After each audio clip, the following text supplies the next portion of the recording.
السلام عليكم ورحمة الله وبركاته، وأسعد الله أوقاتكم بكل خير. حضورنا الكرام ومشاهدينا الأعزاء، نحن معكم بانطلاقة النهائيات الكبرى MPL MENA سيزن 6 والمؤهلة إلى كل هالأمور برعاية مون. تحدي كبير أجمل راح يكون معانا باليوم، بالذات أنه اليوم راح نتعرف على الفريق اللي راح يمثل المنطقة العربية. فالتحدي راح يكون قوي مبوستي، مباراة تاريخية وما كانت متوقعة أبدا من لدى الفريقين. خل نرحب أكيد بتويستد وجيكي. طبعا الأمور كانت للغاية، كل اللاعبين راح مهم. خلونا أول لاعب سانجي من تويستد ماين.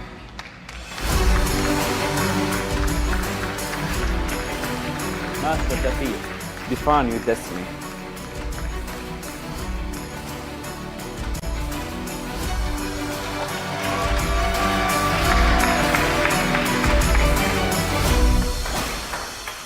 واللاعب سومو من جيكي.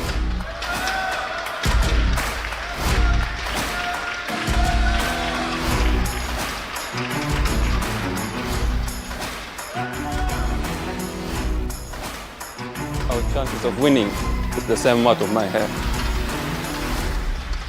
واللاعب اللي عمل المستحيل في المراحل السابقة من تويستد مايند، حودة يا جماعة الخير.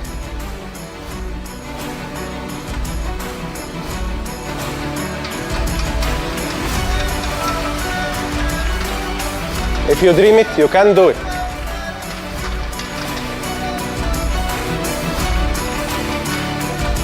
واللاعب الآخر زينو.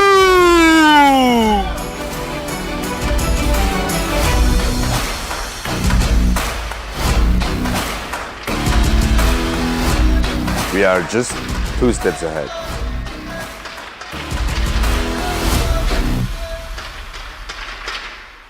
واللاعب الآخر كوفين.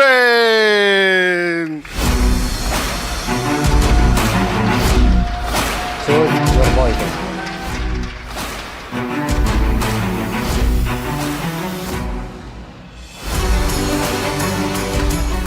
واللاعب القادم سمايل.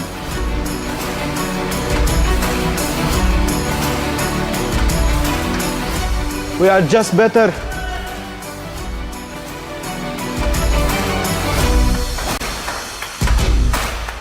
واللاعب القادم أيضا ترول.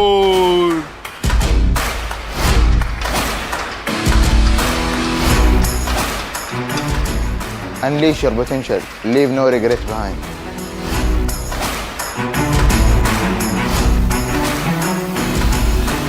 واللاعب القادم أيضا جي.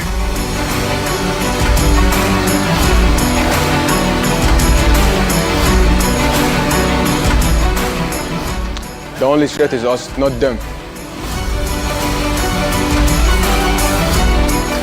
ونرحب أكيد بسانو.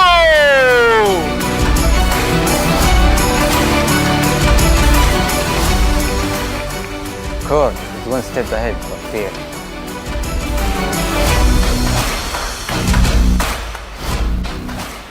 واللاعب الأخير كارفي.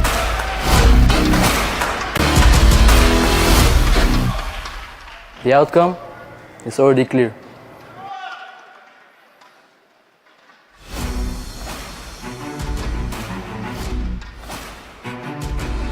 زي ما انتم شايفين الجيكي وتويستد مايند جاهزين، ونسمع صفقة أخيرة الجيكي وتويستد مايند. Are you ready؟ متحمسين أكيد للساحة اللي راح تكون والتحدي الأكبر والأضخم في المنطقة مع موبايل ليجند. لكن قبل كل هالأمور خلونا نرجع الاستديو ونتعرف على المعلومات الذي نحتاجها قبل ما نبدأ البيست أوف 7. السلام عليكم ورحمة الله وبركاته يا أخي أن أختي. مرحبا في MPL MENA Season 6. That translates to greetings to all of you guys, my brothers and sisters. Welcome to MPL MENA Season 6 Grand Finals between Twisted Minds and also GK Esports here with me, Sheffin, Mirko, and Rashi. Mirko, how are you feeling, man? And what do you think about this grand finals overall? What can we expect? Hey, I'm feeling great, man. I'm really excited to see the grand finals here. GK Esports, you know, their run has been phenomenal. I think it's just really cool to say GK Esports finally make it to the grand finals of MPL MENA Season 6. Twisted Minds, they're kind of always here in the grand finals anyways, right? Just barely not getting towards MSC 2024 last time around. But man, when you opened this up, I thought for a second that I got transferred over to the MENA stream, brother. Shout out to Chef in there. But yeah, man, I'm feeling great. I can't wait to see what the outcome is going to be for this amazing match. It's gonna be super interesting. And don't forget, man, I'm 10% Arabic apparently. And also shout out to our sponsors too that made this event possible. Our presenting partner, Kiria, our partner in esports, Saudi Esports Federation, and also Bigo Life. And also this event is powered by Munton. Now, Arashi, I have some interesting talking points here from both of these teams. Mainly the coaches, man. It seems like no matter where we go in the Mobile Legends world, we cannot escape the Filipinos. Twisted Minds, they have Coach Lyric as the brains of the operation. Meanwhile, GK Esports, they have Yako, that has a lot of experience in PH region overall. I mean, it's no surprise really, right? We see, these great coaches with great mindsets here transferred over, spreading their influence all across the board. I think that's a bit of the positive of having the transfer possibilities, right? Having your region, if it's good enough, influence the other regions as well. Although, I must say, man, compared to the Filipino MPL, I feel like for the MENA region, it's always been a lot more all-in, a bit more exciting in a sense. So I'm really looking forward to these big clashes, right? The full-on all-ins without any real dances, Because I think that's something that's very quite distinct. And that used to be a bit of an identity for the Indonesian MPL. So something I'm looking forward to for sure. Yeah, speaking of distinct, Mirko, so there is this interesting system here in MPL MENA. Actually, the top 4 of MPL MENA, they have a really good record. At the very minimum, they are 5-2 in their matches. But in the 4th place, they actually have a 6-1 record in Team Falcons, and they didn't manage to get to the upper brackets, which kind of leads them to this position. But we're gonna talk about the grand finals here between Twisted Minds and GK Esports. Both of these guys, or both of these teams, has already secured a spot to have a chance in the M6, both wildcard and also in the main event.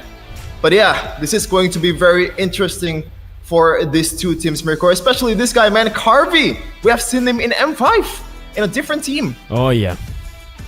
For sure, man. I mean, when he was playing for Deus Vault, right? Very cool to see him, actually move over to the MPL MENA scene against R8 Esports. This is actually one of the teams that I was supporting personally throughout the regular season. They also were holding the record of 5-2, and you can definitely see with Carvey in the team, with the experience that he got all the way at M5 while he was working or playing together with the rest of Deus Vault, he's able to bring that experience down here to MPL MENA, where, again, especially up against Falcon, like you said earlier, the defending champs kind of had a re-roster. No more Ding, no more Good Night as well. Those two shining stars that we had to cast for Arashi in the last season's grand finals, unfortunately won't be here. It's very unfortunate not to see Falcon Esports. I would love to see them actually face off against maybe Twisted Minds or GK, but it just goes to show you how much the region is developed, right? Having a new representative already for the wild card and also for the M6 main stage. Twisted Minds, hey, I'm expecting big things for them. Honestly, for me, Twisted Minds should still be the favorite. Also, the way that they got all the way here, we can see that it's a bit different, right? It's actually GK who's managed to go and secure the upper brackets, where usually it's always Twisted Minds who are the favorites, who are the dudes that just are unbeatable.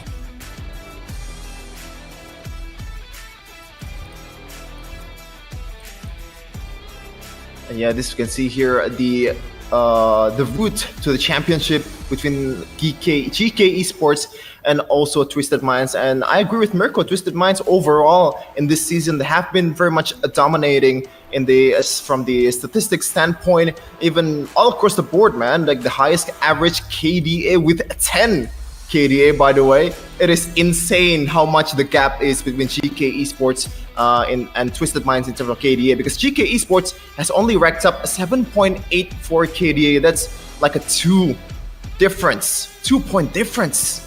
So again, Twisted Minds, they have to make this happen to be able to represent MENA in M6. As we can see here, the prize pool for the championship for MPL MENA Grand Finals. The first place will be getting $30,000, Rashi. Ooh, man, that's a hefty amount, dude. And again, it's just great to see all these other regions develop. And having a lot more also means a lot more exciting matches, man. For both these teams, that's something that's very big. It can really be a plus, like a motivational aspect for them in the Land of Dawn, but also a huge deal of pressure, right? If they really want that prize pool, they gotta bring out the best, bring out the A game right here.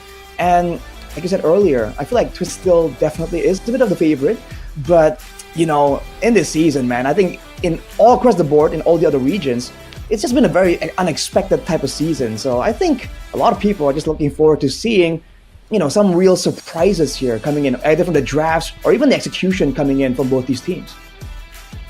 Yeah, especially from the draft standpoint. Apparently in MPL MENA, this is the region that has picked Chip the most out of all of the regions in the world. 7 times Chip has been picked, and even then, the average of contests or the picks and bans ratio of Chip is not even the first among all the heroes in Mobile Legends. The first hero has been contested in the draft has been Hylas Mirko.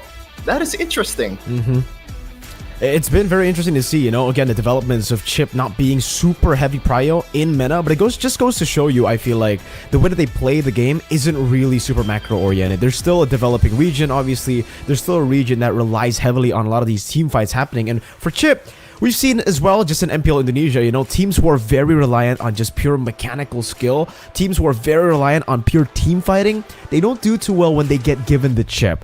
But obviously, after saying that, we can take a look at the statistics, and for Falcons, it's been really good. For the rest of the other teams, we really haven't seen much of the chip. It's only Geekay who's played it now in the Grand Finals. Twisted Minds have never picked it up, actually, in the entirety of this season so far. So I think Chip should still be a pretty contested pick as we get into the Grand Finals still, especially for a team like Geekay and also for a team like Twisted Minds. Both of them should be able to actually get an advantage, especially if they can get that macro, that honestly ridiculous, broken macro advantage that the chip brings to the table.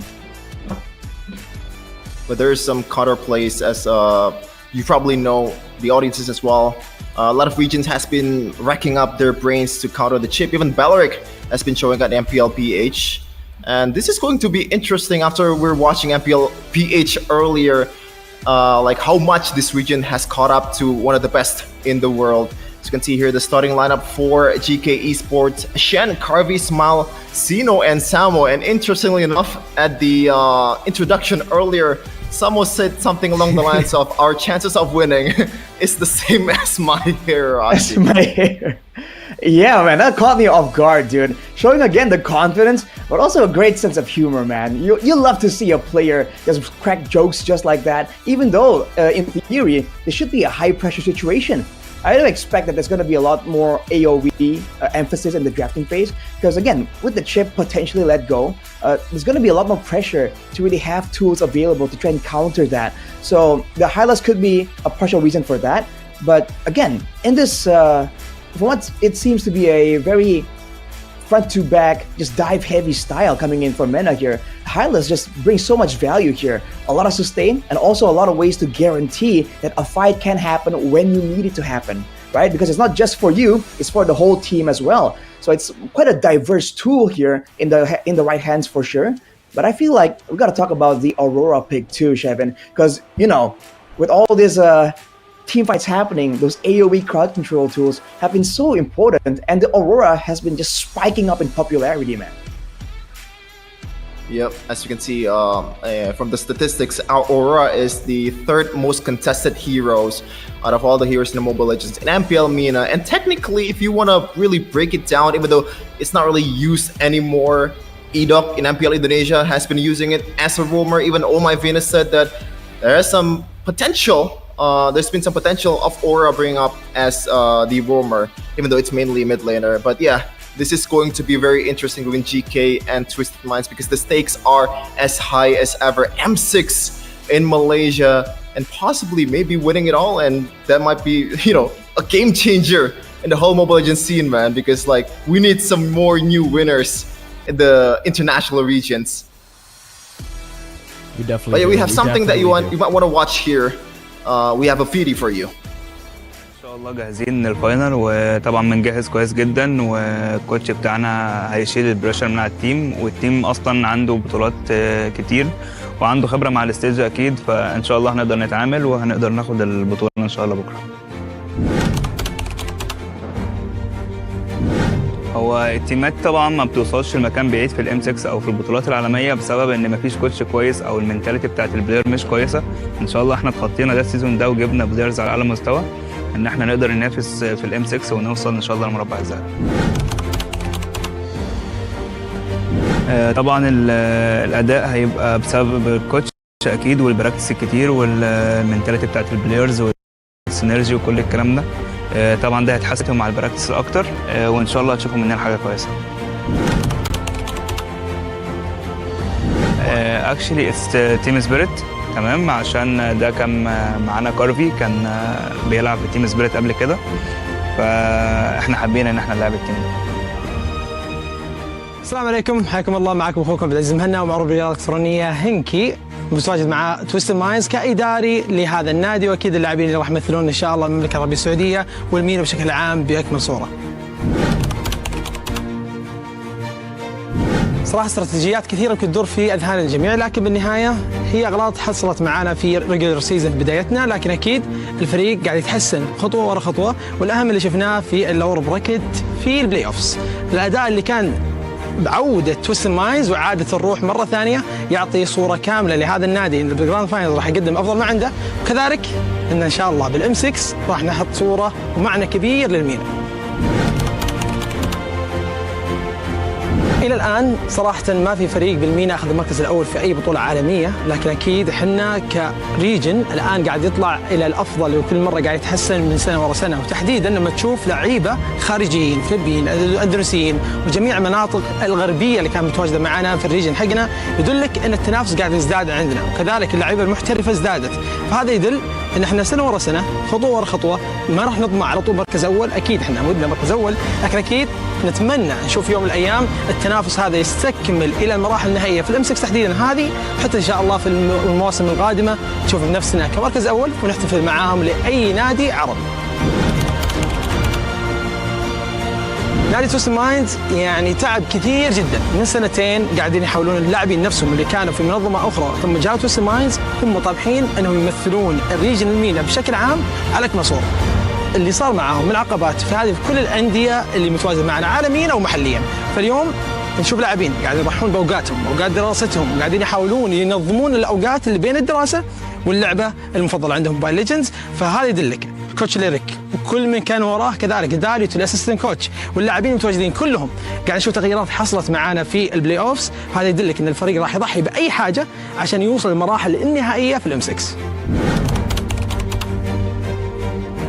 بدون وايلد كارد خلونا على الام 6. قبل ما اجي مع هذا الفريق كان يتنافس في بطوله سابقه لنادي تويستد مايندز مع فريق فايرفلوكس، خسر 3-2 بعد ريمونتادا من فايرفلوكس، فانا طمعان كاداري اني اشوف مره ثانيه فايرفلوكس يتنافس معانا عشان نهزمهم ونفوز عليهم، وتحديدا اللاعب روزا بالميد عشان كوفن راح يرد له الصعصعين.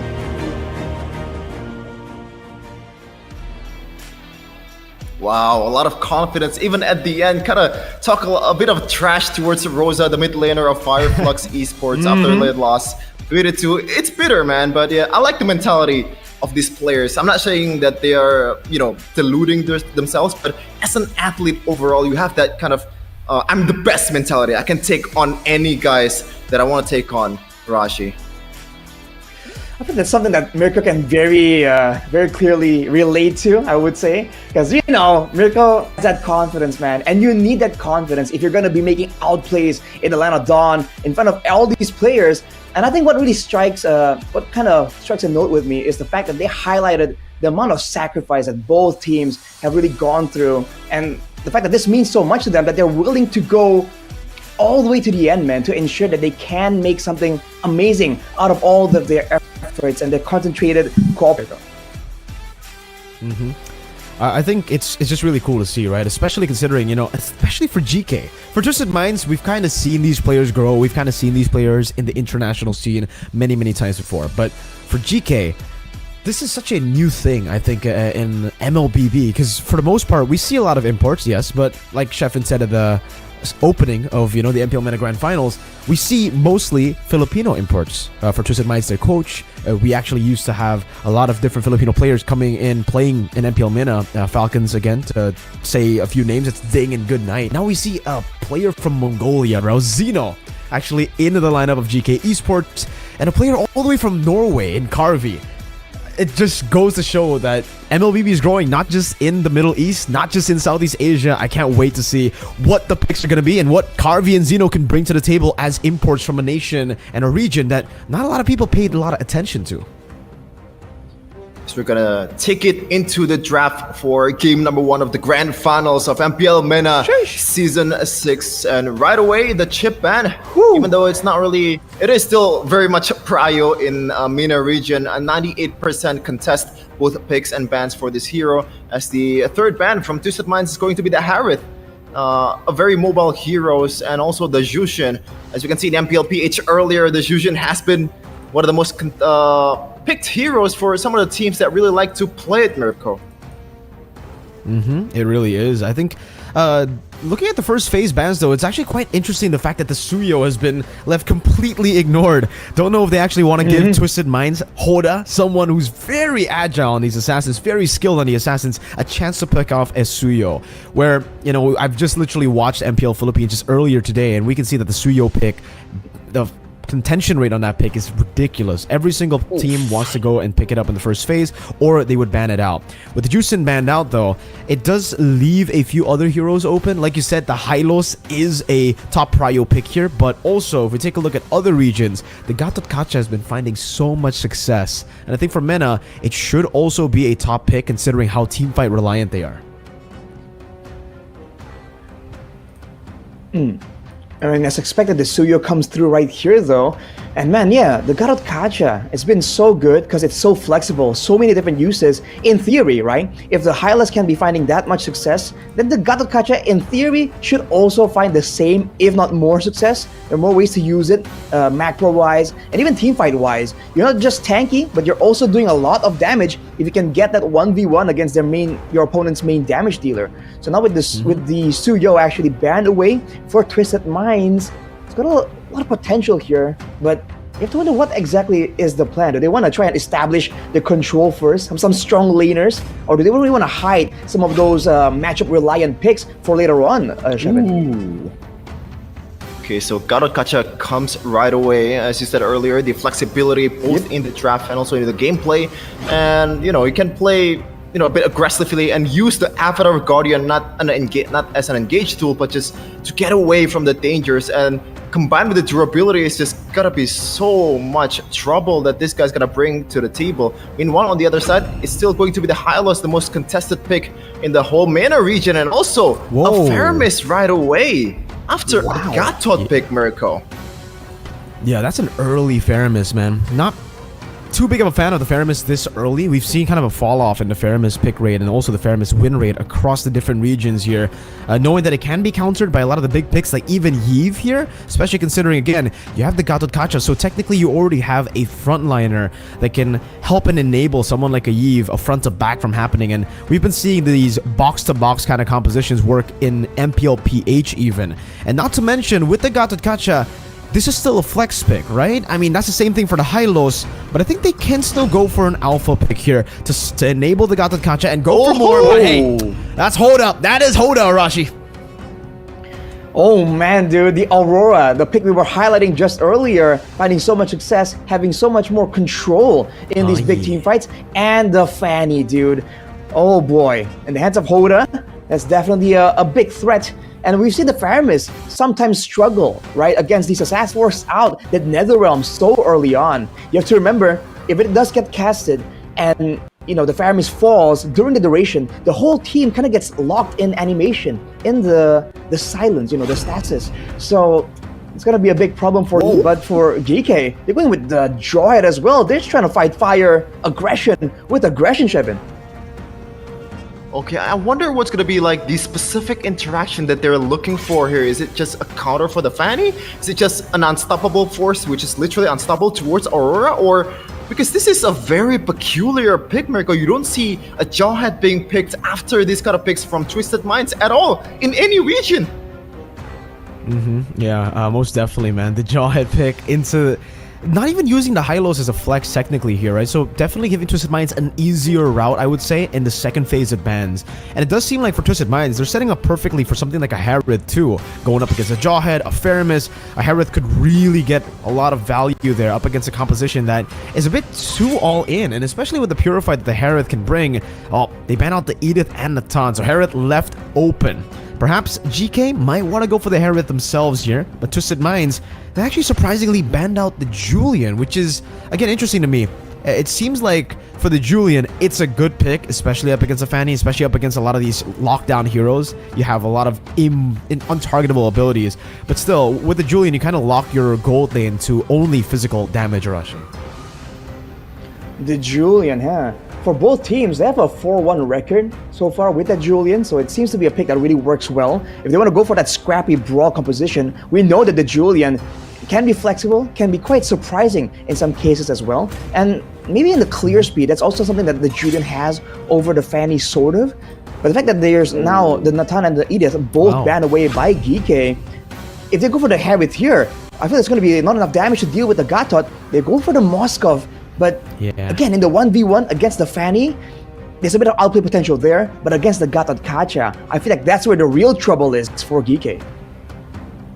Ooh, I might be thinking that they're a bit tunnel visioning on the Fanny here, not knowing that the Harith is still open for the taking for Twisted Minds.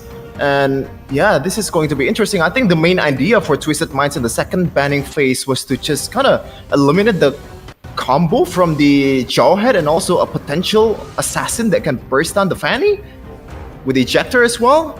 So yeah, both teams are kind of thinking to kind of counter the specific picks of these two teams. Yeah, I think the Alpha would actually be a pretty solid pick to go for now for GK Esports. Round up their drafts, having a bit more of that utility later on. But we do get to see the Claude first and Xborg actually show up. So the Gatot Kacha will be sent down to the roaming position, and there'll be an Xborg in the XP to go up against the Hylos, which has already been confirmed with the Jawhead pick, right? No flex potential on the Hylos. It will be going to XP. And for GK, I might have to take that back. I don't think you want to go for Alpha now, especially after the Xborg, after the Claude. You can't really target anyone, so they go for an Assassin, and it's going to be the Joy. There we go. The Joy pickup, a little bit of magic. They needed that with the Moscow physical damage in the gold lane, and now they have a full rounded up draft. Let's see. I mean, there's a lot of potential right here, but dude, with all the AoE available for Twisted Minds, I really do question the impact that the Netherrealm is going to have in this game from Geekay. They can't force the engage with the Glorious Pathway and the Jawhead ejector combo. We've seen it attempted in our own region actually, but with all the follow-up available and with the Gatot Kacha being potentially the main frontliner they have to target and burst through, it's going to be a tall order. They got to try and outmaneuver Twisted Minds from the macro to get those setups to find success in those team fights, Shevin. Yeah, and this is it. Game number 1. The decider on who's going right away to M6, the grandiose stage of Mobile Legends esports in Malaysia. Both teams are looking for that glory in this very stage. With the confidence, with the mentality, and with their picks. So far, it has been nothing sort of amazing, nothing sort of outside of my expectations. The Joy, the Jawhead. This is something that you don't really see in other regions out there, as we are going to go in the Land of Dawn in a second. Here it is, folks. Ladies and gentlemen, welcome to the Land of Dawn for the Grand Finals game number 1. GK Esports with an early game-centric draft with Xeno. A lot of pressure on him to snowball, but Twisted Minds, it's just classic Twisted Minds MLBB in game number 1. So a lot of pressure, a lot of clear, and a lot of ways for Twisted Minds to really push their will onto Geekay Esports, honestly. With the Fanny, though, in the hands of Hoda, there's a lot more danger for Geekay Esports, so they gotta be a bit more calculative in how they want to play this out. I mean, they're already sending the Jawhead to try and help out with the clearing speed so that Xeno on the Joy can maybe get a bit more time to really farm up, to really match up to the EXP difference. But we have a pause right off the bat. Yeah, we're gonna try to figure out the problem here that we have, and let's talk about the regular season matchup between these two, because so far in the regular season, the only loss that GK experienced, or two losses that they experienced, was against Team Falcons and also their counterpart right now in the Grand Finals of MPL MENA Season 6, Twisted Minds, with the score of 2-1. Like, do you think this is gonna be something that comes into play here, or like give Twisted Minds kind of a mental advantage, Rashi? Oh, I feel like for Twisted Minds, yeah, they it's kind of an assuring thing that you've beaten them already. Changes, right? I mean, the last couple of matches is kind of so far long ago that they don't really know what they're up against, right? And in fact, being in the shoes of Geekay Esports, you know that this is a team that beat you before, so there's a bit more drive there to try and find something, to try and maybe avenge that loss. So that is something that I think can work both ways. It all depends on how the coach kind of frames it for the players. But looking at the drafts earlier, I mean, there's a lot of good deal of respect for both teams, man. The Purify is definitely still making it through, and with the Revitalize still on both the quote-unquote main tanks, I feel like with the Hylos being in the EXP lane and with the Garakacha being in the roaming position, that kind of sets up Twisted Minds to be able to actually do more in the early game. And the fact that they have a Fanny on top of that, that's where I think Geekay Esports at least need to be a bit more cautious here, at least for the moment, for the early game, Shepard. Yep, and into the early game we go in the first game after the pause. And don't forget, to all of you guys out there, there is a giveaway here for you to have a chance to win 1,000 diamonds. Just predict who's gonna win this match with the exact score in the comments, and also your ID as well to have a chance for 1K diamonds in your account. Woo. And now, Mirko actually Joy in this regular season for Zeno. He had a 2-1 record on this hero, so maybe it's kind of a signature as well for this guy. Yeah, man, you read my mind. I was about to talk about the Joy. Because all in Indonesia, at least in our region, right, we don't really see too many players actually pick up the Joy and find a lot of success on it. When they do pick up the Joy, it usually does suffer from a loss. We see that as well in a lot of the MPL Philippine games, man. Joy really hasn't been able to find a lot of success in this meta. But hey, like you said, Zeno, seems like he finds a lot of comfort on this pick. And so far, he, I guess, wants to try to utilize that mobility to outmaneuver Twisted Minds, to dodge away from their very resource-reliant draft, right? Because for Cuffin, for Sanji and Troll, once they use those big ultimates, I feel like GK Esports should have a way to kind of like outpace them, especially with another round later. Troll walking up already, getting hit by the missile. Shen comes in with the ejector. Unfortunately, no one there to follow it up, but you can see that damage from the Jawhead already coming in. Hold up, walking up with the cables, cutthroat, finding first blood early on. Man, Shen overextending. Another round popped in already. Sanji, last insanity. Smiles should be able to escape. No, that's a flicker. Sanji gets the last insanity to the back, finding another. And now it's going to be Samuel looking for the trade. Pops into Glorious Pathway, but gets frozen down. The Frigid Glacier actually also gets used up here. Twisted Minds on route for the first turtle. Should be getting it for free. No contest from GK Esports. Ooh, an absolutely ideal start coming in from Twisted Minds on the Fanny as well. You usually see the Fanny just gotta try to secure the purple buff before the turtle fight even begins, or even concedes the turtle objective game for a lot of teams out there, but they managed to take it all, Rashi. And that's why you have to abuse the Garakacha in the early game. You saw GK Esports try and go for the aggressive play, using the Jawhead, the additional damage up to 10% from the passive of the Jawhead to try and burst down the Garakacha. But Troll with the Revitalize is just a bit too tanky there. Now, being on the back foot, Hoda is trying to assert his dominance right here. He still has to be careful about all the crowd control, single target crowd control that can be landed onto him on that Fanny. But for Geekay Esports, they're definitely feeling the pressure right here. Even in the laning phase, you're seeing that there's an advantage in clear, but Zeno. Just with electrifying beats, forcing out the last insanity. Hoda coming in as well, but I think it's the wrong targeting here. Sanji will be caught by the rhythms. Zeno going back and forth, finding the kill. Cuffin with the flicker to freeze, not finding anyone. The Avatar of the Guardian able to catch onto Zeno to taunt as well. Cuffin, Frigid Glacier, Zeno still able to dash out to safety. And GK Esports were able to just outplay that big play from Twisted Minds. Finally, some retaliation from GK Esports. Not the greatest of layering of CCs coming in from Twisted Minds there. As we're gonna go into the 5th minute of the game. Arashi, what do you think what's gonna happen in the mid game here compared to the early game where Hoda definitely has the advantage? As we can take a look at the items here. Whoa! Cutthroat Smile just assassinated again. Hoda on the Fanny. We were talking about these fighters in the jungle, but no, man. When you have Hoda, you gotta give him this Fanny. That's lethal stuff coming out of Hoda right there, man. GK Esports, again, like to answer your question, Chef, Minds, you can expect them to keep going with this tempo, man. There's nothing to stop them, as becomes the next victim as well. Smile, you can see that there's a rotational difference right here. Minds always finds themselves ahead when it comes to the rotations, so GK Esports are always late. In fact, the fact that GK Esports kind of got the advantage on the top side earlier, getting the pickup onto Sanji, that was surprising to me. As we go into the mid game, Twisted Minds are gonna go for dives. They're gonna go for more team fights, man. This is the style that they like.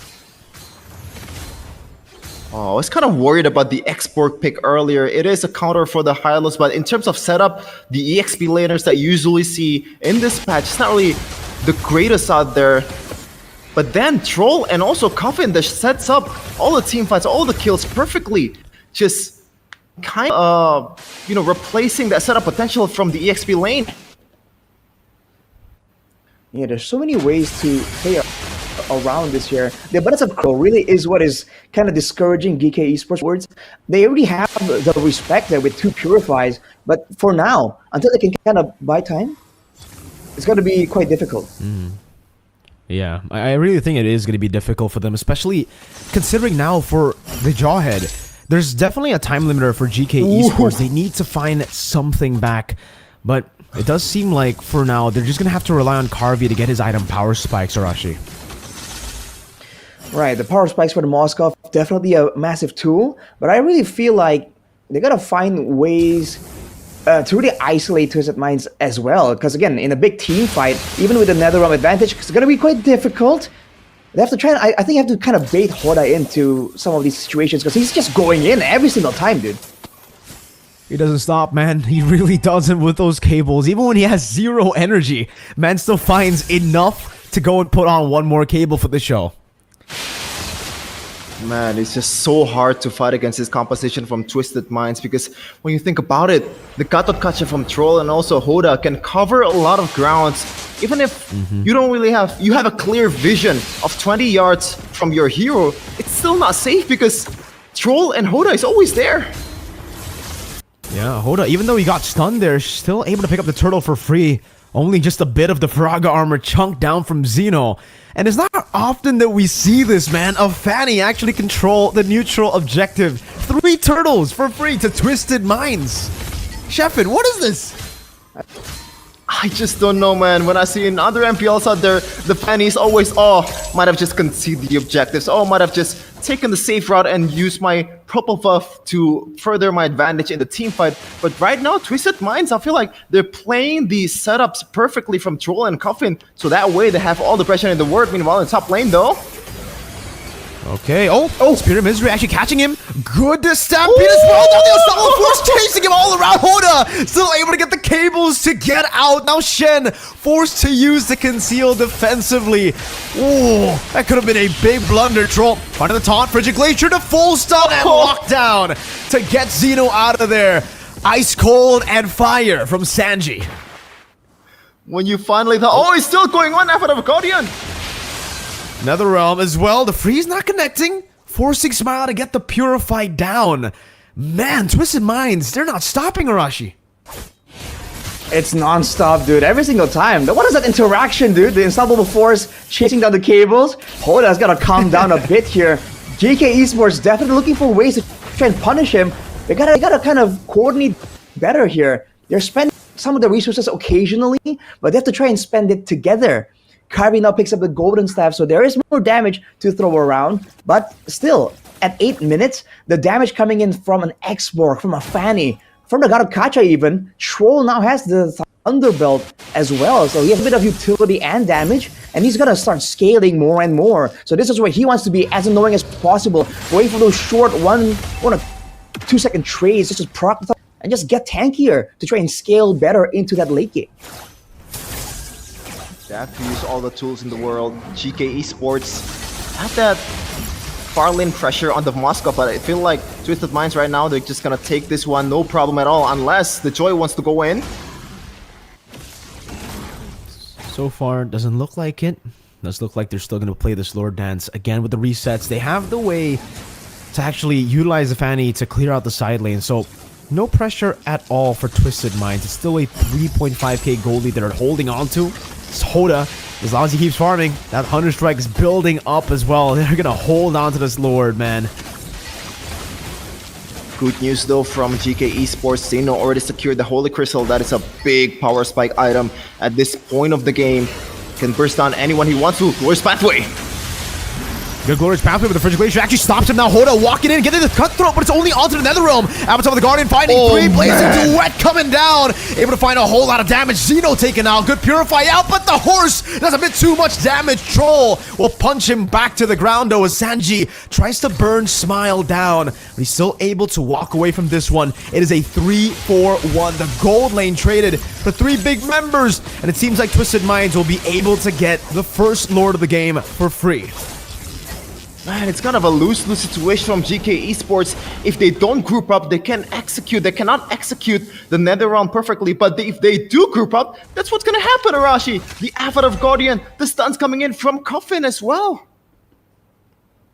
Everything just landed really well right there for Geekay Esports. Looking at the replay here, there was a big dive towards Sano, and in the end, they were able to actually get him, but look at what cost. Wise, they were all funneling right into that small hallway there, small corridor in the jungle, and Twisted Minds wasted no opportunity, just gunning him down, shredding them through with all the AoE. Now with the Lord available, they can kind of push the tempo here onto Geekay Esports. Man, oh man, continue already. this siege, man. Yeah, mid-game or mid-turret. It's already secured by Twisted Minds, and they're about to get another one in the top lane. And this is, so far, has been going quite perfectly for Twisted Minds as they already got the Holy Shield as well. Oh, Avatar of Guardian.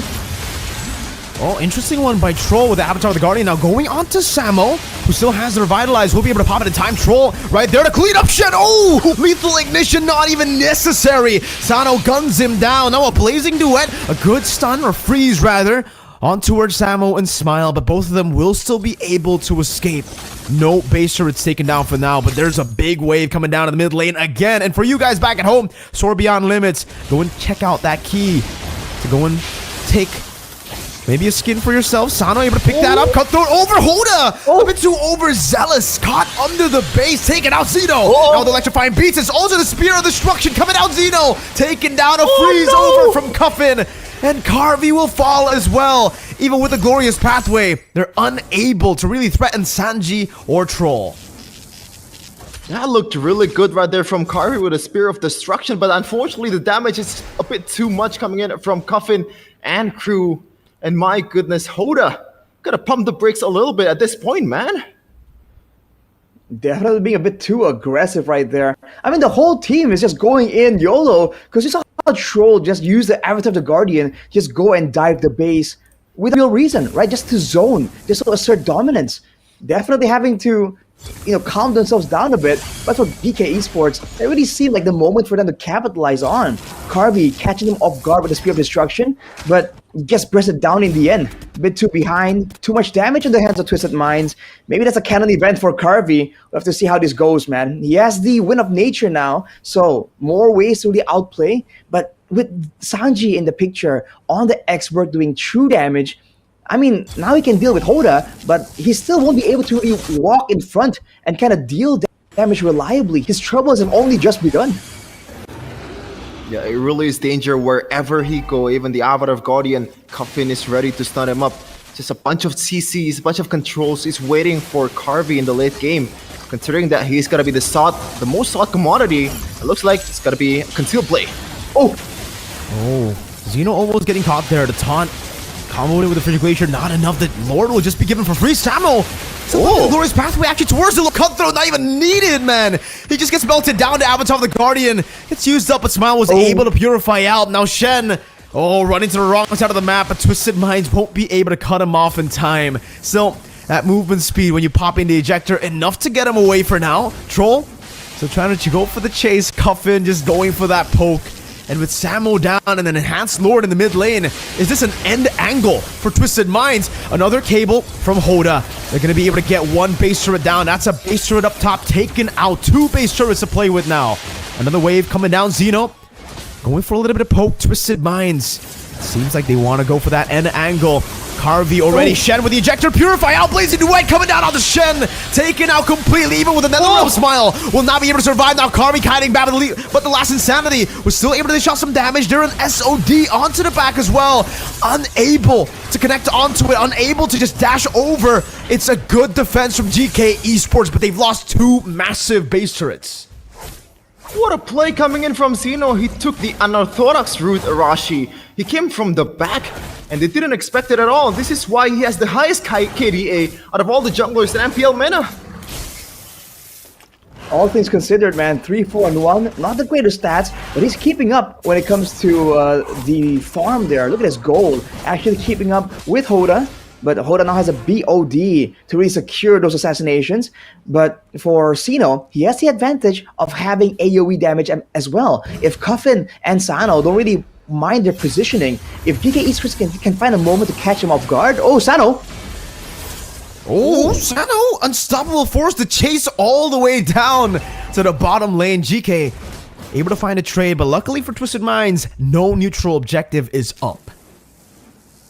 Yeah, this is the drawback of having a Fanny, the map, or Oi! you can really control the bushes here if you're playing on Assassins. Not like if you play an Alpha or maybe a Suyo, you can be a bit more agile in the bushes, but in Fanny, you have to wait in the back and try to wait for the setup from your teammates, and that is why they were able to get some map vision there in the bottom lane, even though the whole turrets that they have has been annihilated from GK Esports, as we have a pause here from the side of Twisted Minds, I believe. And don't forget, guys, you can predict the score in the comments or in the chat right now to have a chance at a 1K diamonds. Yes, 1K diamonds for 10 of you each, okay? Not just 1,000 divided by 10. That's a lot of diamonds. Up to That's 10K diamonds. diamonds. Diamonds, man. So you're seeing it again. Another code here available for you guys back at home. But man, now we can kind of slow down a bit. And what was that, dude? Sano is caught really so far away from all the safety of the structures of his team as well. Twisted Minds, you're seeing some cracks here in the execution. It's been a great early game with a ton of aggression. But you have to remember that GK Esports, they have tools still to try and kind of fight back in the late game. They do have the macro play with the Spear of Destruction. Coven. Okay. Close. I reacted before the pause because I thought Kofi actually walked out. Avatar the Guardian Troll, able to find the Carvey in the pack. The broken Gato Kacha, able to one-shot Carvey even with the Netherrealm intact. What is this hero, man? Oh, when you thought we were gonna slow down, when you thought, oh, Carvey had all the time in the world in the pause to prepare for his next move, he didn't expect the Spanish Gato Kacha Inquisition, man, coming with the Avatar of Guardian. Nobody expects the God of Kacha Inquisition. Every single time, dude, it just comes in there. This is a roam hero, this is a tank build. There's no damage, I believe, built by Troll. He just one-shots you if you're a squishy damage dealer. That's just the way it is. That's just what you have to kind of live with at this point. Now, Xeno picks up the Winter Crown, so there are more ways for him to try and dive in the back line, deal some damage, and maybe zone away some of the members of Twisted Minds. This next Lord is going to be fatal, though, and GK Esports are trying to set up for that Moscow split push play, but Twisted Minds are pushing the pace on them. Look at the zoning, Sanji. The more stacks he puts on Samo. Glorious Pathway, Cuffin in the back spot. Frigid Glacier finding 2. Netherrealm coming down. Hoda unable to get the assassination, but it goes in again with the cut through over to Shen. Unstoppable forces. He buys the immortality in time. Now Xeno taken down by Sano on the Claude. It will be a trade. Jungle for jungle. Twisted Minds looking to go still for this Lord despite losing their jungler. GK Esports wants to try to go for it as well. 50-50 on the board. Sanji, though, just so tanky. So much damage and zoning power. Seems like Twisted Minds will have a hold on this Lord more so than GK. all things considered, that's a little bit of W from coming in from GK Esports, but right now they have to force to concede the Lord. Glorious pathway coming in from Samo. He's gonna get away scot-free. All right, Geekay Esports back away. It's great zoning coming in from Twisted Minds, but even there, they really didn't have to do much. Even if they allow both, the situation to kind of revert back to neutral, GK Esports still had to get that wave on the bottom side. That's where the Moscow can come in handy. But now against the Lord, against an 18-minute AoE teamfight composition in the base that has a lot of open areas, but technically GK Esports to kind of clump up together, they have to position so well right here if they want to have even a slight chance at beating Twisted Minds at their own game. Zeno walking up, now Ejector over towards Cuffin, still has a passive blazing duet, getting rid of the Netherrealm instantly. Cuffin still able to walk away, the cutthroat and the assassination from Hoda. Taking one down, Sano still able to kite away, Avatar the Guardian able to connect onto the back, McCarvey pops in a Purify, now with Smile will just be disintegrated off the land of Dawn. Sano buying immortality, base turret number 3 in the bottom lane should be falling down to that cannon minion. Smile, put the Ghost Bursters down on Sanji, he still has the immortality but it doesn't get popped in. Wow, GK are still able to defend to see another day in game number 1, but Twisted Minds, now it's an overwhelming advantage. The light at the end of the tunnel is shining even brighter right now for GK Esports, knowing that at that team fight earlier, they had the Lord, as you mentioned, Arashi, but somehow GK were able to defend that one, knowing they have that penetration coming in from Carvey that just goes through the minions in the back. I think it's a great way for GK Esports to kind of walk around, kind of bait Twisted Minds to try and make a play happen. They know that they are the ones who, Twisted Minds are the ones who really want to go for that big combo. So for GK Esports, all they have to do is play patient and ensure that the right members get to avoid from the bulk of the engagement. And especially with this dive coming in from Zeno, it was really aggressive. It was kind of, they tried to save him using the Netherrealm, but even afterwards, it really seemed like it was over when it comes to the usage of resources from Twisted Minds. But afterwards, it's just a lot of damage coming through, the dive coming through from the Xborg as well. But at that point, the targeting, right? You have to remember that there is a Moskov that, in theory, has a lot more presence in the late game, more ways to try and stay safe. So for Twisted Minds, they have the damage. We've seen them blow people up, but they have to try and focus on blowing the right people up at the right moments right now. Uh-oh, Shen. Also Carvey a bit sussy here in the bushes. They knew that Hoda was somewhere in the bushes. They try to do something here. Okay, Carvey still able to pop it in with nature. Oh, barely connects. Nice prediction from Carvey. But good moves from Hoda to evade from it. Carvey sells them in nature, buys the rose gold. Oh man, that was a crazy battle in the bottom lane. I would love to think that was intentional cables coming in from Hoda with the 4 cables, but right now, the Lord battle begins once again with Sano already chunking up the damage, chunking up the HP from the Lord. Who's gonna get it this time? Hoda on it as well. Now from the back though, Shen going in, ejector coming out the stun as well. Hoda still able to pop in the retribution in time. Carvey dishing out damage, Patrol has the revitalize, jumps over as well. Sanji putting all those stacks down. Good electrifying beats, Cuffin buying immortality in time. Zeno buying immortality as well right now. Asano guns him down. Zeno buys Rose Gold, Avatar of the Guardian, not in time. Sanji still zoning in the midst of it all, and the team fight. Zeno finally falling to the last insanity smile, losing the immortality, getting cut down by Hoda, but he's still able to use the Stampede to escape. How far can you go, Smile? Hoda with the cable, checking every single one of the bushes. Smile, goes in for the Stampede, jukes him around. Oh, how's he gonna shoot this one? Goes over from the wall. Hoda doesn't have the cutthroat. Meanwhile, in the base, Sano gonna go for the N angle together with the evolved Lord of the Game. Now the blazing new white Carvey, no Wind of Nature, has the immortality, has the kite, has the blink, but it's not gonna be enough for game number 1.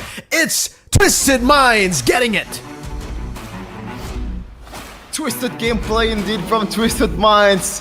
What an end after that whole fiasco in their own base. They're just chasing around like Tom and Jerry, but on the other side of the court, Carvey cannot do it all, man. It's just way too much. The waves are coming in. The Lord is crashing. And Twisted Minds strikes first in this grand finals to further their chances to take the M6 berth. And this is the pattern we've been seeing, man. You get an advantage, you get an aggressive composition that wants to move forward again and again, and it's a slow and steady progress built from there on. There was no moment here where Geekay Esports were able to actually turn it around. You get a big, massive moment. The team fighting is just so crucial in this region so far, and you can see that there's a great deal of fun moments in the first game. It's a great opening. We've seen great big combos, long chases, and even interesting interactions just like that, setting the pace, setting the tempo for the whole rest of the match. That's definitely a great pickup for Twisted Minds though. Geekay Esports are the ones that have to try and go back to the drawing board, figure out how they want to deal with this strategy, with this front to back that's just so deadly coming in from Twisted Minds. But it's definitely not the end for Geekay Esports. There's still a lot of times. It's a best of 7. This is the time where the coaches are playing the part of the game. The adjustments are going to be made for game number 2. And to be fair, in game number 1, Twisted Minds does look beatable, even though they are dominating in the kills department. Even at one point, they were doubling the amount of kills that Geekay Esports has. But when you look at the economy, they were not that far behind Geekay Esports. They really weren't. There's definitely moments there where Twisted Minds, despite all the advantages, the structural advantage, the EXP and gold advantage, they still seem beatable, right? There were a lot of close call moments there that really could have swung in favor of Geekay Esports. So I think it's a loss for Geekay Esports for sure, but in a way, it's a bit more reassuring because now they know they have a fighting chance, right? Even though people are talking about Twisted Minds being the favorite, Geekay Esports can kind of pose a real threat to them. Which is very interesting to say the least, in my opinion at least, right? Because if we take a look at the upper brackets, it's actually Geekay who made it to the grand finals first, who made it through the upper brackets, and now we're seeing a whole different kind of draft, I would say, as well, from the side of Geekay Esports. They're going for a bit more of a, gamble, I would say? Going for the Jawhead, the Joy as well, even though, it's kind of a signature pick for Zito, you mentioned, Sheffin. I personally think it's still a big gamble to take, to go for these big picks that are very reliant on early game snowball. And I think you're seeing a bit of that. Indeed. For sure, man. You can see that 22 to 9.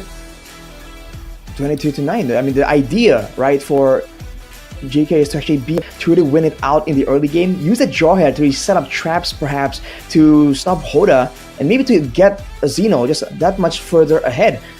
Whereas you can see that from the stats, at least in the post game, Turtle and the Lord, none given for the side of Geekay. But you have to remember, right, the buffs. We've seen a lot of teams when they start to win, they really shut down the buff game for the opposing team's jungler. But that's just not the case. And when you bring a game like this, right, when you have a composition that is snowballing that hard from Twisted Minds, and you take it past the 16-minute mark and take it to the 20-minute mark, you're seeing moments there where Geekay can kind of persevere and hold on. And if they can kind of do so better and maybe tweak something in the composition, in the draft, they can get some success. But for game 1, it's going to be Twisted Minds with the MVP here for the grand final. Game number 1, Sanji on that X-Borg, dude. Just always in the front, stoically taking all that damage, zoning everyone away, getting the pressure and control, but also getting the information. Because now the Garrot Kacha is also free to stay all the way in the back line and threaten a potential avatar of the Guardian. So the fact that the X-Borg becomes a secondary wall there in the front, and even a secondary dive threat as well towards the backline members, I think it's a great composition from Twisted Minds to be able to be aggressive, moving backwards and forwards as well. Yeah, shout out to Sanji, man. I was kind of questioning the X-Borg pick because not a lot of region utilize it, especially when you're trying to think of a counter for Hylos. It is a counter, to be fair, in X-Borg. But when you look at the bigger picture, though, there's not a lot of setups. There's not a lot of CCs that this EXP laner is gonna bring to the table. But you know what? Sometimes the simple solutions work wonders, Mirko. Exactly. Yeah, exactly. But we're gonna throw it over to our host first for a bit.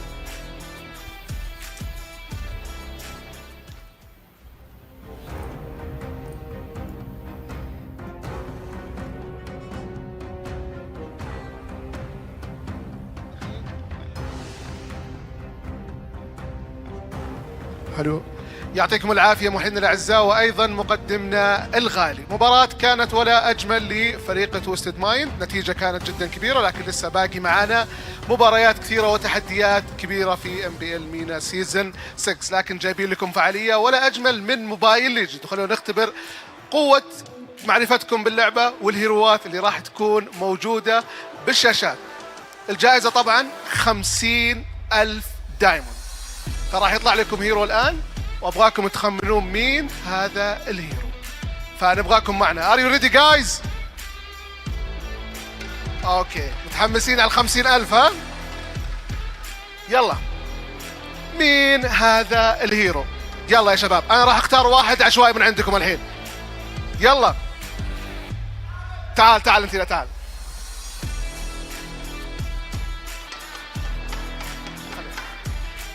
اهلا وسهلا يا حبيبي، كيف الحال؟ ان شاء الله انك مبسوط مره. طب مين الشخصيه؟ بطل خالد طبعا. يعطيك العافيه، صفقه يا جماعه الخير. 50,000 دايموند حصل عليها، بالذات انه عنده نولج اكيد باللعبه، لكن التحدي الكبير في النهايات الكبرى ما بين تويستد مايند وجي كي لسه قايم. اتمنى انكم تستمتعون معنا، وما تنسون انه هالبطوله راح يكون فيها بطل واحد فقط وممثل للمنطقه العربيه. راح نرجع الاستديو ونستكمل معنا مبارياتنا القادمه. Yeah, and that is it. As they said earlier, Twisted Minds already leading 1-0 against GK Esports, and this is the route that they took towards the championship. Potentially two different routes for both of these teams, and the one that's the same though, Rashi, both of these teams came from the upper brackets, even though I believe Twisted Minds has to fall towards the lower bracket in their first day in the playoffs. And you know, a lot of people would just say immediately like, oh, that's part of the strategy, you know, that's one way to actually get to the grand finals, make it happen, make it work. So we'll have to see, man. Twisted Minds having a great start right here, but GK, again, there's still so much time here to adjust. That's the benefit of whole best of 7. That's why we're giving him so much time, because we know that in the top level, it's not just about playing the game, right? It's also about adapting, not just even in the drafting and in the execution, but also in getting reads onto your opponents. Maybe now that GK Esports has seen that Twisted Minds, man, they're so aggressive, just keep going in like that, they can maybe set up for a more trappy style, or a style that can punish those dives even more, and that could potentially shut down Hoda when he's overextending. You never know. Yeah. I think we've seen that many times before, right? I mean, Hoda got punished a few times. Even Sano on the Claude, someone that you don't expect to be punished, was punished. But we do have a prediction match result here for you guys, especially you guys who think that you guys can actually get the correct prediction. Go ahead and predict down below. Sheffin, what's your prediction for this match, actually? Well, just because of the name, you know, GK Esports, there's a geek there, even though it's not spelled the same or pronounced the same. Oh, man. I'm gonna go for GK Esports right away. 4-1. 4-1? Wow. Okay. So expect that one game to be the only game that... Alright, okay. Okay, what about you, Arashi, as we take a look at the stats? I gotta say, especially with gleaning some info from game number 1, I really do feel like the draft becomes so much more important. I think Twisted Mind still has it though, but I think it might get more competitive as the game goes on.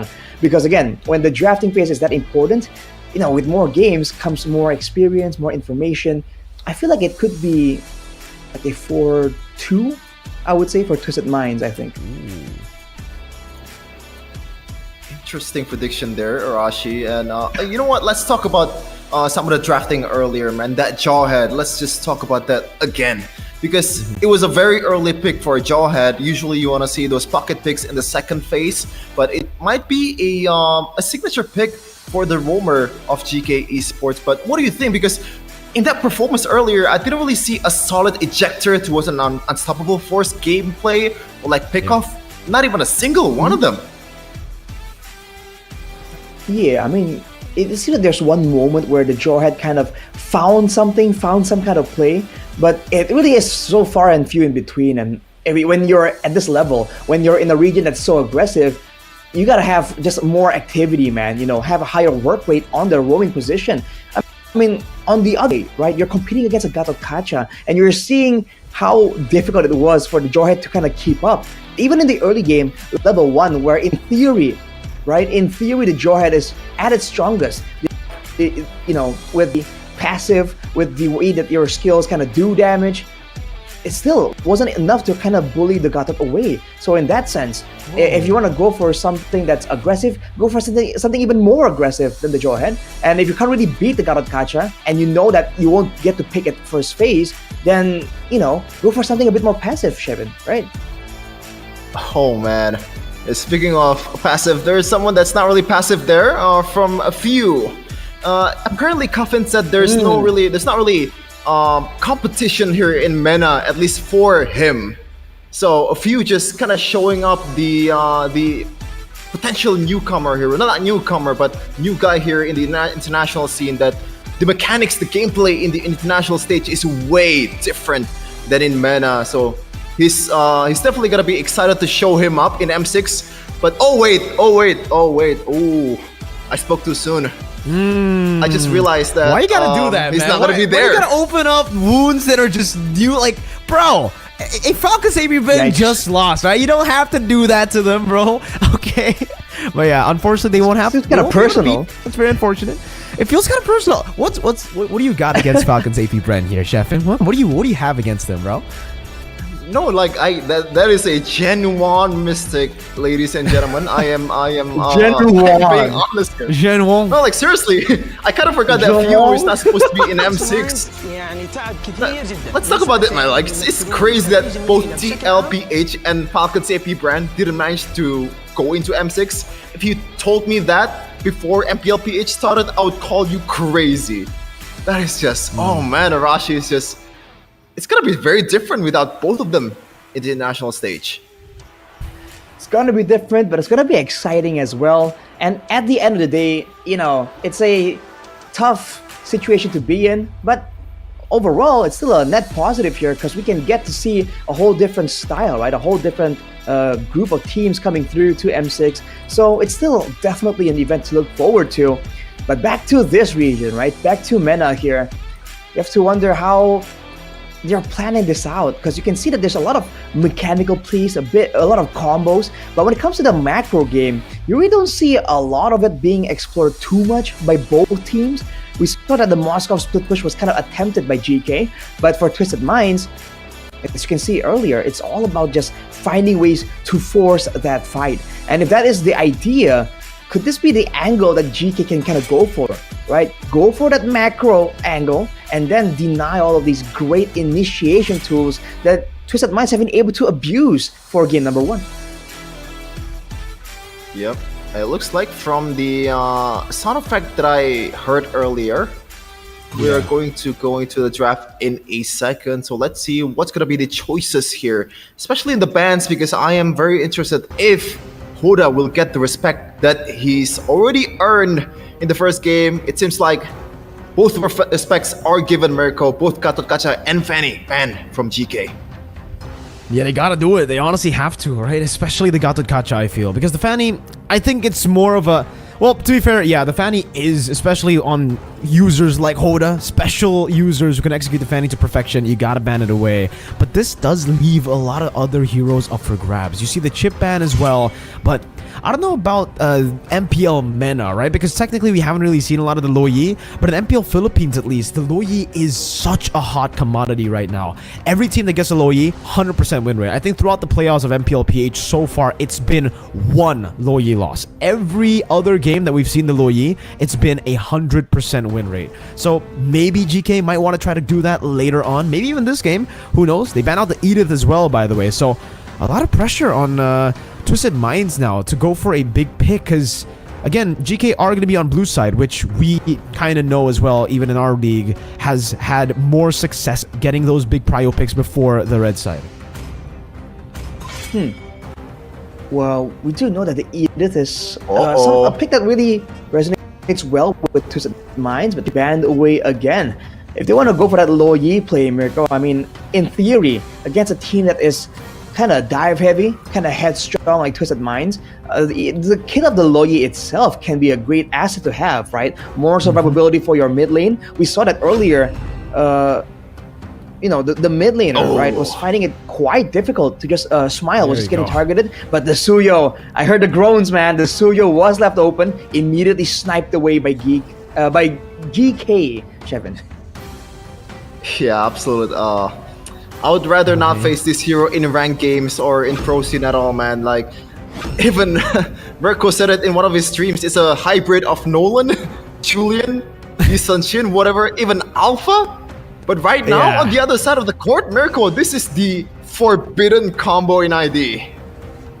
Oh yeah, it is a forbidden combo for sure, man. That's the 100% win rate combo in MPL ID. The Phoveus and Mathilda. You have someone that can continuously just go in, stay in the team fights for such a long time. And usually, the big weakness for the Phoveus is you don't have mobility. You don't have, you know, the flicker. Usually, you go for Vengeance. Especially with the Mathilda, you would want to go for Vengeance. You would want to just go all in even more. But what the Phoveus plus Mathilda early shows is the fact that they can't really go for the Alpha anymore. Or at least it'll be a bit tougher to try to pull off the Alpha together with the Phoveus and the Mathilda. I think that'll be a bit too greedy, especially considering there's a Harith on the other side. I think Twisted Minds, they might find a lot of value just by picking up the Lunox here first, right? Getting a solid lane to play around up against the Harith, and then utilizing the large hero pool that you have for Hoda anyways into the second phase. So basically play it safe in the first phase and actually bring down the hammer in the second phase. I like that idea. As we're gonna see what's gonna be the option here. Twisted Minds have a lot of time to decide what's going to be the third pick here after that Mathilda and also Phoveus pick. Alpha, as Mirko said earlier, not really the greatest of idea, but it's going to be a Nolan, a hero that has a lot of mobility in his hands. So Mathilda, the prime priority is still gonna be the Phoveus, and Nolan can be a bit more non-reliant towards the Mathilda because he has a lot of potential on its own without the guiding winds. Yeah, I'm not a big fan of the Nolan pick, if I'm being honest with you here, Sheffin. I was in a call with Wolf just earlier today, and we were talking about Suyo, how Nolan against the Suyo isn't really the best of matchups. I mean, it's not bad. If you perfectly execute the Nolan, it can work. We've seen some teams make it work. But yeah, it's not really a 50-50 kind of battle. I would say it's 70-30 towards Suyo. On the Nolan, you have to really execute this hero perfectly. You need to get the farm, and you need to get that kill pressure down. So just like that, I feel like the Nolan, again, like I said earlier, could have been used up in the second phase. I don't think GK would have banned it out anyways. And now you can see the vision from GK. With the Nolan pick on the other side, you need to have someone that can enable the Nolan kill pressure. You need to have someone with kill pressure in the individual lanes. And I think the easiest lane to bully is the gold lane here, with the Harith left vulnerable very early. Because with the Khalid, it's still a flex pick, and it's really kind of an unkillable pick in the XP anyways, right? So the Clint taken away, I believe the Lunox shall be taken out next, because if it doesn't, it does give Nolan quite a good opening to actually go for the gank over to the Harith, especially early on, knowing that that matchup has been, you know, the counter for the Harith. They actually are going to be banning out the Aurora too, which is really good stuff. You need to take some actions to respect that pick, who's been getting so much successes. I saw a comment earlier. The comment was basically saying that the Aurora has been carrying a lot of teams to M6 recently. Oh, interesting. So hero that leads you to victory, and in MPL MENA specifically, Aurora has been picked 38 times and boasts a 71% win rate. So they are not lying, Mirko. This is a hero that brings you to victory, but the Lunox isn't getting banned. And on the other side, Twisted Minds, knowing that the control mage, the best control mage out there, is getting banned, they go for the second option in this Vexana, Mirko. I guess it makes sense if we take a look at the entirety of the regular season. I guess it makes sense because the Lunox has only been picked up, what, once, dude? No, actually it hasn't been picked up at all. 0 times it's been picked up throughout the regular season of MPL MENA Season 6. Yeah, throughout the playoffs even. So I'm guessing it's just not a way to counter the Lunox. I guess teams have just preferred the Clint over the Lunox, and that's why we saw the Clint banned out. So if it isn't going to be the Harith, maybe you want to go for Moskov. It's not really the best of lanes, but you can still farm up. It's a very, very safe weak side gold laner too. But for GK, let's see what they go for. What do you think, Arashi? I mean, it's definitely a possibility, but immediately for GK, they go for this Valentina that has been quite popular. I think we saw it picked about 40 times, if the stats are correct here. But the win rate actually isn't too impressive. The fact that they're up against a team that has a Vexana, the Valentina can be a great option to kind of add on back to their combo. But they really seem to be trying to fight fire with fire here, right? Instead of trying to go for something in the laning phase, something for the macro game, they're going straight for more AoE to try and beat Twisted Minds at their own game. But from the looks of it, it doesn't seem like Twisted Minds are trying to play the same game at all. They're gonna play the more burst heavy kind of style, it seems. It seems like the last option is, as you said, Mirko. Not really the greatest off lanes in the gold lane, but it still does the job. And in game number 1, to be fair, it kind of slows down the game for GK Esports after that beautiful early game from Twisted Minds. So maybe Twisted Minds, they're looking to do the same here, but of course they're preferring to go for that early game pressure that they have to. So let's see, the Matilda and the Phobias has been a highly sought commodity in Indonesia. It's a forbidden combo, 100% win rate. Can Twisted Minds replicate that here? The game 2 of Grand Finals. So far, Arashi, what do you think about the draft? Who do you prefer at this point? Considering how the games have been going, I gotta say, GK Esports draft looks a bit more promising if the game kind of gets played the same way in game number 1. That's where I think the difference is. If it's gonna be a whole team fight kind of situation, just fight after fight near the neutral objectives, I feel like there's more combo for GK. But they gotta be careful in the early game and the mid game, because for Twisted Minds here, it seems to be a very mobile, a very chase-heavy composition, and if they are not careful, they might kind of fall back further to behind to really match up in the team fights. And here we go, game number 2 of the Grand Finals of MPL MENA Season 6. Is it gonna be Twisted Minds or Geekay Esports bringing it back to an equal position? Big questions up in the air. 1-1, is the Suyo going to have as much success as it has been able to find success around the world? Zeno, let's see what he does on the Suyo pick, because we've been having a ton of conversations on this pick, Arashi. We've been talking about the potential in the early game, the snowball, and even the quite lackluster late game, but everything seems to point at the very strong snowball potential right there, and you can see Twisted Minds immediately acknowledging that, trying to find ways to be a nuisance, try and slow him down. But when it comes to the laning phase here, the Vexana is going to allow Twisted Minds to roam around, and with the Matilda in Tau, there's a lot of rotational speed here that GK Esports gotta be careful about. They do have a strong mid laner in the Valentina. They can match the wave clear as well. But when it comes down to the roaming game, I think the mid lane favors Twisted Minds. For GK Esports, we gotta look at that Khalid, dude. It's also a very strong pick, and we've seen it really pop off and roam around the map using that passive, the extra 30% movement speed. So that's where I think the main difference is gonna be here. Samo has a lot to do in this game. For sure, and so far, the first 2 minutes, there's really not much going on. Super passive early game from both of these teams, even though they have a lot of rotational speed on their hand. The Khalid can be used to get into places that the Phobias cannot. But so far, they've both opted to go for the more safer route and go for that objective fight and try to secure that one. But in objective fight, Arashi, what do you think is going to happen? Because they have a Minotaur and also Valentina on their hand. Exactly. In there, I feel like as long as Sanji can get bursted down, the Phobias can get bursted down, then it's all good. But otherwise, oh, look at the damage though.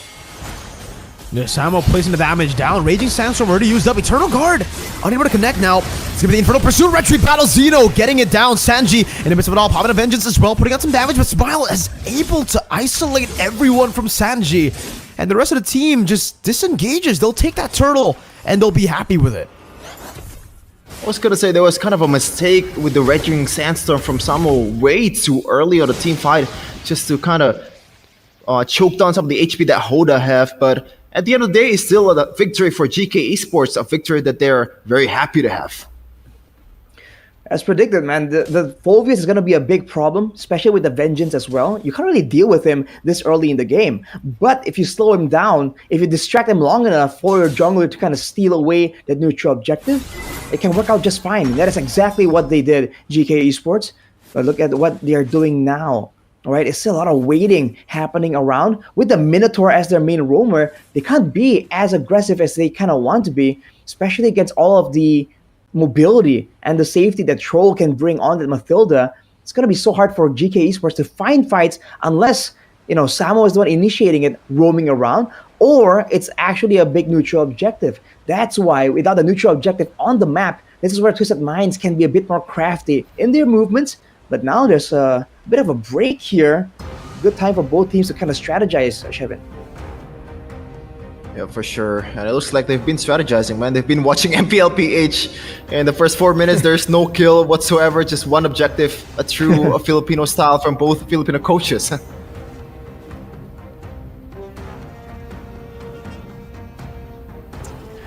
Well, And yeah, we have to see this is the key how also. Yeah, the extra key. If That you you guys are can- at home, you wanna get extra value, go ahead. But again, when it comes to those team fights, you can see that there's both teams kind of struggle to really find the kind of catches that they need. Even right there, surely Twisted Minds wanted to go for some kind of punish, some kind of trade-off for that neutral objective, but they're unable to really find it. Later on, with the Mathilda and Fulvius having a bit more items, more ways to kind of move forward and not really fear the outplay, right? That could be an option. Maybe they're just taking it slow because they know that there is that Suyo potential. Because again, Mirko, we've been talking about this being so dangerous. Oh, yeah. So far, it's kind of being used to kind of farm up more than anything. You think we're gonna see more aggression coming through from GK Esports in the next couple of minutes? I think so. I think for GK, they're definitely gonna have to push out the pace. But the thing is about the Suyo is the fact that you technically don't even need to rush, right? Because your mid-game power spike hits super hard. So as long as you do get those neutral objectives, as long as you are able to get at least like a 1,000 gold lead, that's already enough to take the skirmishes later on. So right now, I think for me, for them at least, they're just gonna have to focus on farming, getting to those item power spikes. And the item power spike against Twisted Minds has got to be the Dominance Ice, has got to be some anti-regen, because it really is all about Sanji and Troll. If Sanji and Troll can sustain long enough in these team fights while dealing damage, it'll be scary. But it seems like we're just gonna be jumping back into the land of Dawn. Let's see what GK do with this early lead. Still super safe coming in from Twisted Minds, especially Troll, man. As you said, Arashi, they need to wait for the maybe flash of the Oasis from Troll to be able to safely roam around the map, because Mathilda, at the end of the day, it's not really a tank, it's a support, and the Bash owning is gonna be harder for them, as we're gonna 10 seconds left for the second neutral objective fight. Is it gonna be the same story as the first? It really could be the same story, especially if GK Esports can kind of layer their crowd control to kind of isolate Sanji, deny his allies from kind of helping him out. But look at this clumping maneuver. Minions Fury coming out, Eternal Guard as well, and whiffing Hoda. Winning out the retreat battle, Samo in the back line. Look at the Fulvius combo in with the Circling Eagle. The big problem for GK Esports, it comes through here. Fulvius, Mathilda, the zone and the poke, even from Troll, not stopping. As long as they were able to bait out the Minions Fury, it was all good. And just like that, Twisted Minds, they take the lead away from GK Esports. Oh man, what a play coming from Twisted Minds. The chase coming through. You're seeing again the strength of this combo, especially with Sanji picking up the Thunderbelt. Samo, the one member that can kind of roam around and be a playmaker for GK Esports, has to kind of play it slow now, knowing that Sanji has just hit a massive power spike. Looking at the replay here, everyone's kind of grouping up together, and actually there was a massive Eternal Guard that kind of sets off everything. They kind of reacted to the Eternal Guard, and because they used up a lot of their tools getting away from it, that's where Troll was able to take Sanji along with him to dive towards that backline. GK Esports, they gotta be a bit more wise here in rationing some of their crowd control. They're gonna require all of it, especially against all of this aggressive dive potential from Twisted Minds.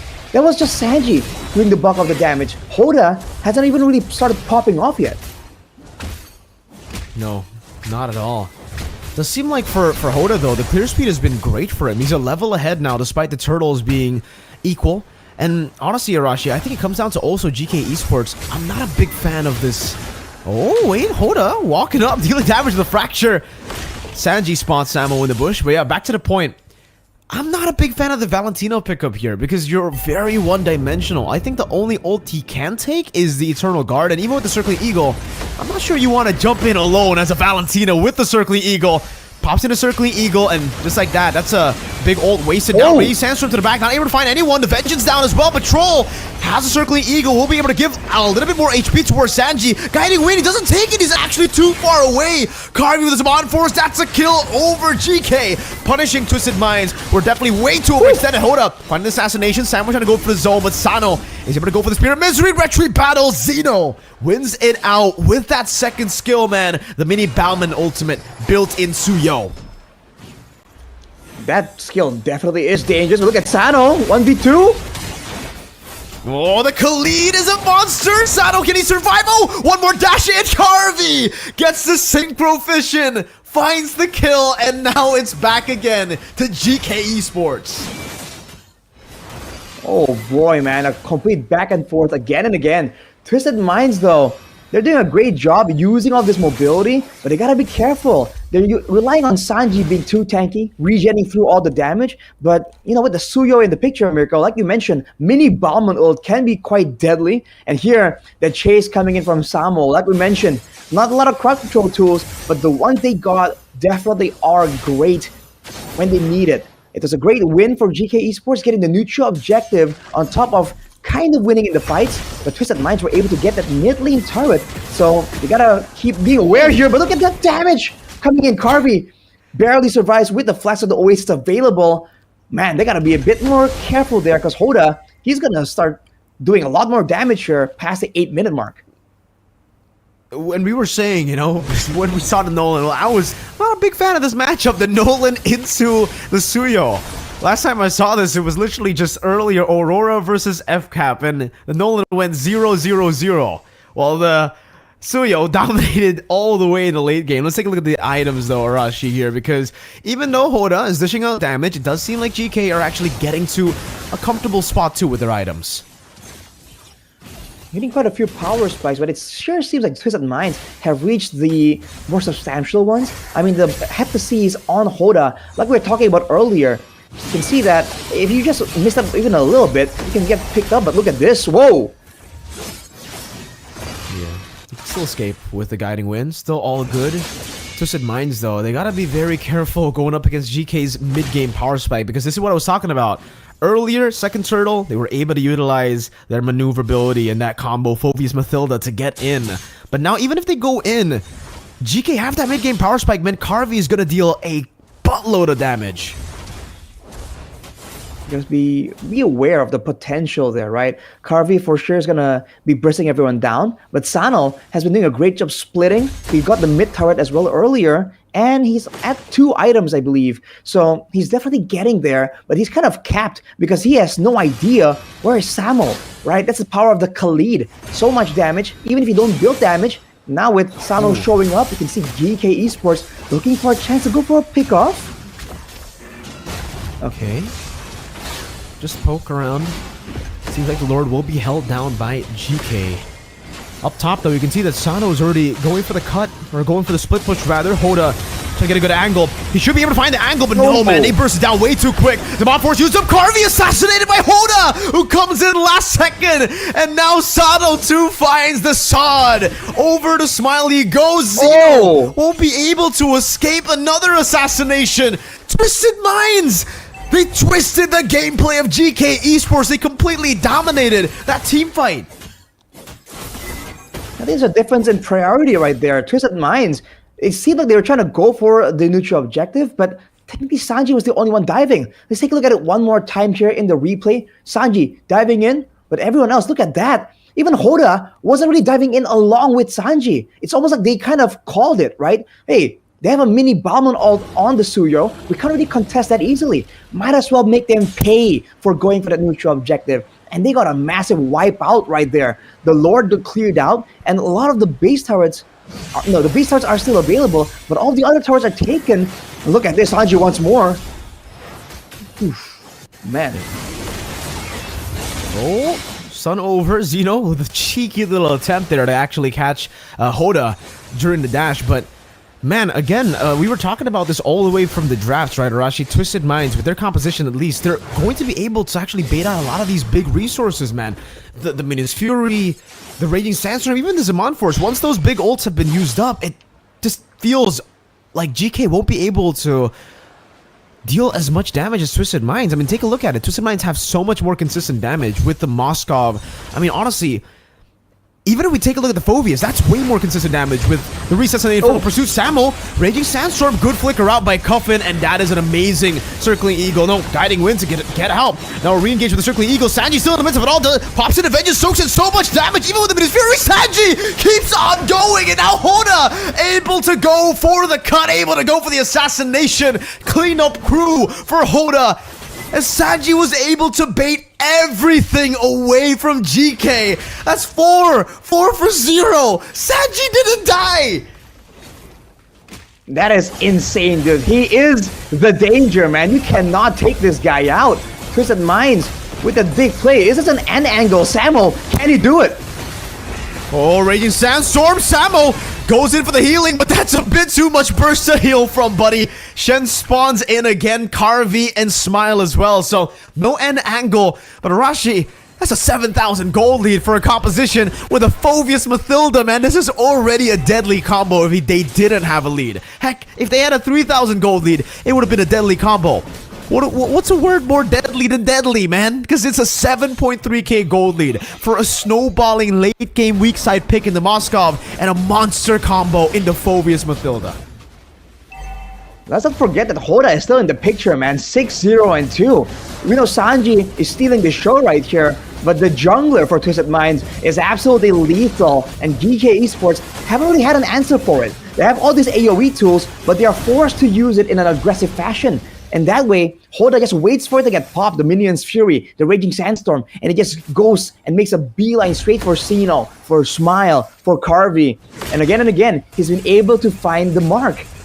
They go and get that Lord just like that immediately. With the base card on the bottom side taken, Twisted Minds, there's so many ways to play this around. They can kind of sit around, wait for the freeze. They can kind of play around the Moskov as well.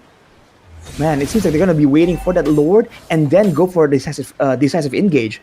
One weakness that they have right here, Twisted Minds, is the lack of clear-cut AoE playmaking engage. But I guess that's where Troll comes in. If he does land a massive Circling Eagle, that could be what they need to try and go for a fight. Otherwise, it's just Sanji walking up, dude. He does not care. Alright, then another siege attempt. Arashi, another end angle, possibly. Hoda walking up, going for the Retribution as well. Popping the Fracture. It's a bit early here. The wave's actually dealt with quite well by GK. Up top, there's no more wave, but in the mid lane, it will shove into the base. Sanji dealing a whole lot of damage over to Samo. Going in for the Infernal Pursuit. Good poke over from Zeno. No more waves to deal with. GK able to clear out the Lord in the bottom lane. That's the enhanced one. Twisted Minds will try to look for a base turret at least here. 9,000 gold lead, but I think it's a bit too aggressive. They actually want to go for the dive, but they still go for it. Sanji in the midst of it all, jumping with the Infernal Pursuit. The Circling Eagle earlier. Big roundabout over from the base as well. Now Twisted Minds trying to go for the base. Sano going for the piercing damage. Oh, what happened to Zeno? Still able to blink out to safety. Sano just on the base, man. Turret locking to a 2-0 lead. Twisted Minds twisting the favor. They were the ones to come through the lower brackets. They weren't the ones to qualify to the Grand Finals first, but now they're 2-0 up. Well, there's a reason they've been dominating these statistics. They've been dominating MPL MENA in terms of how dominant they were in the game. The amount of just plays that we've seen there coming from Twisted Minds, the flanking, the way they're able to dodge away from the exact way that they were able to win in game number 1, the AoE combo is just great, dude. It started all the way here from that first big moment where Sanji just goes in all in, and Hoda just bides his time. This is what happens when you allow the jungler to have so much time, so much space to kind of wait around. Of course, there are moments where GK were able to kind of find something in return, but again, look at this. Look at Hoda here, immediately just going straight for that backline. I think the backliners of GK Esports also just could not find ways to deal with it. And the fact that they were clumping up together in these fights, they're trying to make use of their combos. They're all short range, but that way it allowed Sanji to just go to town, dude. Regenerating from everything, deleting everyone. He might top off the damage numbers too, dude. He was just an absolute monster this game, buying time even in this end sequence here for Sano to go straight for the end. Phenomenal stuff, man. Really, really just well played. If Naisu was here, a good friend of ours, you know, from the Philippines, he would say, Twisted really twisted Geekay's minds off. No, he would literally just say, they practiced their minds off. But, man, super well played. Hey, we got a good view of our boys there in the MPL MENA studio. What's up, Yasu? We got Mr. Big as well, man. Oh, man, I'd love to actually meet up with them again here. Hey, Shevin. How you doing, Shevin? You doing good, man? I'm doing pretty bad actually after the whole fiasco. Shevin, Yeah, Shevin, listen, I'm happy listen, to see I know you're excited. I know you want to try to give excuses for GK because you predicted Geek to win because they have a Geek in them apparently, but Geek just lost. GK just lost a second game in a row. It's about time for some changes here, Shevin. Arashi, what changes do they need? I think they have to kind of think more about how they want to go for the fights, because it seems like it's very template the way they're kind of approaching some of these fights. Earlier it was more of a dive, of a back and forth. Now they kind of doubled down and went straight for a combo, an all-in. But again and again, it seems like Twisted Minds sees their composition and just goes, okay, we know how to deal with that, right? So I think they have to kind of double down in the drafting phase and understand what exactly is their win condition and how can they approach these fights. Because again, if they're clumping up together like that, when they don't have ways to deal with the Phobias, it's just too difficult. And look at the numbers, dude. Yes. That is, oh man, that is insane. Sanji though, definitely somehow, some way doing everything on that Phobias pick. It's just too much to handle, but Shevin, did you hear that? Did you hear what Arashi had to say about GK? Do you agree? Do you agree with what Arashi had to say about your team, man?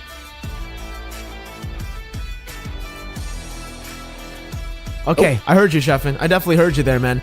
I understand though, Arashi. When it comes to the damage, it was just too much damage, really. And yeah, 11,000 gold from Sano. He only got 3 kills. It wasn't like he was participating in every single team fight, but it's the fact that he's always in the side lane too, clearing it out, getting gold. 11,000 gold on a weak side pick. Maybe this is why we don't see the Lunox. Maybe this is why. Maybe Sano's just a beast on the Moscow. Shevin, man, you were thinking so hard. You were talking to yourself so much. It's time to share to the world. What do you think about GK's performance, man? Absolutely insane coming in from Twisted Minds, unfortunately. And GK, I really hope to God that they're going to be able to come back in the next games. Because, like, if it's going to be a 4-0, man, oh, brother. It's going to be a tough time in the wild card for GK Esports, man. Dude, surely they can find something. Because if you look at the gold graph at least, you're seeing that, you know, there's a bit more pattern here, right? There's a bit of back and forth. You can see that GK definitely are finding some solutions, some ways of staying competitive, but they gotta go even further here. Twisted Minds clearly is still ahead of them when it comes to the pre-planning, the foresight, but that can change, man. I mean, Shevin believes, and I think it's possible as well. All you have to do is believe. Believe first in yourself. What is that saying, Arashi, in the anime? Believe, I believe in you who believes in yourself, or something like that, right? Or we go and talk about, you know, you believe, achieve, conceive, you know, all those good words. We can go with that as well, Shevin. But yeah, Mirko, what you think, man? The MVP? Do we have to even like elaborate here? The MVP for the Grand Finals Game 2 is Sanji on the Phobias. 100% kill participation. What is going on, dude? He has the highest damage taken. He has the highest damage dealt. Bro, only with a Thunder Belt, straight into a full tank build. He does not need that extra War Axe sustain that some players like going for. Dude. Nope. Phobias Mathilda, crazy. But the way Sanji was playing it, even crazier.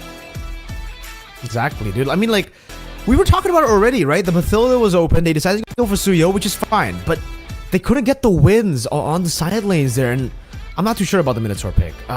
I personally am not a big fan of the Minotaur pick, not a big fan of the Valentina pick. I think they ended the draft with a pretty weak draft. But the first phase was pretty good, right? The fact that they actually got the Khalid in there too. Yeah, the Phobius. You give the hero that's already broken in team fights an all-in type of hero, some mobility with the Mathilda, and some more sustainability while he's already dealing a lot of damage, while he's already resetting his own ultimate now.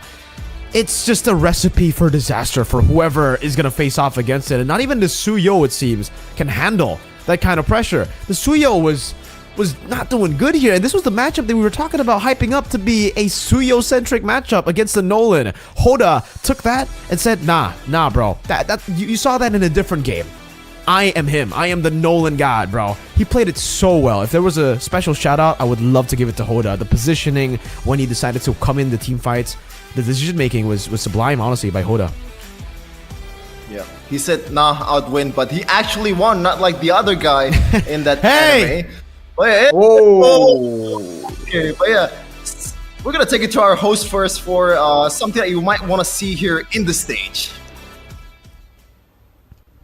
التعليق والنقل الأكثر من رائع زي ما أنتم شايفين.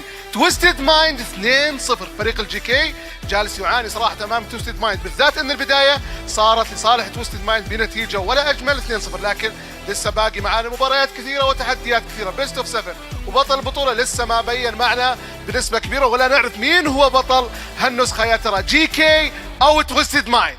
فخلونا أيضا نرحب بالجمهور الاعزاء الموجودين معانا المبسوطين بالاجواء اللي جالسين نعيشها الان. والسؤال الاعظم والاجمل، لازم نعرف مين الجيم اكسبيرينس اللي موجودين معانا، ونطلع لكم الشخصيه ونعطيكم 50,000 دايموند تنبسطون معانا بهالحدث الكبير. لكن لابد يكون معانا ناس عارفه وفاهمه، و50,000 دايموند راح تكون لصالح احد من الجمهور الموجود معنا. والرجال من الحين متحمس، لكن خلينا نشوف مين الهيرو اللي راح يطلع خلف الشاشة، ولابد تعطونا توقع صحيح 100%، وبالذات انه بتاخذون 50,000 دايموند. ففكروا شوي، خليكم مبسوطين شوي. انت متحمس على طول، تبغى تطلع على طول، تعال من الحين. طيب خلينا نرحب. صفق يا جماعة.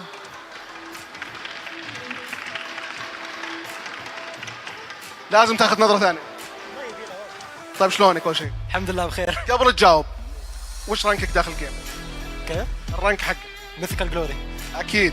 طيب مين الشخصية؟ ازمرالد اكيد. اكيد. صفق يا جماعة الخير. يستاهل صراحة. After that forbidden combo in game number 2, oh, I'm sorry. After that haram combo in game number 2, Twisted Minds were able to secure the second game, and they are halfway. They're halfway to Malaysia.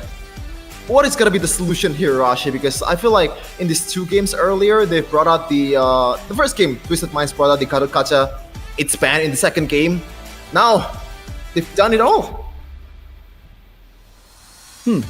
Yeah, I think there's definitely things they have to adjust here, especially game plan wise, right? How they're gonna play the early to mid to late game. I think it's there, right? But it's gonna take time for them to really solve that issue, Shevin.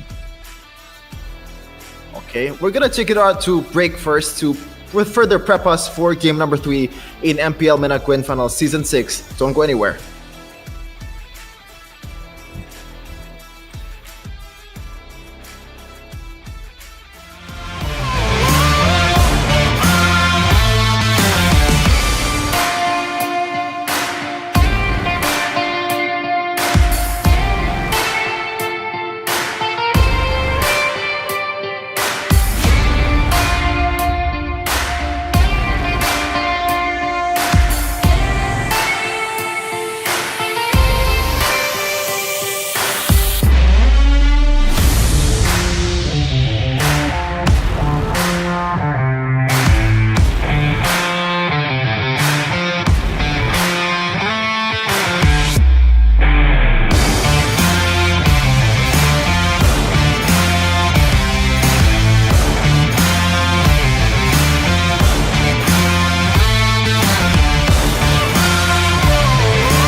Welcome back to the Grand Finals of MPL MENA Season 6. Once again with me, Sheffin, Mirko, and Arashi. And after their loss last season in the Grand Finals, Twisted Minds lost 4-1 to Falcons Esports. But right now, they are on route to take it all the way, even sweeping Geekay Esports in this Grand Finals and go to M6. Now, Arashi, they need a needle mover, a move that pretty much caught the opponent off guard. At this point, like, what's gonna be the move?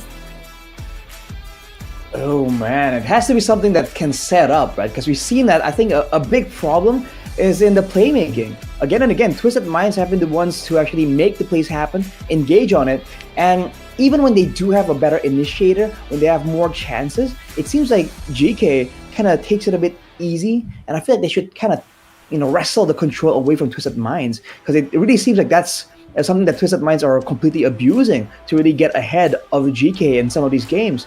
And for the looks of it, I mean, what do you think, bro? Because the predictions, right? There's that prediction minigame going on. We can get 1,000 diamonds if you can predict the right score. With the way things are going, dude, it's looking kind of one-sided for Twisted Minds. Shevin in particular, bro, do you think GK is gonna mount some kind of comeback? With that kind of strategy, right? Do they want to go with something more aggressive, maybe, right? Ooh. We're gonna hold that for a second here because we have a comment here from Kyrie to one of the best junglers in MENA, Hoda. Hey Hoda, I've heard about your impressive playoff run with Twisted Minds. It's not easy stepping up like that, but you made it happen. Keep pushing yourself, and maybe we'll meet at M6. Let's see who dominates the jungle. Good luck and soar beyond limits. Wow, that's a whole lot of praise from one of the best in the business out there, Mirko. I'm a big fan of Kyrie. I think all of us are here at Indo-English casters, right? We're a big fan of him. Let's really hope that they can actually do what Twisted Minds have been able to do all the way from the lower brackets. It looked like coming into the Grand Finals, GK were the ones to be, maybe the new champs here, taking over from Falcons, who were able to beat Twisted Minds. And Twisted Minds sticking to the same lineup. We know that it's very hard for a roster like this, for a roster that has been together for more than a year, to stay consistent. But it does seem like Twisted Minds has actually gotten better through the lower bracket run, through the losses and through the mistakes that they've made in the playoffs. They have learned from that, they've adapted from that, and now GK, they're the ones left to kind of adapt and improvise themselves, right? And I think for them, going on with a lot of these overthinking type of picks is not the best choice to go for, right? The Valentina and the Minotaur. We got to talk about those two picks, man, because I think for the first phase, they won it with a Suyo, a Harith as well. A Khalid, they were looking good. And the fact that there was no Lunops to counter it, they took away the Clint as well. No kill pressure for the Moskov lane. Yet they didn't go for a roamer that can actually rotate fast enough. They didn't go for a mid laner with Prio. It was up against a Vexana, by the way. So it was auto Prio to the Vexana Mathilda, who already had a mobility advantage. Sure seems to be the case right there. So again, being more proactive here could really help GK with how they want to really get an advantage, because they're able to find some things, but again, when they are forced to kind of wait around, it seems like team for Twisted Minds, they're able to find these weird angles. They're able to actually make the surprise play happen. So I think getting more control will be a great idea, and having more flexibility when it comes down to how you want to play it out. Because again, we highlighted that issue all the way from the beginning of game number 2. They were going with a roaming Minotaur, but they wanted to go for that combo. Unlike Twisted Minds in game number 1, where they have the God of Kacha, where they have a lot more tools to throw out to kind of like interchange with each other. In game number 2, I mean, GK were struggling to find the right fights, and eventually everything just became about the Minion Fury. And the moment the Minion Fury doesn't really land as ideally, or it wasn't as impactful as they needed to be, everything just starts crumbling, man. Like, so I feel like they gotta figure something out here, pick and choose, maybe coordinate between the EXP lane and the roamer, right? Who wants to be a playmaker, who wants to kind of be the front line, something like that can really serve in their favor, Shepard. Yeah, I think also the fact that quite literally there is no Purify at all in the first or the second match earlier. When you have that much control, it kind of signifies that you don't really execute it the right way. So I think maybe the main problem still is the execution part, because even in game number 1, they were not really behind by that much in the late game, there is still some kind of outplay that you can think of.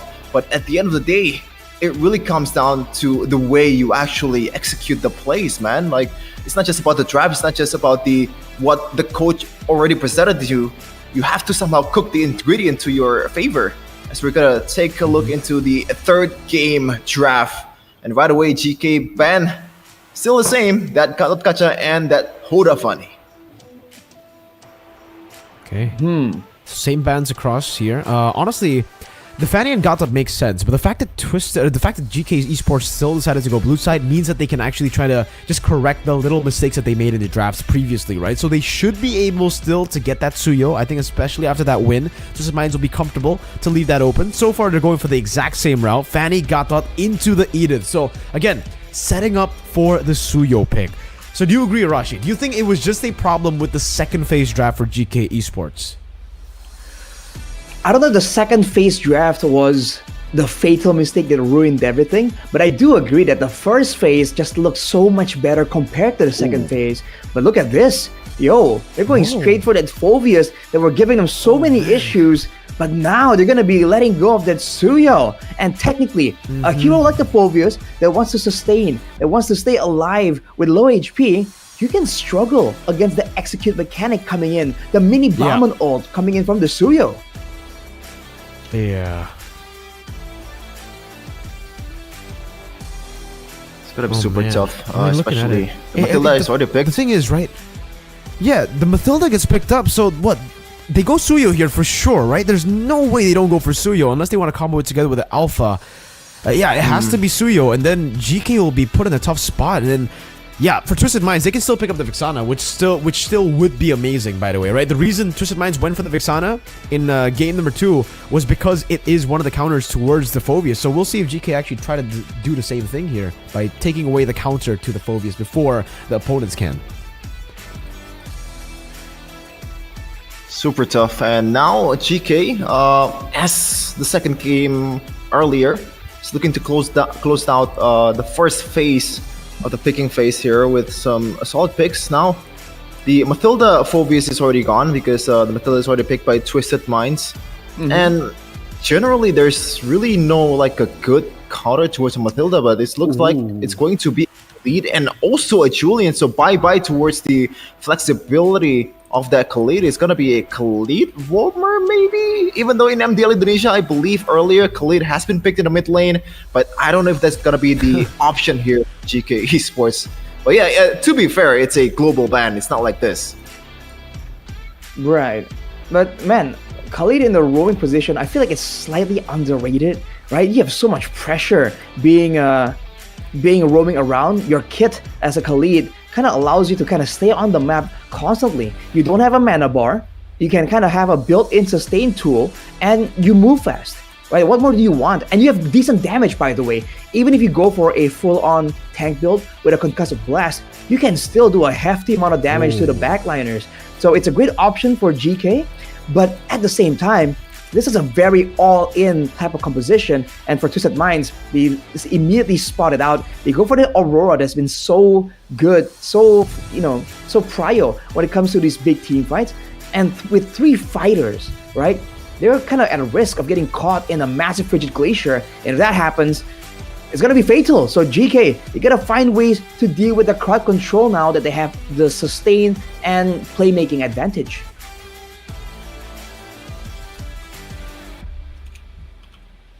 Honestly, at this point, I think even next bird pick for Sanji again, it's not really a bad idea because when you think of the heroes here, Phoveus and also Khalid, the frontliners, it's gonna be there mostly in the objective fights also, and Sanji can just repeat the process again, especially when you have that Matilda in your favor.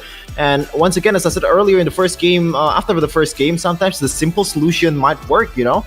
And you don't really have to have that big setup for you or your teammate to be able to do the job. Maybe just counter out your counterpart in the laning phase might be a good idea here, but I don't know if that's going to be the case for Twisted Minds here, as they banned 2 mages right away. 2 very annoying mages in Faramis and also a Vexana. Now, what's going to be the option here, Rashi, for GK Esports now that all of these mid laners has been banned? 3 mid laners banned, in fact, from Twisted Minds. I'm thinking something like a Yeve can work. It's been rising in popularity. It can kind of slow everyone down, can move together with the team, and kind of add one more layer to allow your fighters to kind of catch up. But yeah, if they do go for that, there is still a risk of getting dove on by the Suyo. Now with Twisted Minds picking up the Harith, having physical damage supplied from the jungle as well. Ooh man, I feel like they need some more safety tools almost, some way. Oh, as I say safety though, here comes the one with the mobility, with the crowd control immunity as well, Mirko. This is a pick that you're very familiar with.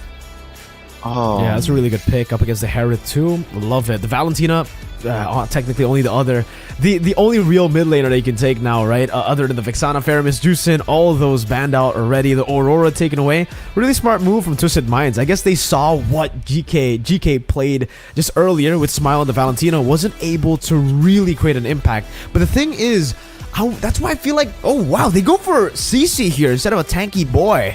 I guess trying to capitalize on the fact that the Khalid and the Phobius will have a lot of HP to try to punish. So maybe that's the case. I would have expected definitely something like a X-Morg, like Mr. Sheffin mentioned, especially with the Faraga armor, right? You can actually kind of stop the crossbow attack with the Faraga armor getting used up. It kind of like puts the crossbow tank down again. But yeah, for me, this time, I'm not really a big fan of the Aurora into the Valentina. I feel like if they went for the Vexana, then they could have gone for the Aurora and Faramis ban, and then it would have been the same issue, right? Where the Valentina wouldn't be able to get any real good ultimates. But I think the Frigid Glacier is a pretty darn good ultimate here to take for GK Esports, and they should be able to utilize it in a combo themselves with a Khalid, with a Wanwan too.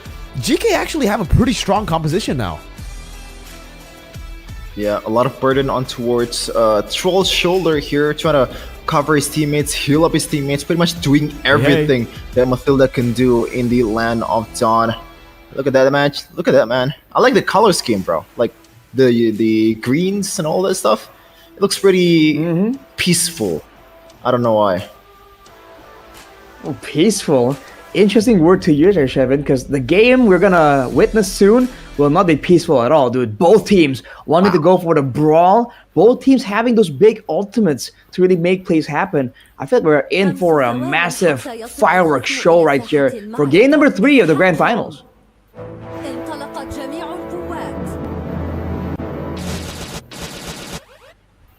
And right away, it seems like we're just gonna get into the Land of Dawn.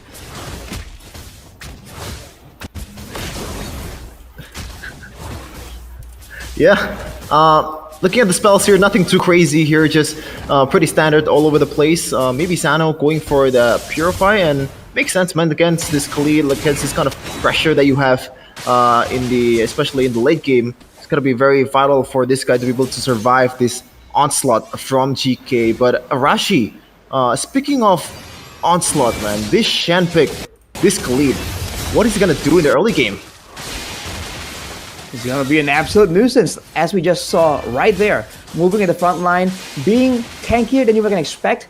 And if he plays the pesky style, by all means, the Suyo is strong, but it's still an assassin. The Khalid can be a massive problem for him to deal with. But otherwise, he can just do this. Help out with the clearing the same way a Jawhead would.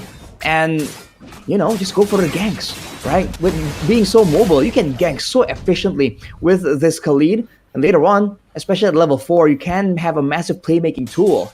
A big key factor to note right here, though, is the fact that Sano went for the Purify, and there's none on the side of GK Esports. So they're the ones expecting to be able to walk forwards aggressively, thinking that they're the ones going to be pushing the pace.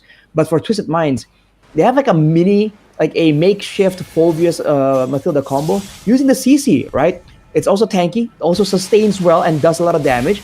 So technically, they can use it the same way to pressure GK Esports, the exact same way that they did in game number 2. Yeah, I think it's gonna be a bit passive here coming in from Twisted Minds. They knew that they can kite really well with the resources and also the skills that they have, especially with the Mathilda, but in terms of objective game, it looks like they just plan to concede right away. Yeah, no real setup here, honestly, for the side of Twisted Minds. That's why not a big fan of the CC pick again, right? The fact that you're not really a full bully against the Phobius, the fact that he's playing it just to shove as well, that gave GK Esports an option to go for the turtle. And remember, we in Rashi already kind of spoke about this previously. If the Suyo doesn't get snowballing, it becomes a pretty tough pick to actually pull off. Up top as well. Whoa, Carvey. Whoa. Already dealing a lot of damage. Sano falling back, and yep, Carvey winning up in this matchup. Shen already rotating up top. Smile walking forward too. Stole away the Frigid Glacier. There's gonna be some rotations from the side of Twisted Minds, but Carvey will just get a few shots in on that turret up top. Finally, an ideal game in the early game for GK Esports to build from, especially when you look at the 1-1. This is a marksman. They can scale better than their counterpart in the Harith with the magic damage. And this might be the first blood here, especially Sino is already in top lane, Berko. Might be. No kills just as of yet, though. And up top, it is just going to be the respect over from Sano. He knows he can't do anything here up against Zeno and Carvey. It might actually be a turret take. Yeah, they're going to get take the turret under the 4th minute here. Arashi snowballing Julian 1-1. Mid lane though, hold up. Trying to go for a trade. Shen, Raging Sandstorm back. At least you can see that damage and the kill pressure from Twisted Minds still alive though, despite the early lead on GK. That was a brute force turret take from the side of GK, dude. He just kept sending people there, and Twisted Minds, that having the Mathilda, they can't really match the rotations. Now that Sano's that far behind, you have to remember, the Suyo needs a snowball, but so does the Wangwan. And Carvey was doing a great job. Even solo, he was able to force Sano to really burn out the Zaman Force earlier. So Twisted Minds actually getting pressured for once, but they are rotating away from the spawning turtle here. Might be going for an exchange, a trade almost, the same way that GK Esports did. But look at how mobile Shen is right now, but they still pull the trigger though. Rotating down below, Carvey didn't stand a chance. 5 members rotating. Frigid Glacier over to Shen. Look at that damage coming down. Raging Sandstorm and the Flicker out to safety. Meanwhile, GK Esports utilizing this to go for the trade on the board. But Twisted Minds, it does seem like they don't care about the turtle. They're just going to go for the turret goal here. Is that Smile with a rotation? No ultimate to take right here. He can't take the Circling Eagle. Will decide to use it. No, actually doesn't. It's just going to be the turret gold over to Twisted Minds, and GK will get a second turtle in this game. Oh, let's talk about the mechanics of Shen though at that time. I think if he were to Raging Sandstorm to the back instead, he's gonna get killed. Instead, he goes to the front and just flickers back. I didn't really thought of that. That was a very cool mechanics there from Shen. And it's great plays by GK there. In addition, Smile also rotated, kind of denied Twisted Minds from equalizing on the turret advantage. Now with the Thunderbell picked up by Samo, you can expect more fights to be forced out by GK. And if Twisted Minds won't give it to them, they might go for dives. They might even go for a play onto the purple buff, which we haven't seen so far, but look at this roam pressure, dude. The gold lane zoned away by the roamer. It is absolute insanity. Yeah, because this is what you expect from early game Khalid, man. The mobility, also the early game damage. Troll has to wait for the item to stack up if he wants to be a bit more of a difference maker here, because so far, if he were to check on the bushes, he's gonna get punished right away. Meanwhile, in the top lane, sneaky Hoda straight takes the turret. Interesting turret take right there. So Hoda definitely isn't snowballing, but he's also getting out-farmed by Sino. That's a surprising part. We know Julian can clear really, really well, but you can see that Hoda somewhat getting pressured. There's a lot of aggression coming through. And once again, that's a Raging Sandstorm baited out. GK Esports, they're not getting a lot of big plays with these Raging Sandstorms, but the fact that they are forcing Twisted Minds to kind of react, you know, to pretty their movements. Oh, look at this though. Circling Eagle. Oh, Flicker from Cuffing getting the freeze down and the Frigid Glacier. Hoda was just a bait. Well played from Twisted Minds. They get a pickup onto Zeno. And look at the rotation. They go straight up top instead of the neutral objective. So trying to stagger a bit of the timer for the neutral objective. Twisted Minds just trying to go for the reset. Carvey will have the crossbow attack. Will decide to pop it into Vengeance. Gets used up. Sanji able to escape for a bit. Smile actually stole away the Circling Eagle. Carvey, no crossbow attack, no Inspire. It might be the opening for Twisted Minds to go for the turtle, and it is going to be that opening. Shen Let's see if he can find a massive Raging Sandstorm. Guiding Wind to the front with a Circling Eagle, zoning Xeno. No, smile away. Xeno decided to just go for the purple buff. And just like in game 2, Twisted Minds are... He lost the early game. They get control and stun over Shen. Bursted down. Raging Sandstorm Flicker. Hoda unable to get the snipe down. And Twisted Minds recover after being down 2,000 gold just with a fight and a pick. Insane coming in from Twisted Minds, and now the game is just a whole 180 difference here. The gold lead is almost non-existent from GK Esports, and I expect that to be different in the next 30 minutes. Meanwhile, Curtain call. Samo forced back Frigid Glacier and the freeze. Just for the vengeance. Now, Xeno walking up. Hoda getting the stun down, canceling out a bit of the sword. Sanji, no vengeance. Gotta respect this. Able to escape the triple dash there. CC plus the guiding wind. It seems like Twisted Minds will still be able to escape from that situation. But GK, they're still holding on to that very small gold lead. Alright, so for both teams, it's still kind of equal for the most part, right?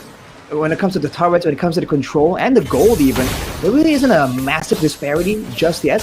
The longer the game goes though, I think it kind of favors... interesting. I think it kind of favors Twisted Minds just due to the fighter priority for the side of GK Esports. Twisted Minds will have more damage to swing around the longer the game goes, and technically in a 1v1, that CC is an absolute problem to deal with. So even later on, Samo on the Phobias might have more teamfight presence, but that might be it. Oh, walking up, that's a back combo. Oh, Hoda! To be caught by the Raging Sandstorm, smile with the execute. Just with the dashes forward, GK. Able to get back one boar on the board. Toughness trying to go for the clear. Xeno is on it. Has the enhanced sword, I believe, to escape. Yes, Sana pops in Zaman Force, but gets zoned away by Carvey. GK still showing that their composition has what it takes to win these teamfights.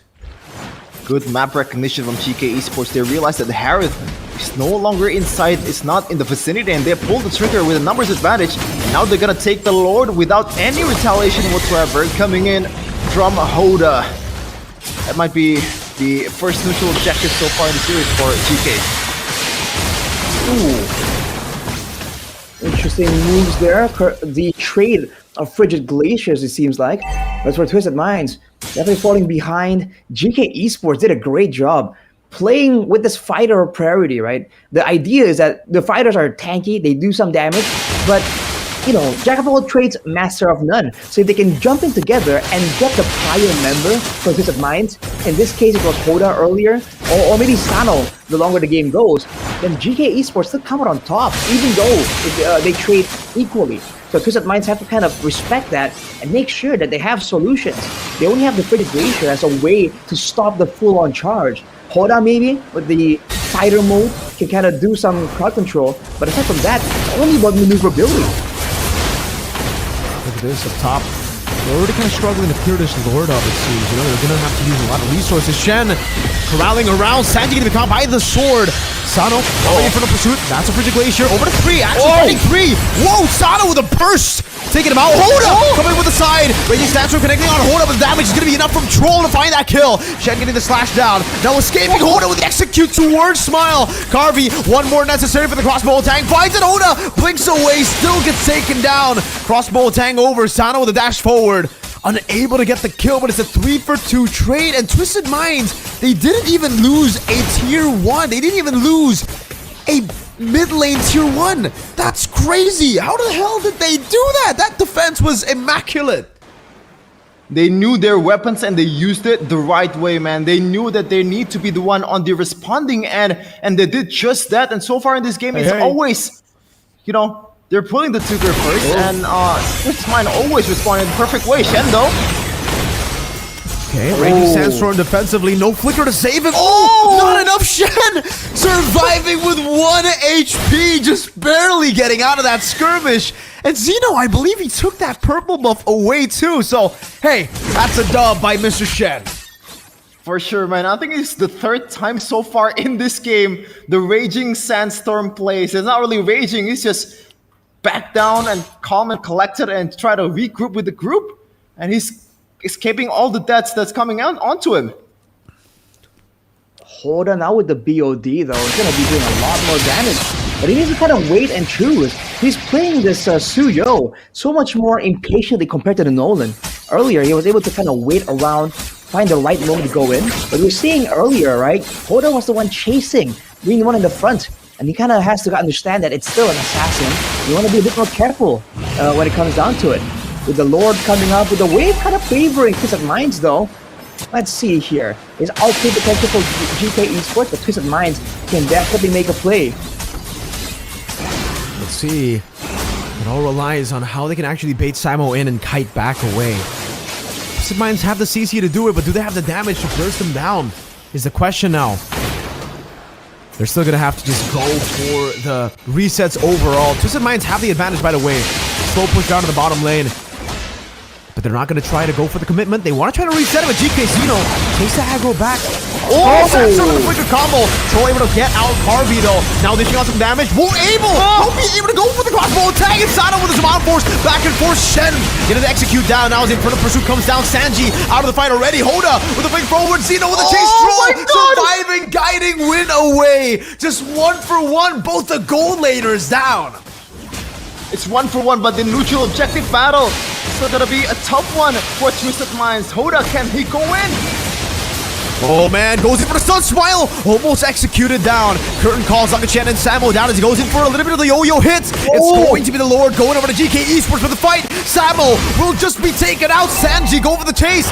Zeno with the enhanced sword, escaping away, but the chase is too much. A flicker from Cuffin to take the kill over.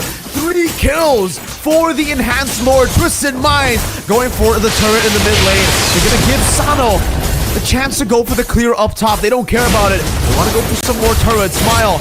You gotta respect this. Hola's coming over as well. Carvey rotating forward. Hoda trying to go for the stun. Unable to find it. Now stealing away the purple buff. A win for TM.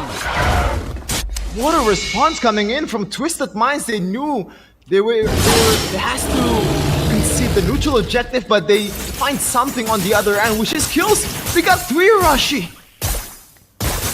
And that's a great play there for Twisted Minds to identify the fact that, hey, GK Esports are having the advantage here. They have the information. We can't even go for a guaranteed play onto the neutral objective.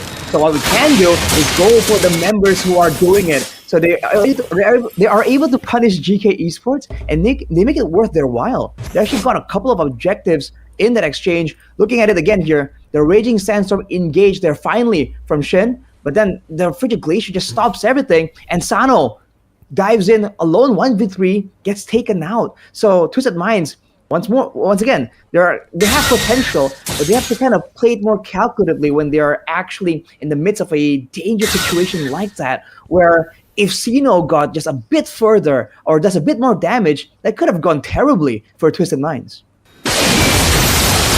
Almost getting to execute Hoda, a bit too aggressive. Carvey turns it around. Just 2 more, actually 1 more weakness point over to Cuffin, and that could have been brutal for Twisted Minds.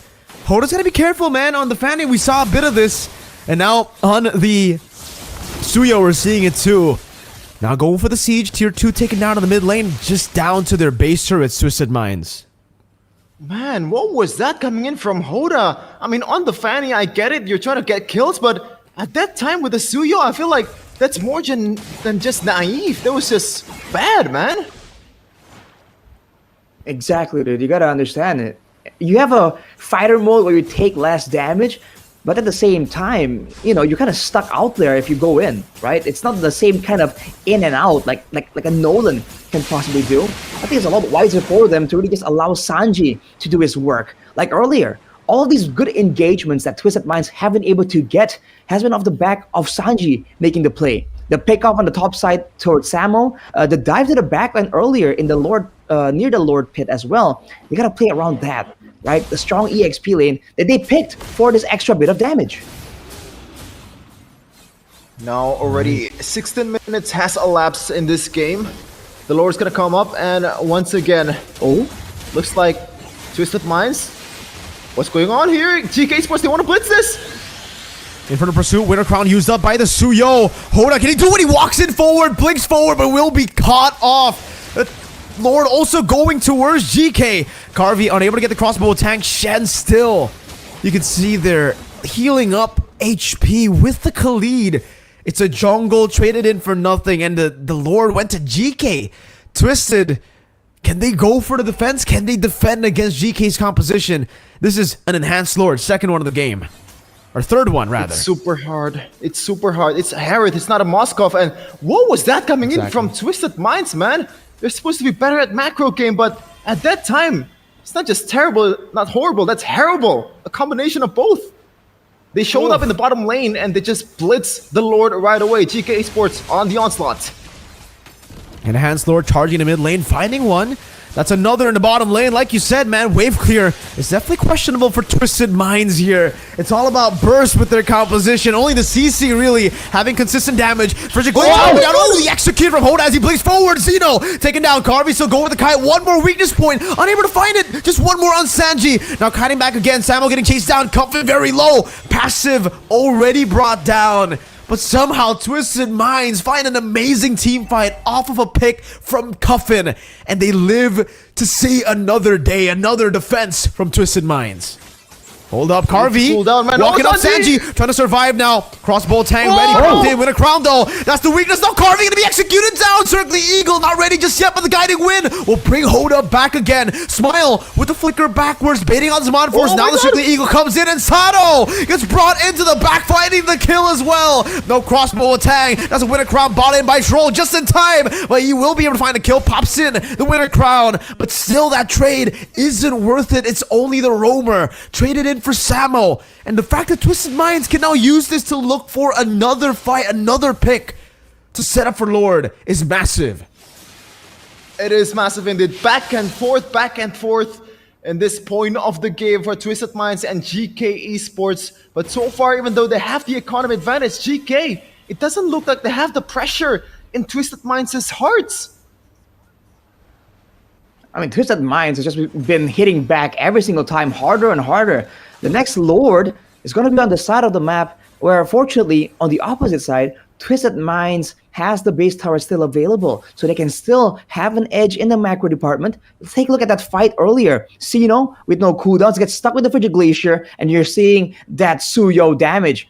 Now, fortunately for GK, they're able to hit back, still do a lot of damage. But with so many members already taken down, they're forced to run away, and Troll made this great play to buy so much time and at least force GK Esports to kind of commit to this fight, lose 2 members, but now it's a 5v5. And technically, I think the wave is still favoring Twisted Minds though, so they can play it slow. But GK, we've seen, have been more aggressive, so Twisted Minds have to kind of expect the unexpected. They're trying to chunk him down now.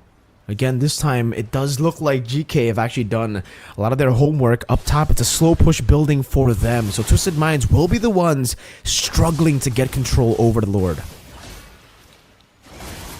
Sanji still trying to scout the situation here.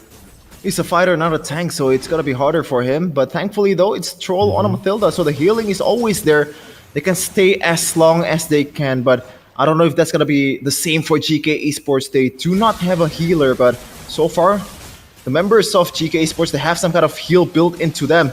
But now, what's going to happen? Will they pull the trigger on this one? They're going to have to send Hoda up top there. You can see it. Hoda going to have to clear the wave, and this might be an opening for GK. They see it. Carvey on it, Smile walking forward, has a Frigid Glacier, pops it in. No one gets caught.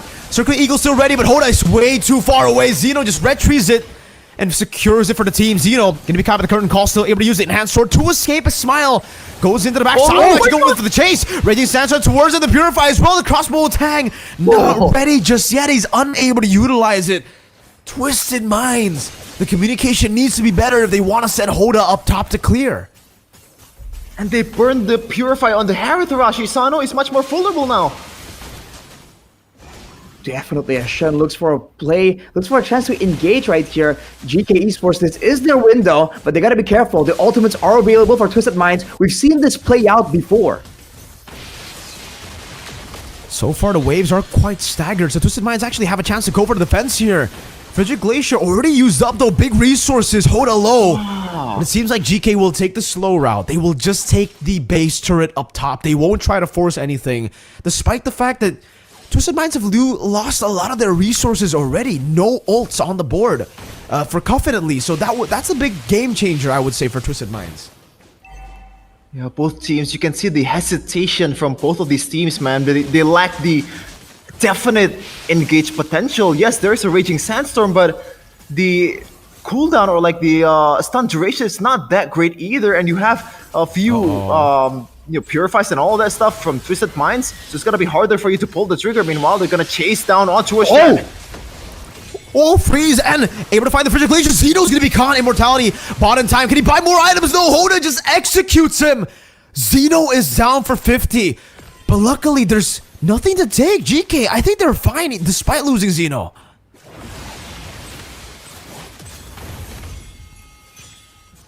All right, It's gonna be hard for them. Twisted Minds. They're trying to go away from Mathilda. Super hard, and now they have the advantage here and try to siege down on towards the mid turret. Even though the turret is still favoring hard towards GK Esports Arashi, but so far in the wave department, I don't think Twisted Minds have a lot of problem before the neutral objective. Yeah, Twisted Minds can kind of play it safe right here. Technically, if you want to think about it, man, Twisted Minds can kind of scale out, but Sanji has kind of been forced to be this twin frontliner. But look at this, whoa! Fight attempt from GK. Nah, it's still the guiding win. That's why the Mathilda always comes in handy. Anytime you get picked off, you can always just call Troll for the getaway or get out of jail free card there. Yeah, now Smile got the Frigid Glacier, so already a good resource that he has at this point in the next neutral objective fight, a big one. This might be the last neutral objective of the game that both of these teams gonna secure, but let's see though. Fourth round at this point, already 24 minutes has elapsed in this game. Sano even bought the Winter Crown at this point. It's gonna be harder for Carvey to stack up or chain up that crossbow of Tang. Now, what is going to happen? Once again, GK Esports is gonna have the advantage on the Lord. It's gonna chunk it out a bit by bit. Now, the main objective for Twisted Minds is not to repeat the same mistakes over and over again, showing up on the other side of the map, Arashi. But they already set up a slow push on the bottom side though. Hoda didn't clear the wave completely, left 1 or 2 minions just to make sure that it kind of builds up. Sanji though, ooh, he's gotta be careful, man. Oh, they're gonna go on to Zeno. Forcing a hand sword, isolating Sama. Oh, he gets the Infernal Pursuit over to Hoda there. No, Frigid Glacier actually already used up as well. Hoda trying to escape, getting chased down by Carvey. Still has a bit of sustain. They're still able to keep the waves down below in a safe position. But man, Cuffin's gotta be way more clinical when it comes down to using a Frigid Glacier. Sano also. Zaman Force for the Khalid. I think it's gonna be tough for Ashi, especially when you think about it. There's no far lane hero out there in this game, so they're gonna stay at this Lord Pit as long as they want it to be, man. It's gonna be not just a Lord dance, it's a Lord... it's whatchamacallit, a dance that lasts for a long time, but now... Whoa! Flicker forward, Frigid Glacier, good Winter Crown to escape it though from Samo. And for pursuit to re-engage, Frigid Glacier from Smile finds them, and now it's just everybody falling down. GK, they might have gotten their first win with that team fight. Only Cuffin left to defend, no Flicker on him as well. There's absolutely no way you can defend this alone. Shen zoning him in the back, and now it's gonna be GK just targeting the Crystal to bring us to another game. It's 2-1, not a clean sweep for Twisted Minds. Finally, some sort of retaliation in the score department for GK Esports. They're not done just yet. As Samo said earlier, their gameplay is gonna be as strong as his hair. And now, you're definitely gonna get a game 5, but how far can GK take it? Man, oh man, because even in that game, it's not really the most convincing showing, man. A lot of blunders from both teams. But yeah, still a good victory to start off the comeback. Great moment for sure for GK. Going with a more aggressive approach, and it really has paid off. Looking at some of the highlights right here, you can see that the Khalid pick, right? Of course, the Phobius was doing great. Sino the Julian was great, getting great retributions. Carvey on the 1-1 was an absolute menace, very elusive as well. But at the core, on the core level, it was Shen on the Khalid that was just such a nuisance all the way from the beginning of the game and even late in the game, able to bait out several spells, several ultimates coming in from Twisted Minds, and they really didn't do as good of a job in those big team fights, even in the macro department. So is this a sign that GK Esports have found a winning solution, has kind of read through the pattern? Because Twisted Minds, we have to see now, how do they react when they're not the aggressors? When they're on the back foot, what's going to happen? Because if they show vulnerability here, GK Esports can take this template, take this blueprint, and apply it to the next couple of games and set themselves up for a for a reverse sweep. So you're telling me 4-2 is not out of the table, Arashi? Oh, my prediction is looking strong right now. Wait, hang on a second. I thought you I changed it to something 4-2. else, Kevin. You changed it to 4-2 as Twisted Minds got the second game, but hey, Sheffin, listen. The one time you kind of, didn't talk, they got a win. But the two times you said it was going to be GK getting the dub, they got 2 back-to-back games. Now, I don't want to say that's a pattern, Sheffin, but we have had patterns before. This could be another Twisted Minds 2 back-to-back, and that could be a 4-1 prediction to the other side, Sheffin. Oh my goodness. Speaking of prediction though, don't forget that you guys can predict the score and get 1,000 diamonds for free. Yes, 1,000 diamonds for 10 of you. It's not divided by 10. It's 1,000 times 10 for all of you guys. So don't forget to predict it as we take a look deeper into the stats, Arashi. What can you, decrypt from this statistics? I think you can say that the Suyo definitely is still strong in the late game, but I think the maneuverability, right? Because Hoda was doing damage, and even in that final fight where it looked so bad for Twisted Minds, he was still able to get a complete assassination, right? Just delete someone from the side of GK Esports. But afterwards, right, what happens there?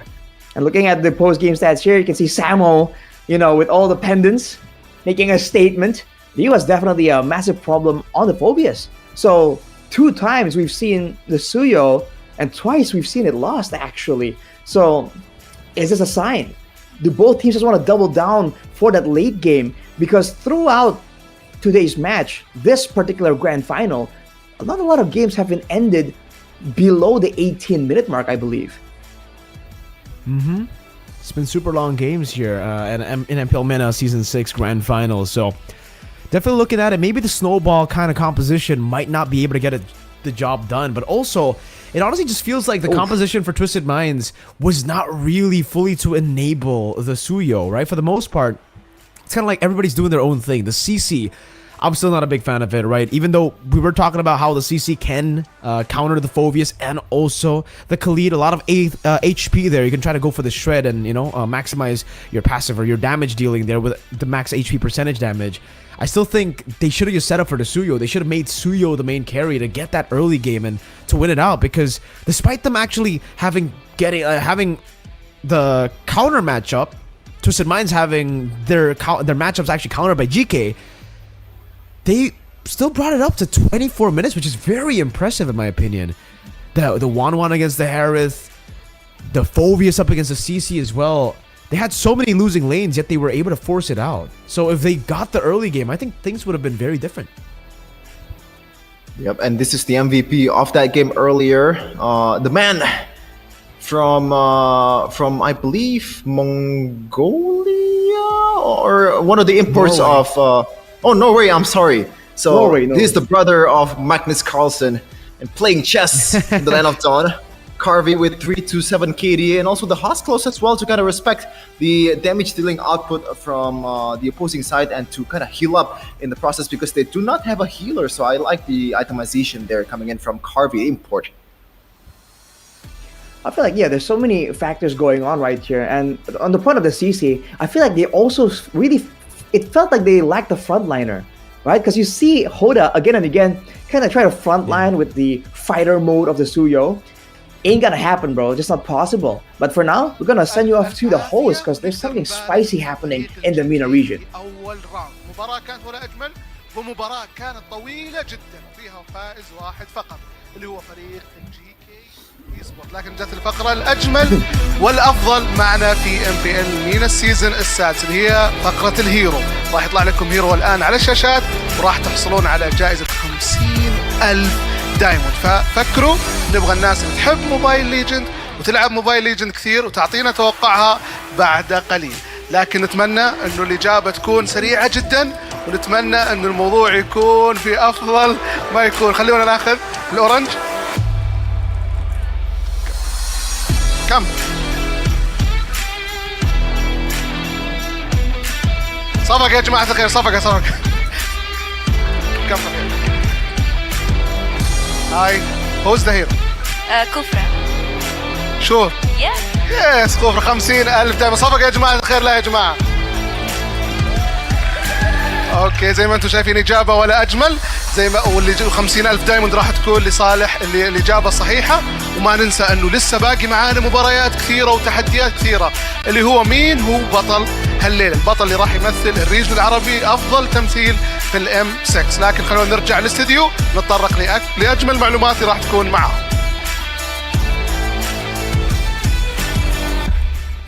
That is it for Game 3. It looks like it's not going to be a sweep for Twisted Minds just yet. They gotta pump the brakes down and also play a bit more safely in the next game to secure the spot to M6. But Geekay Esports, though, they're not going to back down just yet. There's still a lot of games to uncover in this series. Best of 7. The adjustments is going to be the name of the game. This is kind of the difference, I guess, between regular season games and also playoff series, man. The adjustments mid-games or like in between games, Arashi. This is where the coaches are shining the most. Most definitely. I mean, we saw that the draft was a big reason why Geekay Esports were able to actually turn the tides and be the aggressors. When you have 3 solid fighters, I mean, the elite in our own region is a contested pick. That, along with the Phobius, along with one of the picks that's escaping me right now, but 3 massive fighters can just walk forwards there. It's allowing them to just go aggressive. It's allowing them to go for those dives. Where we saw earlier, some of those dives were looking kind of risky, you know, right? A bit forced. But with 3 fighters, man, you have more than enough HP bars to kind of tank the tower, to try and do some damage. And we talked about it, right? Even in the end, if they all just dive in and they lose 1 member, but they're able to take out the main damage dealer from the side of Twisted Minds, then they still come out on top. On top of that, the 1-1, relatively independent, not really relying a lot of attention from the rest of the team. So you saw Carby just kind of do his own thing, right? And doing his own thing, he was doing a lot better compared to the Harith, who has to play around the Demand Force, who has to play around his team as well, and still have to keep in mind, you know, the guiding win, who's taking it and all that. So, like Shivin was mentioning in game number 2, it really feels like simplicity becomes the best idea, right? Occam's razor, the simple solution generally becomes the best.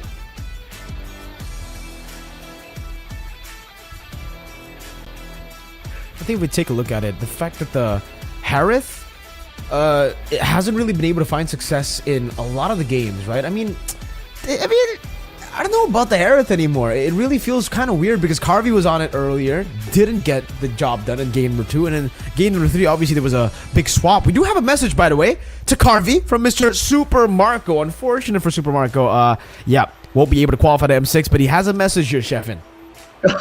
Yeah, keeping an eye on your performance, and I know you're one of the best in MENA right now, but when it comes to M6, it's already gone. Oh. But I believe it's some That's where the real very challenge warm message. begins, he says. Yeah, he said he's waiting on Malaysia. No, he did not say that, man. He did not say that. Unfortunately, he can't say that because things happened. Yes. Thanks. Yeah, unfortunate for Falcon's AP brand, but we're just gonna move on to MPL MENA right now to see who's gonna represent MENA way to M6. And don't forget, the loser of this grand final still is gonna represent MENA in the wild card. So there's still a chance for them to actually both represent this region and kind of elevate the status of the region overall in the MLBB esports scene. Because right now, the power map, Arashi, the distribution of power, it's not just the Southeast Asians anymore. NA has been stepping up, you know, C9 with the American team with 5 Filipinos. But yeah, it's gonna be very interesting One Mexican, even in one your Mexican. region. Oh yeah, one Mexican best player. Shout out, Mr. Carlos. So yeah, it's Well, gonna be interesting to technically- see. Oh yeah, Mena. no, technically, like, if you want to talk about 5 Filipinos, technically people say that the Philippines is like the Mexico of Asia. So there's that. True, That's true. very true. You know, sometimes you see a Filipino in Japan, you see Filipinos pretty much everywhere, man. But That's I true. really actually. meet. Yeah, I haven't met any Filipinos so far in Jakarta aside from the MLBB talents that we What? flew out here in Jakarta. Well, I live in Solo, that's why. Wait. But yeah, we're just gonna move on to the 4th game here. And right away, the Katot Kacha so far has not been banned by both of these teams, but still, the Hayabusa, the Phoenix, and the Chip, still the staple in the Grand Finals. We have to see that Ooh, Twisted if Minds you wanna- actually went for first pick this time. So it's already going to be different, right? Blue side has had more of an advantage. So the fact that Twisted Minds actually already won game 2 on red side is a big advantage to them because now they're back on blue. They should be able to get the better draft now. Well, should being the underlined word right there. But yeah, the Gatot Kacha, I think we from game number 1, we've seen that it has so much more potential. I feel like for GK Esports, it might be worth considering banning it away, dude. It just does too many things too well. And for Twisted Minds, it really suits their style of play as well, right? We just praised them for game number 2, I believe, where they were able to actually move forwards and backwards equally dangerous almost. And the Gatot Kacha can be a great addition if they want to go back to the same kind of approach. After banning with Dissolution, they're leaving the option to GK Esports. The GK, they're still hovering towards some of the options that they have in this last ban. Suyo might be the option. Gatot Kacha, as you mentioned, I think it is gonna be the Gatot Kacha. But let's see though if they wanna let it go and fight through the Gatot, because Matilda is also a good solution towards the Gatot as well, because you can just back out and back in, and the amount of utility that you have. And that hero is gonna be very important. But no, it's not gonna be both of them. It's still. No, it's gonna be the Aurora. That so far, as Mirko said earlier, has been one of the most sought commodity in the mid lane. Even, I think it's the most pick in the mid lane for MENA this season. It certainly is, but unfortunately, I mean, Twisted Minds didn't really get the dub with the Aurora anyways previously, right? The Suyo ban, I think, would have been a bit better. Having the Suyo left open now, especially with the Gatot, with the Matilda, with so many different picks open, it'll leave GK in a tough spot. So I think for sure they take the Matilda, right? But my question is, do they go for Matilda? Do they want to go for the Matilda and the Gatot Kacha? That's the big question. Or do they go for the safer route, which is Matilda Edith, right? I think both can really work here. Either way, Twisted Minds will be able to get one of the big boys. And even then, even if it's Gatot Matilda, I think Twisted Minds could just go for Khalid and Edith and just flex that all the way to second phase. Oh my god! Wow. Wow. Okay. You talk about the 2 big boys. It's not the big boys we're thinking about. So the Matilda is open for Twisted Minds, but the Hylos and the Gatot, you know, looking at the stats, the Hylos was very popular. The Gatot, not as much, but of course it's a different situation now. JK, we just talked about how they were able to be dominant, to be aggressive. And now with both these very beefy picks, Twisted Minds, they gotta think about having someone equally beefy, but also enough damage and card control to stop them from just stampeding over the backline. They picked up the CC against the Khalid just earlier. If they don't pick up the CC against the Gatot and Hylos, this is literally the most value out of the CC, right? If you want to pick it up, you got to pick it up now, the CC, okay, or the X-Borg. At least we've got something there, right? At least we have the X-Borg to try to counter this crazy setup of the Gatot Hylos. Yeah, a bit too much testosterone in the front line there for GK Esports. A bit too much muscle, man. But now what's gonna be the pairing for both of these guys, man? Because you need some kind of damage to pair it also, because so far it's only been set up, and it looks gonna be the Nolan against the Suyo. Mirko and Wolf seemingly doesn't really like this, but so far in this series, it's not gonna be the case. Nolan has been winning out against Suyo in the jungling area, so we can't really rule out the possibility of this Nolan winning this game. Mirko. Yeah, definitely not. You really can't take away the fact that Nolan can, in many ways, outmaneuver the Suyo, right? That's the advantage. It just comes down to the execution. Some teams have been able to make it work really well. Most haven't. But so far in the series, yeah, the Nolan actually does have a win over the Suyo. That was when Hoda was on the Nolan. Now he's on the Suyo, and it seems like, honestly, I personally like Hoda more on the Nolan than I do on the Suyo, based on the playstyle, right? He gets more value out of the maneuverability and the movement of the Nolan compared to the Suyo, which is a bit more all-in. So if Twisted Minds don't get, for a second time, a composition to enable the Suyo, I think Twisted Minds should just stick to what they're comfortable playing, which is just the Assassins for Hoda instead of the Suyo that is kind of a mix fighter/assassin. Interesting, man. I mean, there's definitely potential. And again, the idea that both these frontliners, the Hylas and the Garatkacha, wants to kind of revitalize bait that can be punished by the Suyo, but you want to set him up, right? Give him ways to actually have more space to try and make this happen. Because we've seen Hoda when he has control, right? When Twisted Minds have control over the bush, over the jungle, and the river, when he was on that Nolan, he was just unseen. He always knows where to position himself. So if they can kind of get better frontliners, the Xborg is already a great addition to their composition, especially with the safety that he brings by being a strong frontliner. So if they can get some more of that, right, to really muscle against the Hylas and Garatkacha, I feel like that can be, there's great potential for Hoda here. Space, I think, is one of the main things that kind of dictates how the fights have gone for all three games here between Twisted Minds and GK Esports. I think it's very weird so far that Mathilda has not seen any light of day so far in this draft pick that's been contested in both PH and ID. I don't know if it's still gonna be the option for Twisted Minds right here against this kind of beefy boys in the front line. I guess a counter for testosterone is some estrogen, and Mathilda definitely has some of them. Okay. Okay, Could be. Yeah, that's an interesting way to put it. Definitely wasn't expecting wrong? all that. You're not wrong, by all means. But hey, the Vexana as well to counter all the masculinity coming in from the Gatot and the Hylas. So now, the two picks for Twisted Minds. I'm thinking that they need ways to shred for sure. The Moscow great start. You can hit whoever's behind the frontliners instead of just the frontliners. But I feel like they need crowd control at this point. Because the expert can do great as a frontline, but they can't just walk past them. Especially if they want to use the glorious pathway to try and be aggressors. Oh. But there you go. That's the Mathilda that we've been waiting on. And the Lo Yi. Mirko, you talked about this. It's a front to back. Technically for GK with the two frontliners.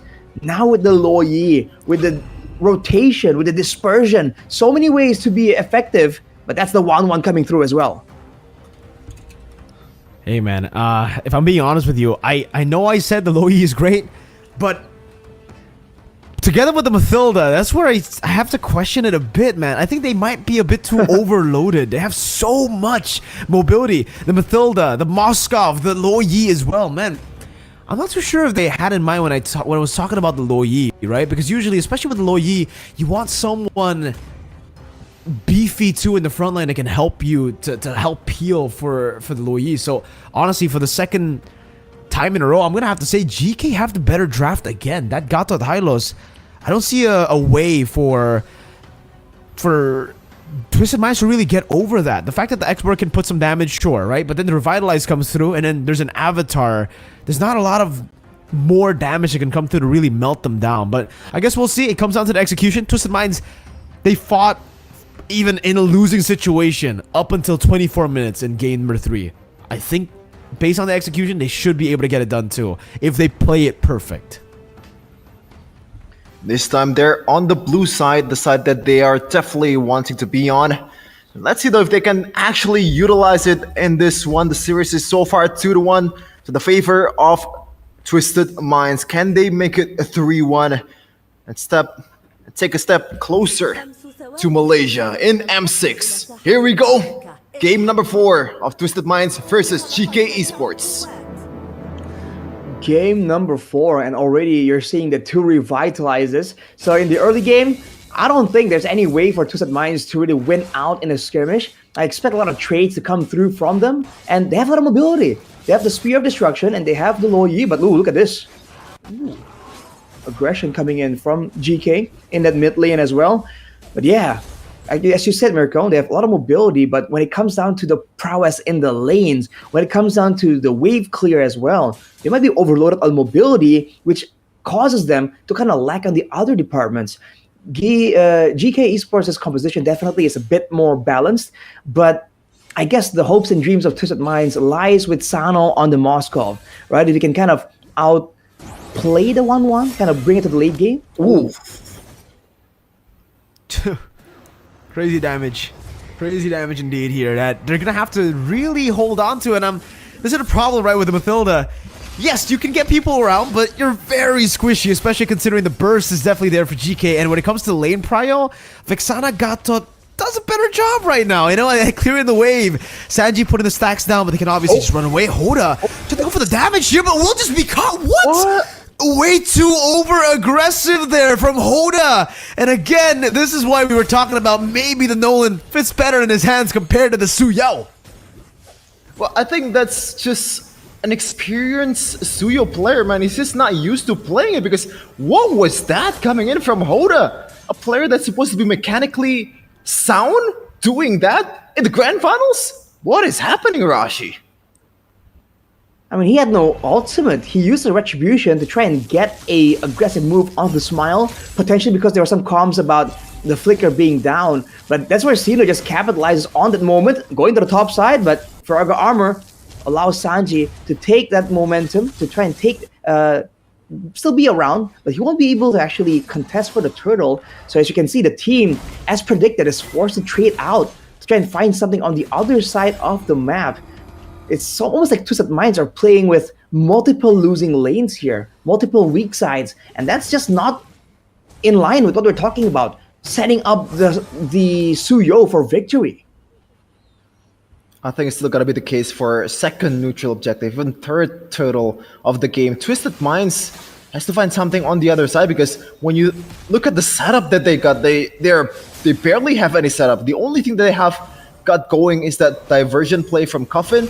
Even then, you have to have the perfect angle if you make a surprising play towards GK Esports. So it's going to be tough, Rashi, very tough in the early game to mid game. They have to bang on the potential of Sano in the late game, I think. I think they can bank on Sano in the late game, but again, would that even be enough? A single lone Moskov against two beefy frontliners? Not to mention, if Shen can get his hands onto Sano, then we've seen it before, right? The marksman getting 1v1 by a full tank out of Kacha. The passive is just that deadly, that lethal. So for Twisted Minds, it has to be a concentrated effort. The Mathilda and the X-Work has to go in together as well. And man, despite having a strong laner, Sanji definitely is feeling the pressure here. But look at this diversion. Hoda not finding the stun. Zeno should be able to escape here. Doesn't have the fracture though. Now the Super Eagle coming down. The Yin Yang reaction catches him. And Zeno gets caught. Good usage of the diversion to finally get a pick on the map. But GK Esports, look at that, punishing the mid lane instantly. Hey man, they might not have the setup, but the chase potential of this composition is absolutely insane. Hoda, even Troll and also Coffin can stand up some of the members in the front line for GK Esports, and they very well make sure to use that in that instance. Okay. I mean, yeah, they can chase, but with the Glorious Pathway later on, you know, mobility is going to be augmented for GK. It's going to be slowed down for Twisted Minds. Coffin now picks up the Glowing Wand, so a lot of that regeneration is going to be finally curbed down just a little bit. Now, when it comes down to this move back and forth, neutral objective dance, Sanji can do so much more compared to Samo and Shen. Well, Glorious Pathway gets placed down. Zeno walks up, but Hoda is able to secure a Circle Eagle onto 2 Smile. In quite a vulnerable spot, but still they're able to actually maneuver away from it. Hoda getting the stun down, not the execute though. And now gets caught in the tough spot. Now with the Circling Eagle not being there The guiding wind can't even get him out. The spike troll using the flicker. Up top, the Sod able to connect onto Carvey. Spear of Misery down as well. The diversion into the bush. Carvey, can you escape? Finds another, but you know, Insanity as well. The lethal ignition. No, it wasn't even lethal ignition. It's a war cry. How did Cuffin get that kill? It was just the ticking damage that got him. The ticking damage from the AoE skill from Cuffin.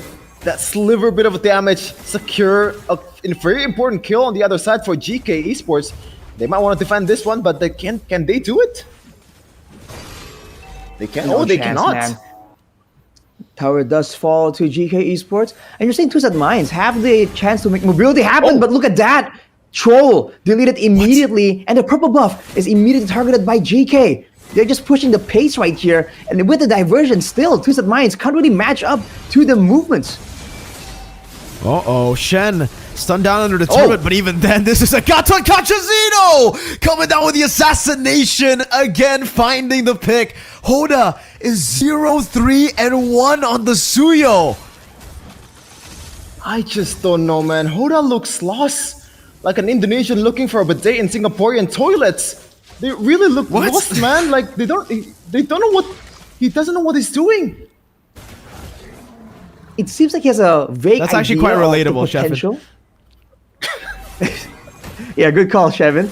But yeah, he really seems to have a general idea on how he can move around, what he can do, the damage numbers. But when it comes to making a split-second judgment on whether or not this play is possible, whether or not the play is even feasible or advantageous to his team, it really seems like they're at a disadvantage. Now again, with the mutual objective in play, Troll can kind of zone out Xeno. The Fracture is already used though, and that's an immediate, easy secure for GK. Twisted Minds, dude, they gotta find something. They gotta find more diversion plays. Find the diversion, the Spear of Destructions, and I think when you're trying to use that to the utmost potential that that skill has, you have to wait until the late game, right, Arashi? Because when the waves are not crashing, oh, Cuffin! Oof, my goodness.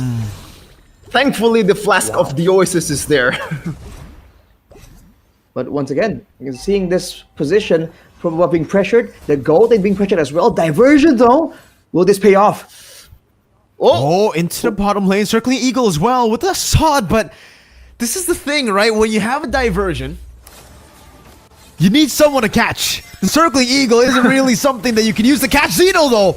Going in, getting rid of the Frigid Glacier. Basically, Glorious Pathway. No minions, no problem. They get rid of the Glorious Pathway. And no one is able to threaten Samo. Meanwhile, Xeno on the other side just clearing it out. Shoving the wave in. And again, it's going to have to be Troll to soak in the wave. Man, GK are just having fun at this in this game with the draft.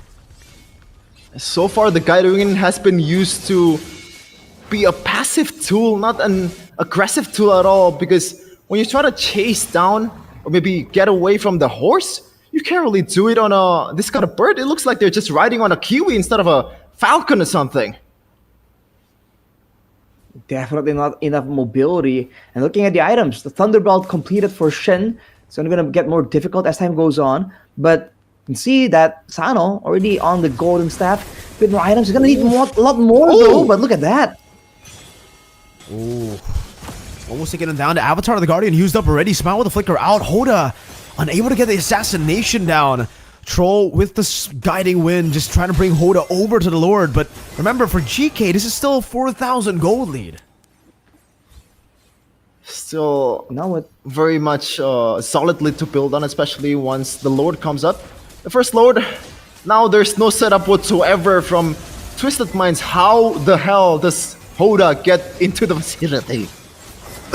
Well, they can try to go for Samo first, that front to back, but even then, Shen walking up alone has the Avatar of the Guardian. No, actually he doesn't, so he's just gonna fall. Xeno tries to go for the pick. Troll is the one that takes the damage. Uh-oh, big blunder, GK. Xeno taking very low, Cuffin looking for the damage, able to find a little bit more to take him down. GK, go for the fight. Whoa, Sod into the back. Harvey falling as well. GK just blundered big time, and Sano's here to pick up the scraps. One more dash forward and the spear down the heart of Smile. They're just greedy, man. They already have a lot of gold in their hand, a lot of pressure in their hand, but they just decided to gamble for more. Remember, kids, gambling is bad for you. Ooh, certainly did not pay off. Looking at the replay there, Samo definitely taking too much damage. And the low Yi strength we were talking about earlier, Mirko, it wasn't in the big diversion moments, but in these big team fights where everyone's clumped up, the same way we've seen from game number 1. Both teams clumping up together. And that's where Twisted Minds find the big moment. And of course, Sano landing the Spear of Destruction after getting 2 turrets definitely was a value moment. Just like that, the gold disparity almost equalized. And Twisted Minds don't have to do anything too different. They can just go back to the same default, zone using Sanji, threaten the big team fights using Coffin, peel for their backline members with Troll, and play that split push game. It was something they were struggling with in game number 3 earlier. Now they can use it against GK. And instead, GK Esports, despite having the avatar of the Guardian, we haven't really seen those massive macro plays happen from them just yet. Really comes down to the execution of this long lane plays coming in from Twisted Minds, man, because even in the 3rd game, they know like what to do. They know what the winning condition is, but they weren't able to execute it properly. And this time around, the composition is almost exactly the same, with the difference on these diversion plays that they can execute. So now it's a test. Has anything changed for these guys in game number 4? I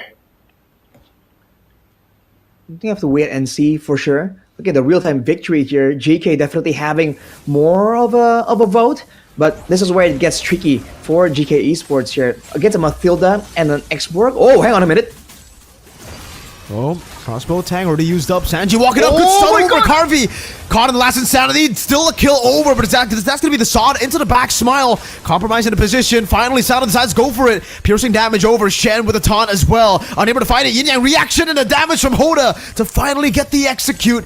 And again, man, GK Esports way too overextended and traded off 2 for 1. Ooh, okay, one more though. Getting the purple buff from themselves. It might be. Oh, they're not pushing for the mid turret, but they're just gonna try to zone out all the members of GK Esports from the Lord, from the vicinity. Now, Hoda, this is your time to shine. The Retries is gonna come through. Oh. All right, Samo's stunned up already. Hoda needs to go for the Retries. Zeno Oh Fracture my God. finding Hoda. That's the best possible target. Sanji unable to get Samo as well. So at the end of the day, it's actually GK who walk away with a man advantage. They didn't do the housekeeping, man. They gotta zone out, get the bushes, but they didn't do anything of that sort. And now GK Esports has all the time in the world, all the pressure in the world towards Twisted Minds on this neutral objective, Rashi. Oh, diversion. That gets caught. It's not in the bush. Oh no, man, that was really bad. A crossbow tag ready, pops it in early. Avatar the Guardian flickered out of from Coffin. Twisted Minds bought some time. Hoda is back up against Sanji. Gonna go try to go for the steal. The Retribution is gonna be ready there as well, but Zeno still will be able to pick it up despite the Spear of Misery from Sano. Good Terrify over. Sanji looking for the kill. Oh, the flicker outside of the Eternal Guard. Zeno walks up, tries to go for damage, tries to go for the assassination troll. Just needs a few more hits, walks forward. Guiding Wind, one more hit. No, he doesn't get him. A Coffin finds the last shot to take him down. Another 3 for 1 for the Lord. They lost the battle but won the war. Twisted Minds getting the upper advantage in this team fight. And now they can clear this one very easily because they have Sano. Oh man. Are you seeing a pattern here, guys? The Lord keeps falling into the hands of GK Esports, and yet every single time Twisted Minds are able to find a punish. They were committing so hard right here, allowing the X-Borg, Sanji, to just do so much damage. And afterwards, we talked about the chase potential, having a diversion available, having the guiding wind available. I mean, to begin with, if only Smile landed that Terrify onto the diversion initially, that could have been a whole different team fight. That's how close the margins are that we're playing with right now. Just like that, despite things looking kind of bleak for Twisted Minds, they have once again recovered. And, you know, we talked about this a lot, Mirko. The 1-1 kind of needs to kind of snowball. And you're seeing Carvey desperately go for some of these solo crossbow of Tang outplays. Now, the longer the game goes, Asano has completed the 3-item power spike with the Demon Hunter Sword, the Golden Staff, and the Corrosion Scythe, as well as the Wind of Nature.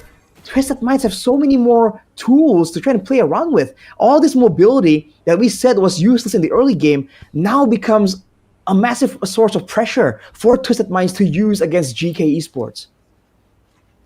Oh man, I want to ask you a question, Mirko, because you are much more, you know this much more than me. Because 1-1 at this point, 1-3-2 for Carvey, and like, what do they have to do to make this guy a bit more of a factor in these team fights?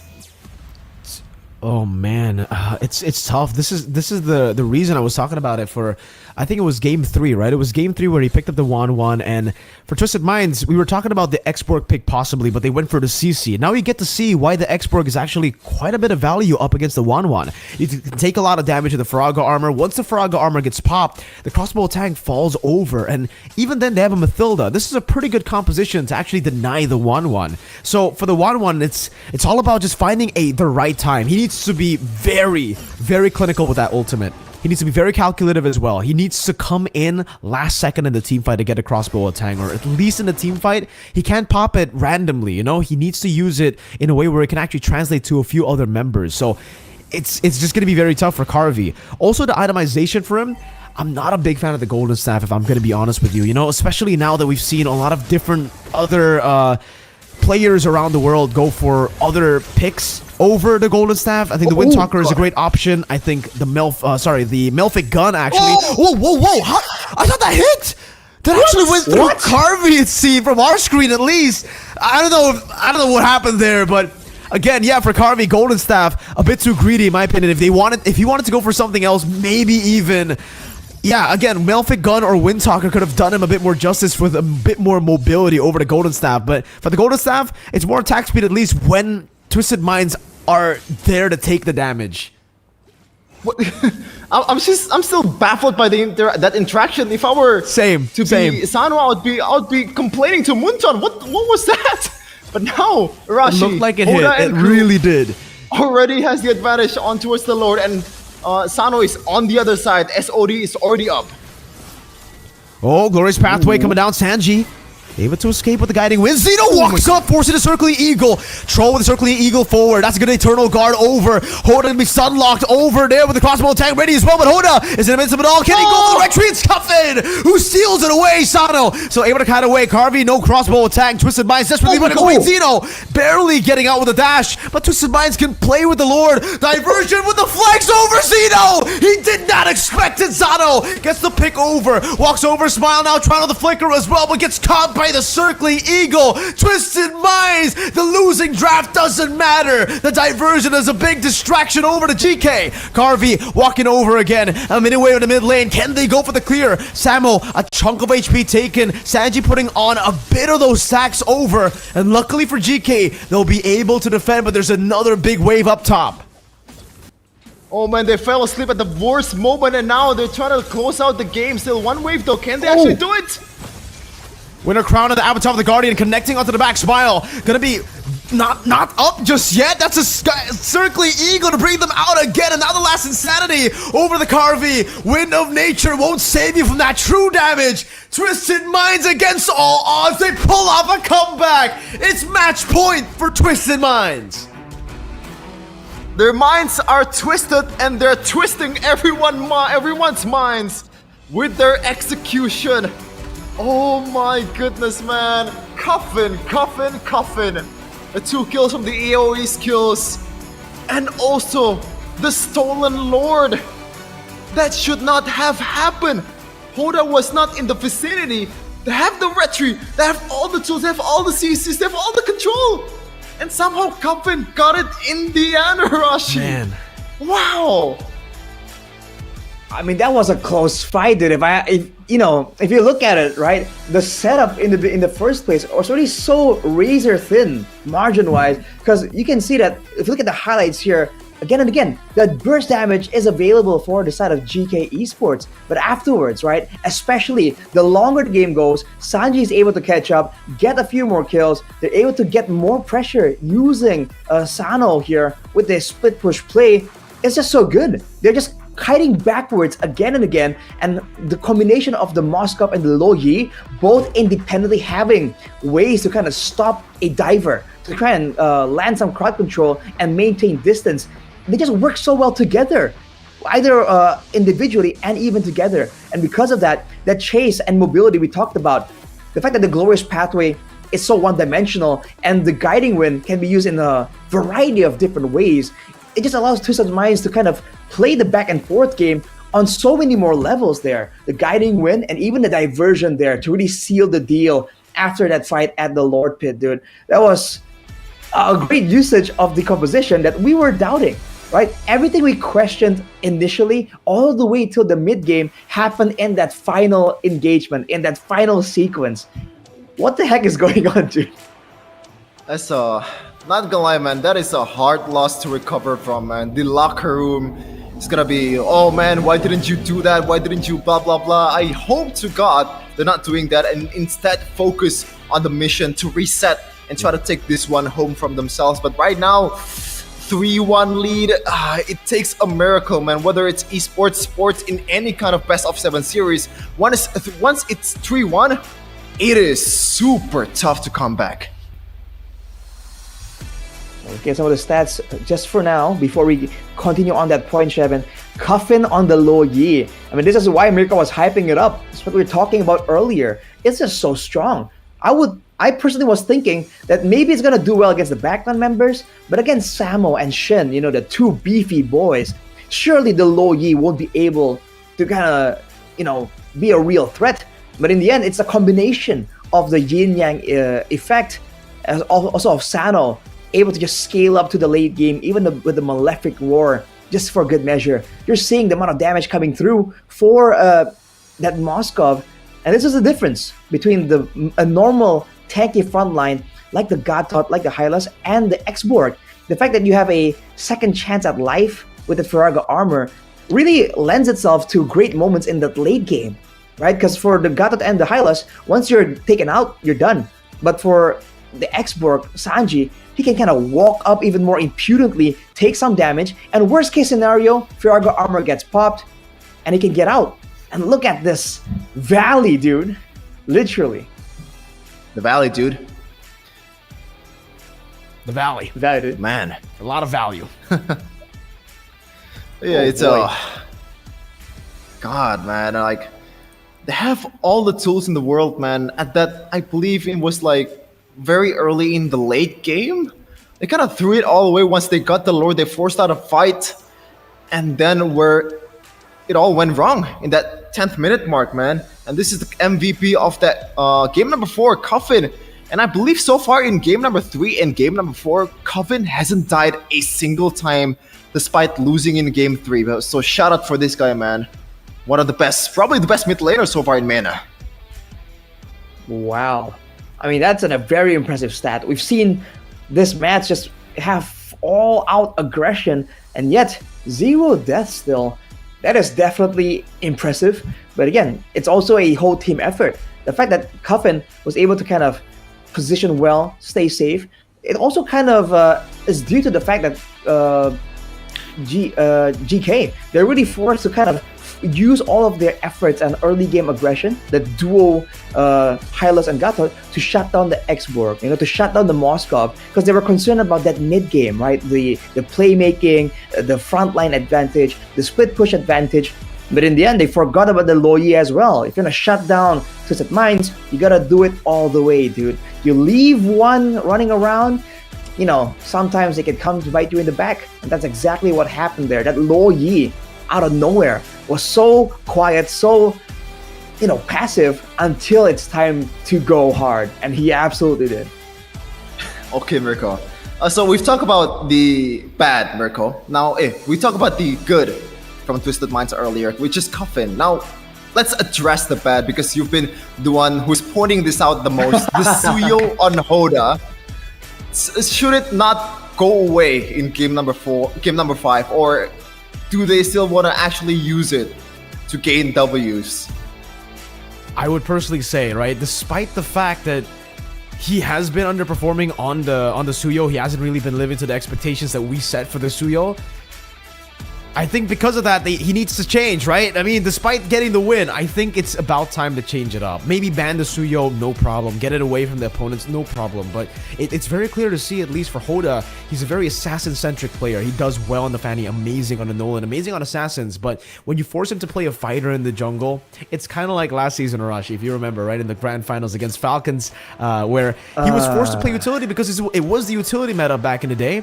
It doesn't feel like it's the right Hoda. It doesn't feel like it's him, you know? It feels like it's a completely different player, and we saw that from Hoda here with the Suyo. So my answer, get off the Suyo. Try to go for something else.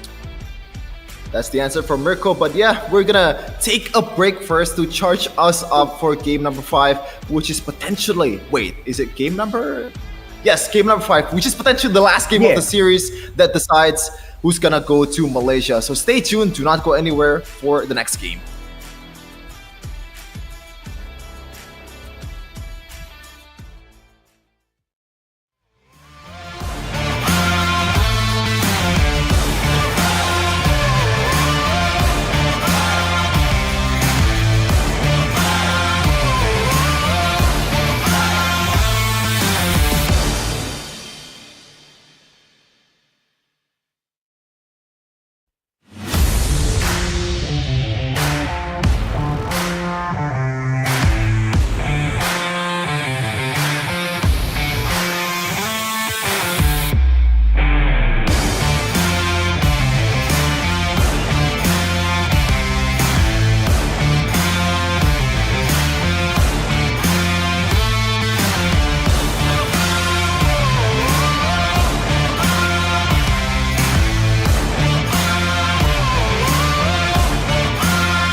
Welcome back to MPL MENA Season 6 Grand Finals. Back again with Sheffin, Mirko, and Arashi. And we're about to witness game number 5, which could be the last game of the series, of the season overall for MENA and Twisted Minds, man.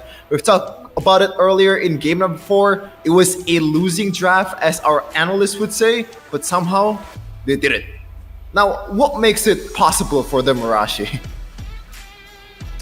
Oh man, where do you even begin? I feel like really, right? If you want to really look at it, I think it's not an overstatement to say that there were mistakes on both sides.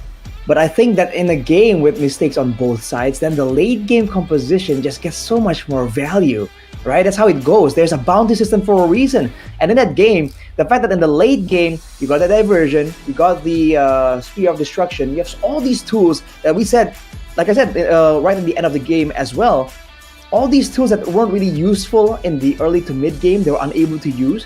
Everything just came together in that late game because Geekay just weren't able to actually end out the game earlier, and then it allowed all these quote-unquote scaling heroes from the side of Twisted Minds to just rise to power and, you know, shine in that late game that we're talking about. So is that the solution here? Is that the idea? Go for that late game pick and then get immediate value? That because like that's how it's looking, at least so far.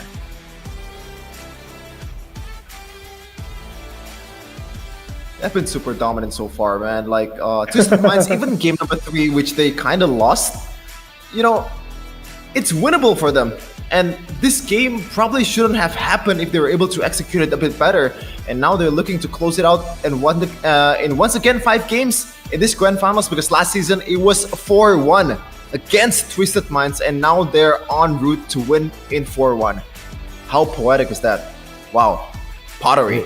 It's very, very poetic. Yeah, definitely poetic here. The performance of Twisted Minds, just their route to get here too, right? They were top 2 in the regular season, but coming into the playoffs, especially after losing the first round there against Falcons, the very team that actually knocked them out, that forced them to not make it to MSC, they did it. I mean, they showed the world that right now that they're at their peak, man, up against such crazy favorites. Geekay not dropping a single series so far, going to the Grand Finals with a pretty spotless record, I would say.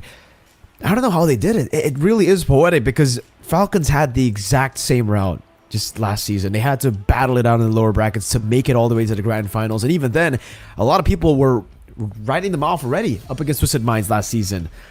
It's really, really cool to see that Twisted Minds are going through the same exact arc. And it's always these kind of superstars, man. These guys have been in the game for so long. These guys have been favorites for so long that I would say last season they were a bit too overconfident. They got humbled, and now they're coming into the Grand Finals as a humbled version of their former selves, the better version of their former selves, no longer underestimating their opponents. And the fact that Geekay, this is their first time ever making it to the Grand Finals, Twisted Minds do not see that as a weakness. They see that, they respect that, and that's why we've seen the plays happen here. They've just been disciplined. They, even after making so many mistakes, the old Twisted Minds, after making these many mistakes, they would tilt. But the new Twisted Minds, I think it's safe to say they've twisted our minds, our expectations on what they like to do. Ooh, maybe they twisted their minds for the better is also the right thing to say for them. A bit more mature, a bit more experience at this time of the game, and they're looking to close this one out in 5 games. Man, Arashi, now we're gonna look at the other side from Geekay, because they have to pull out all the stops. They have to, you know, show all the cards that they have at this point, because this is their very last lifeline. Like, what's gonna be the main solution here? Is this just purely better execution? Because, like, what's gonna happen? Oh man, in the grand scheme of things, the fact that that Twisted Minds were able to get to match point in a comeback fashion, you can almost say that's like one of the worst case scenarios for Geekay here, right? They're trying to make sure that they can turn this around, they can kind of win it out. But then they were so close, and now they're further than ever, it really seems. With Twisted Minds being at match point, let's see, man. The final effort for Geekay. They've shown that they can adapt before, they have to do it one more time, and even more times after that, if they want to take out Twisted Minds and prove themselves the victor here in the Grand Finals. Well, the good thing is they're now on the blue side, so they have a say to where the draft is gonna go. But Twisted Minds, obviously, in the red side, they're not a pushover either. They can actually hold their ground and win it out against GK in a few games so far in the series. And now it's still the Fanny for Hoda, being banned, being harammed in this match. Definitely a bit too dangerous to let open, but for Geekay, they're banning with the Gatot as well, recognizing its potential, its power. You have to wonder, being first pick here, the question always is, what exactly are they looking for, right? What's that main pick? And in a sense, whatever they're banning here is the potential tools that can be taken by Twisted Minds themselves. So if it is the Suyo, we've seen it has potential, but it requires a lot more coordination. If it's going to be something like a Mathilda, something like a Phobius, it's a lot more straightforward, man. And we've seen it proven that the simpler the solution is, the easier it is to implement, especially in a game with so many things kind of swirling around together, right? The pressure, the adaptation, the predictions, right? All of these things. The simpler your game plan is, the neater your execution can be in the Land of Dawn. And that could be the approach that GK can take right here, being first pick. Ooh. Man, a few of these bans coming through as well here. Let's see what GK are actually going for. The fact that they actually ban out the Mathilda means that they want to go for the Suyo. They don't want Twisted Minds to pick up the Mathilda there to try to counter it or try to outmaneuver it like we've seen before. But again, for Twisted Minds, I feel like this conversation that we had right after game number 4, we can bring it up again. Will Twisted Minds get the Suyo? I think for GK, if they pick up the Suyo, Twisted Minds will be happy. They'll be happy to go for the Nolan. They'll be happy to go for the counter instead. Not even really a counter, but in a way it is. If Hoda is playing it, they somehow are able to execute it. GK actually don't go for the Suyo. Maybe they've caught on as well. Maybe they're like, no, we want you to go for the Suyo. We don't want you to go for these assassins. So either you pick it up or we get that combo, Suyo plus Phobius. You have to keep in mind, though, this is also a Phobius without the Mathilda. It's not nearly as threatening, as strong as it was, like we saw in game number 2, I believe. So now, I have to see for Twisted Minds here, what's the idea? Do they really want to go for that Suyo yet again? I think we've been unanimous in our vote here that Hoda hasn't really shown that brilliance, that power of that hero. But the Edith, a very popular pick in the region, and the Moskov that has been so critical, so crucial in playing that late game macro, has fallen into the hands of Twisted Minds. I love this, man. A late game insurance and also a very versatile pick here in the first pick for both Sanji and also Troll potentially. And right away, GK, in the previous game, they actually banned the Aurora, but instead goes for Aurora and also CC. Now, is this a CC gold lane? Is this a Phobius? Yes. I don't know, bro. Maybe it's a CC jungle or something. It's a CC gold. Actually, you're right. That's a good question because at first thought, it's definitely going to be a CC gold, right? But last time I saw this was SRG, Cram, and Innocent. It was Cram on the CC, Innocent on the Phobius gold lane. So there's a possibility for that to happen. They're still going to go for the Suyo pick here, Twisted Minds, despite the fact that they've actually thrown the Suyo as last pick in the first phase. Aurora, though. Despite the fact that, we've been talking about how Aurora has been winning games, here it actually hasn't. The 2 times it's been picked up, it's lost. Oof. Kind of poetic how that's playing out, honestly. For GK, though, 2 fighters, so they still have the same kind of aggression they want.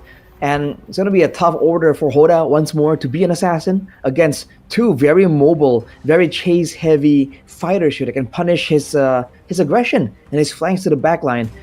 But with the Aurora available earlier, we saw that the Valentina becomes a great option if you can get the Frigid Glacier as well. Will they be banned away, though? Or will there be other picks that can be prioritized over that Valentina? Because we've seen that the Valentina's win rate in the region is actually not so impressive. Also, the bans coming through to the mid lane from GK Esports. They saw the Luoyi, they saw the diversion coming in from Coffin, and they don't want to get cuffed by this guy. And now is it going to be the same bans here from Twisted Minds? They've already banned the Ling. Might be going for a second jungler ban. What other assassins are still available? The Julian's still there, the Nolan is still there, but are they gonna actually put some emphasis towards those junglers again, or is it just Ling is that OP? Let me get this off the board, kind of thing. So it's gotta be the Nolan. Oh, The trend still continues. I think it's the idea is to just ban away all these mobility tools, right? Because we talked about how the Moskov was just so important, and now even if he's up against a fighter gold laner, well, potentially here from GK, I think he can still have a lot of impact. But with a Ling or a Nolan in the picture, it's a bit more difficult, right? So with the Yves ban from the side of GK, though, Twisted Minds, they go for a Minotaur. Oof! Wow. wow. Man, Interesting. it makes sense up against the Jawhead. It makes sense against this dive, especially up against these melee heroes, and they go for the Faramis. Oh man, they're really playing for sustain and a long team fight here, which makes sense up against GK Esports. But remember, it's all about setup for the Suyo in the early game. If we're talking about late game here, I have no doubts that Sano will do well. But in this game, I believe this is going to be two Vengeances. Samo and Carvey will be going Vengeance. So even then, he's going to have to be very selective. Super selective and a bit more safe on his approach in the early to mid game. Because the setup is really just, I don't know, man. I feel like at this point, at this patch, a Tigreal is just a better pick, a better setter than a Minotaur, because Minotaur is just way too telegraphed. But the good thing is the fighters that they're gonna face off against, they don't have any kind of flickers, they don't have any kind of purifies. They have to go for these vengeances. Can they actually use that to punish? Is the question in this game. Well, the Mina also brings a lot of survivability to the backline, technically. So that's the additional benefit, right? The reduction and the healing, especially if you add the Flask of the Oasis on top of that. And you have to remember, now the Moskov has a partner in crime. In the late game, if you forget about that Edith, she's gonna zap you down. Let's see though, is it gonna be the last game of this season, number 6 for MENA region? Or GK, will they prolong their fight in this Grand Final series? Let's see what's gonna happen in the Land of Dawn. I guess we'll just have to see for ourselves, ladies and gentlemen. Let's see, potentially the final game right here. And off the bat, you can see the Purifies and the Vengeances, right? Two very opposite mindsets coming through for both these teams. This is game number 5. Game that is the most important for both of these teams. Can they actually make it to M6 and also GK, their last lifeline? But so far, Zeno has been jungling quite well with the pathing as well. Did it actually take the... Oh, he actually takes it. Now, in the first neutral objective game, I don't know what's going to happen, Arashi, because they have the Phoveus, they have all these fighters that can actually, you know, help them get the neutral objectives. But on the other side, they have a Minotaur, they have a Netherrealm, so I think it's a bit equal, if I think about it. I feel like what to look at is the Edith against the Phoveus and potentially the CC as well. We saw earlier that the Phoveus just has so much more prio, especially level 4. Once he just reaches it, he's just one of the strongest heroes at a level 4, I would say. And even with a Faramis, he can kind of survive longer, but at the end of the day, can you out damage the Phoveus or out sustain him afterwards? And usually the answer is no. So I really feel like Twisted Minds might kind of step back here unless they're the ones who can find a big moment here, like a big chunk of damage onto one of the members to try and use that as leverage. Almost picked off Coffin, walking up a bit too aggressive, but that's the kill pressure that you have when you have the Phoveus plus the Julian. Early game control for GK. Here is Hoda. This goes onto the purple buff. Does seem like GK will be able to just burst down this turtle. Should be, and Twisted Minds, they don't care. They're actually just going to go back to the normal path here. Won't even try to open up the map for the turtle. The little things, man. You know the rules. When the first objective comes up on the map, you have to be as safe as possible. Either you clear the lane right away to get the XP, or just wait at the bushes because you don't know where your opponent is. But unfortunately, Coffin didn't do just that. Yeah, he's a bit too aggressive. knowing that the Faramis is always has a target painted on his back, I think he's gonna be a bit more aware of that. But looking at the EXP difference, even though Cena was able to get the neutral objective, Hoda is still keeping up in farm, using the time efficiently. I think there's something you can praise from both teams. It's the decisiveness. All this time, we haven't seen them have a moment of hesitation that kind of lasts for a bit too long. Even when the calls maybe doesn't go as ideally as they would think of, it's still good. But oh, look at this. Unstoppable force. Good Minus Fury able to knock him down right here. Go for the knock up as well. SOD into the back. Smile trying to go for the damage. Purify out as well. Good Netherrealm away. Freeze with the Frigid Glacier. Stops Twisted Minds in their tracks of that chase. So both teams disengage, but Carvey definitely will get the advantage off of that gank. Yeah, no blood has been drawn so far in the first 4 minutes of the game. Once again, this Filipino-style gameplay, even though there were some attempts earlier, but both teams disengage quite well, especially a Frigid Glacier, man, coming in clutch for GK Esports. Well, both of them technically have great disengage tools, the Minion Fury and the Frigid Glacier. But I think GK definitely have a bit more dynamic options in their side. Later on, though, again, we're waiting for that mid-game moment where Sano can once again be an absolute nuisance later on. So GK are trying to force the issue and find ways. And one of the best ways of doing so is going into the jungle. And you're seeing them do so right here. And Troll being the Minotaur can't really do much to try and stop that. Okay. So it seems like Xeno was actually a level down despite the fact that he got the turtle. Not too sure about this engage, man. Oh, good damage over to Shen. Again, for both teams, no engagement. His Fury coming down as well. Troll able to knock them up. Hoda coming down. Sanji with the flicker. Earth Shatter. Cuffin rotating. Netherrealm coming down as well. Hoda will try to go for the execute. We'll be able to fight him. But gets caught by the Frigid Glacier and will be taken down as well. Now, Infernal Pursuit to the back. It's a win for GK Esports.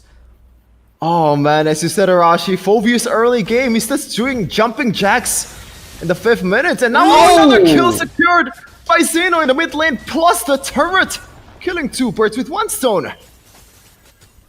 Bottom lane might be a solo. Spear of Misery from Sano saves him from getting solo killed, but you can definitely see that kill pressure from the side of GK Esports. Xeno rotating down, and man, Twisted Minds again, we're just gonna have to give up all of the lane prio, bot, mid, and top.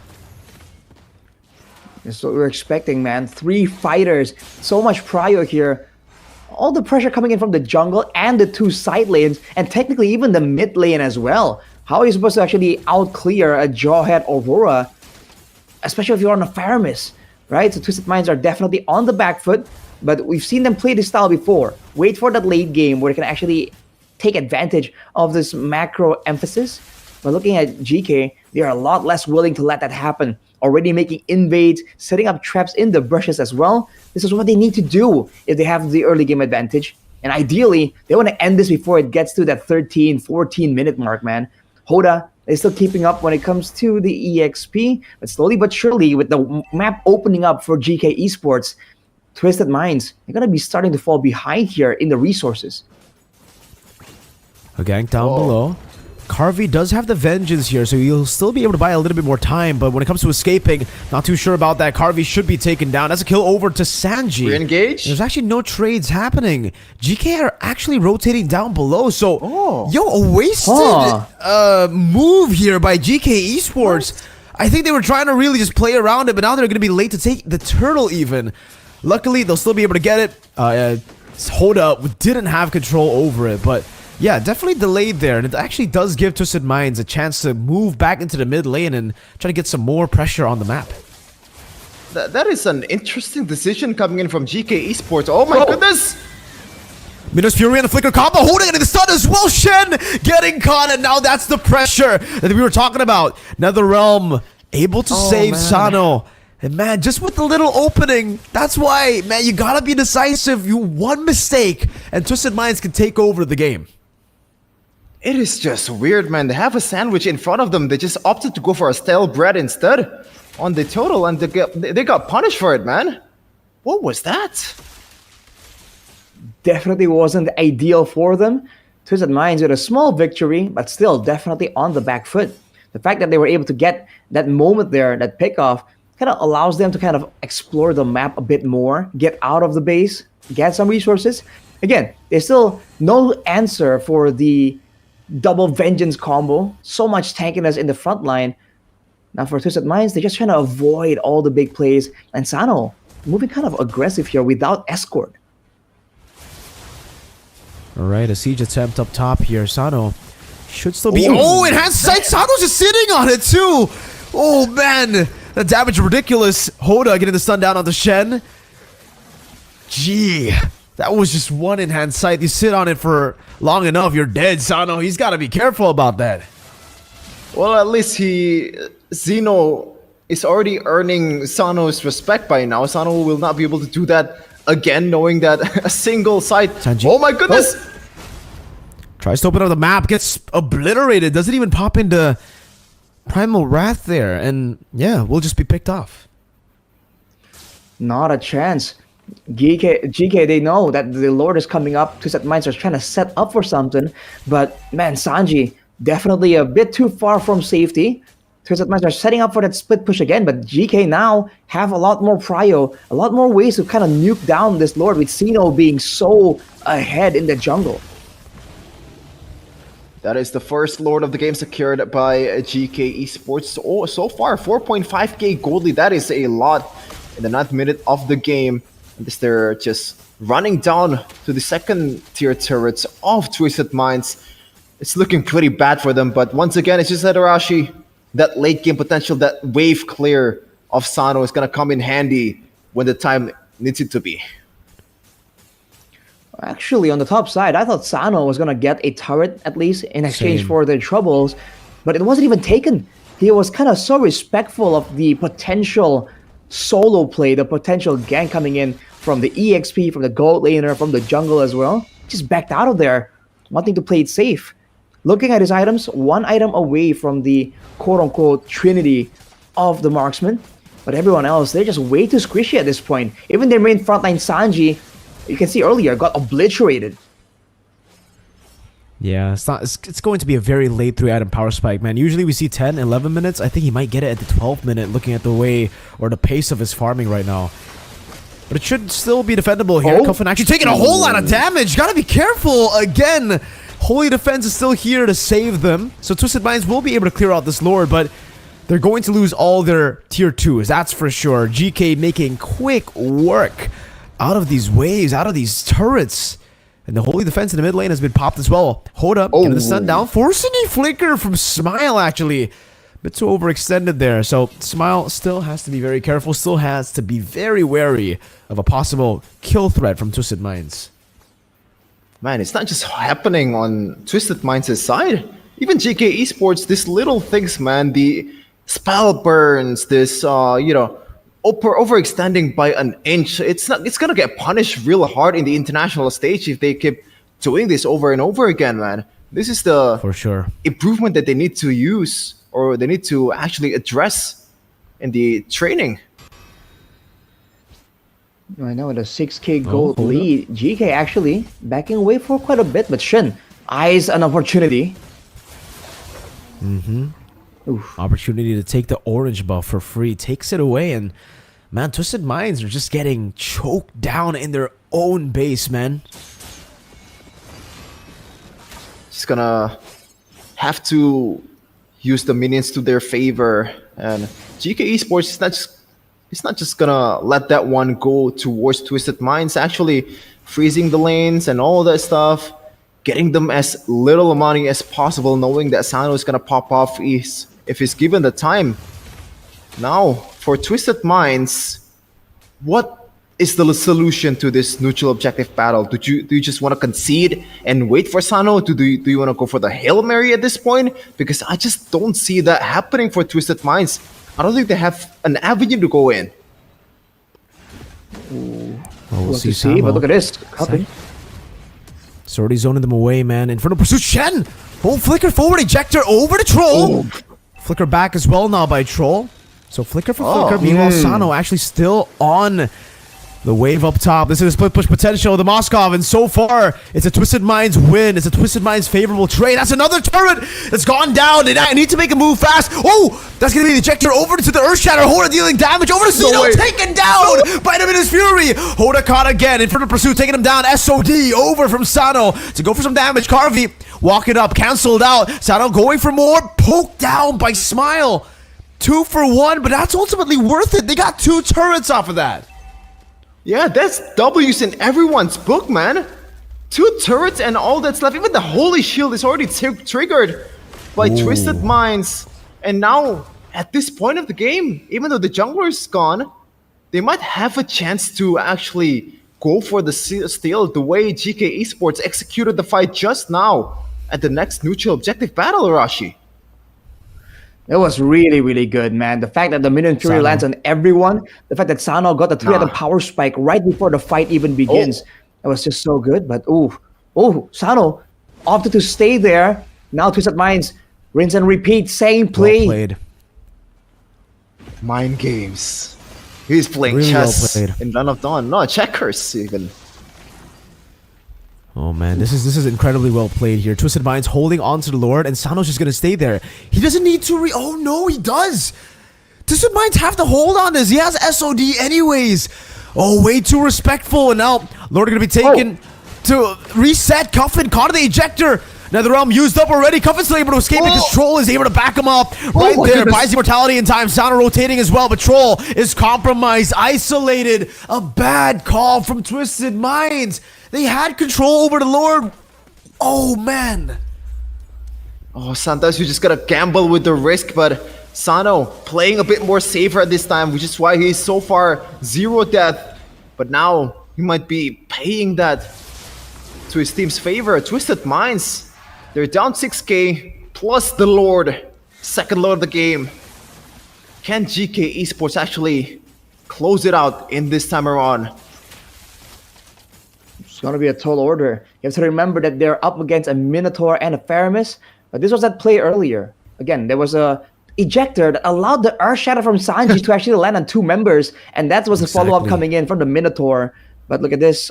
On the bottom left corner, already a base attempt. But you can see the clearing happening for the side of Twisted Minds here. Again, they can't really approach carelessly because they're all fighters. Against a Minotaur and a Faramis, it's going to be very difficult.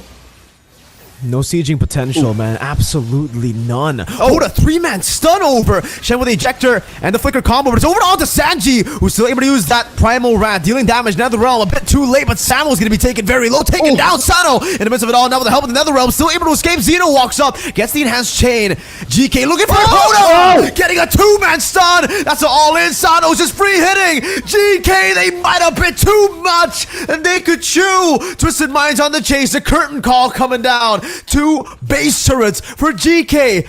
But look at the kills. It's 4 for 2. Twisted Minds might be able to go for the push in the mid lane. Oh, they might go for the push, but I don't think they're just... they're gonna be able to end just now. There's still 1 member there, and the respawn time for Samo is gonna be on time when they're about to take the mid turret. And they actually take it. A lot of value here. A stun over to Carvey, gets executed before he can do anything. The base wide open, the minions cleared out by Samo. That will deny the end, but man, they've staggered Carvey enough to get more pressure on the map. Oh boy. No base turrets available, and yet still the aggressors, they're trying to find something instant, something quick right here, but the mid base turret is the only thing they can get. Now it's back to the waiting game, and technically they can still play that macro style. But man, GK Esports, that was a very expensive blunder. Twisted Minds have caught up in gold. And this is a late game with good scaling. Oh no! He got displaced out of the SOD. Won't be able to connect. Hoda in the back alone up against Smile. Dashing forward, finding the execute. This time the assassination. Shen down. Smile down. Hoda jumping forward over to Samo. Hoda a bit too aggressive, but still, that's the backup. Now with Minus Fury getting him some airtime. SOD not ready just yet as that's going to be the winner crown used up. Sanji going for the Earthshatter. Cuffin executing him. 10 seconds for the Lord. GK, they might have made a mistake that could have costed them the game. Twisted Minds on match point, 3-1. It's Zeno and Carvey, the two members, the true imports that they brought here to try to win it all. But it's gonna be Twisted Minds still doing enough damage. Down to the mini waves. Carvey buys immortality. Carvey still able to survive. Zeno gets the immortality as well. Smile spawns in back in the game, and that will not be an end angle for Twisted Minds. Hoda will clear up the wave. Samo, 10 seconds necessary for him to respawn. Twisted Minds will go on to the Lord, and they surely will be able to take it with Samo still down. It's free for Twisted Minds. They pulled off the comeback. Now, 18 minutes in, this is an evolved Lord. How do they handle this? Oh my goodness, the Mission Impossible was executed perfectly by the imports. It was as clutch as it gets, but the job is not done just yet. There's still a tall order for defending this Lord, defending these waves coming in from Twisted Minds. A chance for glory, a chance to get to Malaysia, a chance to represent the MENA region. It's now or never for these guys. Evolve Lord in the mid lane. Hoda getting the sun down onto Samo. The Frigid Glacier is massive! Finds 4 members. Sano's still free, hitting the back. Minion's Fury from Troll! Despite the fact that they got imports, the full MENA lineup and Twisted Minds will go through the lower brackets, will twist the odds, and will take the victory 4-1. What a way to close out the season! Twisted Minds! The comeback, the turnaround, the 180 that they pulled in this game is absolutely massive. And this 5 made it all happen in the stage. And we are all witnesses to their greatness in their regions. Congratulations to Twisted Minds, the victor, the champion of Season 6 Mobile Legends Professional League, Middle East and North Africa region. Wow, man. You give them an inch and they take a mile. You just cannot leave any windows open because Twisted Minds, they'll come at you straight up. Phenomenal performance. Ladies and gentlemen, give it up for Twisted Minds. They're Season 6 champions. A full MENA lineup that was doubted.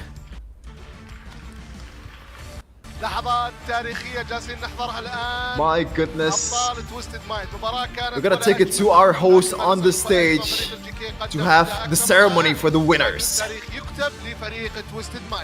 يدا بيد للاعبين تويستد مايند على التروفي ونشوف الفرحه اللي راح نعيشها معنا الان. توجهوا يا جماعه الخير على التروفي، افرحوا انبسطوا واكتبوا التاريخ اللي راح يكون معاكم. شيل شيل شيل شيل. ألف مبروك يا جماعه الخير، فرحه ولا اجمل جالسين نعيشها الان مع موبايل ليجن أبطال النسخة السادسة تويستد مايند.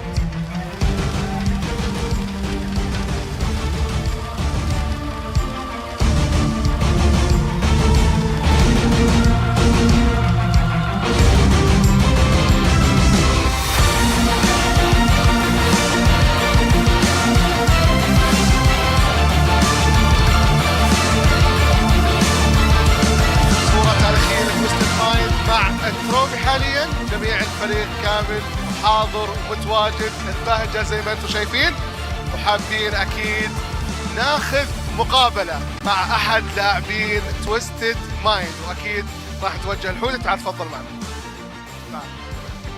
اهلا وسهلا فيك. اهلا بيك. الف الف مليون مبروك.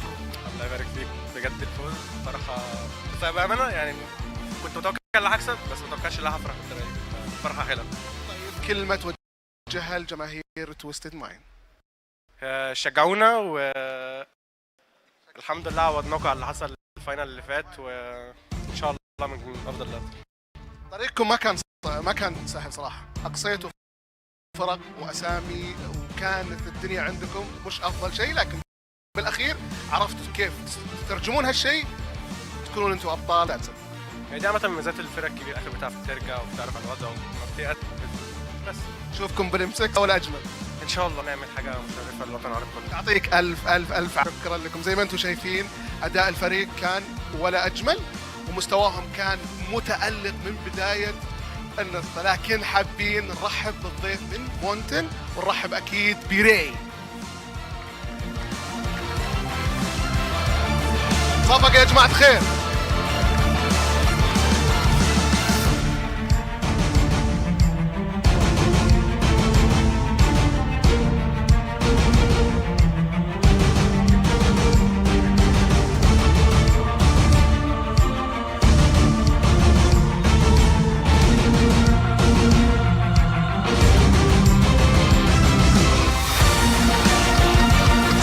صفقة يا جماعة، نبغى نسمع صوت كثير. Twisted Minds.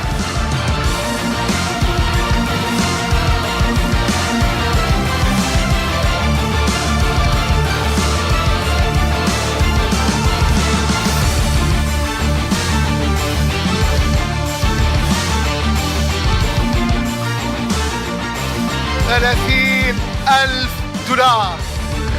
اوه يا تويستد مايند، انبسط يا تويستد مايند، عيش اللحظة يا هنك اليوم.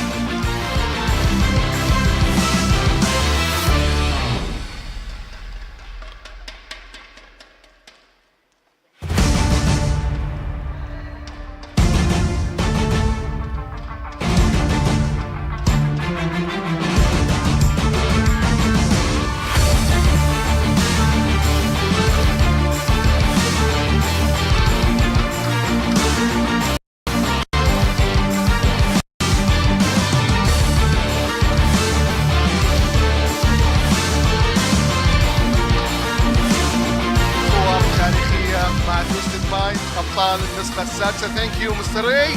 زي ما انتم شايفين الاوضاع اللي جالسين نعيشها الان بالستيج، فكانت الامور ولا اجمل، والتحديات الاكبر والاوضح معنا في موبايل ليجن. لكن هل يا ترى كيف راح يكون في الام 6؟ لازم نعرف مين هو افضل لاعب، لازم تعطونا توقعاتكم جمهورنا الغالي. مين افضل لاعب معانا؟ صوت اكثر اكثر اكثر. اللاعب سانجي.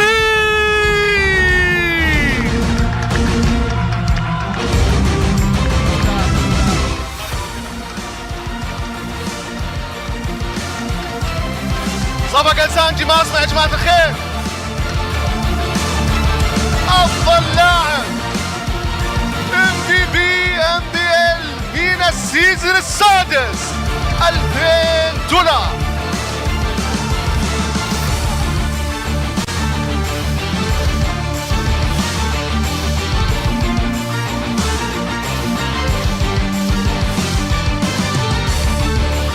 خلونا ايضا نرحب بالمركز الثاني، الفريق اللي قدم اداء ولا اجمل. صفقة الفريق Geekay Esports.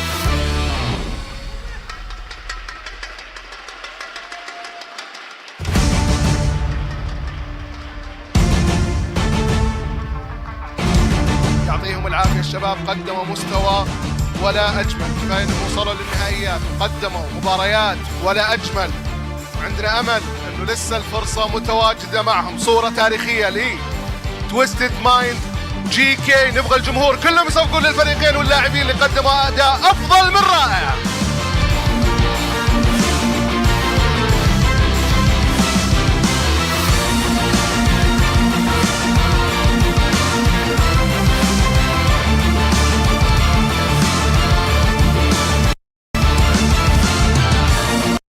مشاهدينا الاعزاء، حضورنا الكرام، اتمنى انكم استمتعنا في المينا السيزون السادس.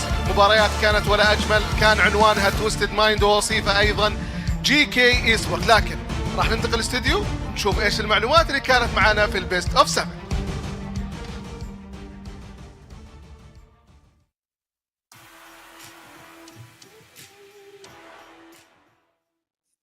Twisted Minds, not just the players, but the whole organization. And also, congratulations for Sanji for winning Finals MVP of that series, closing out MPL MENA Season 6. Now, Mirko Rashi, do you know that in both Malaysian and also Arabic, the word congratulations is tahniya?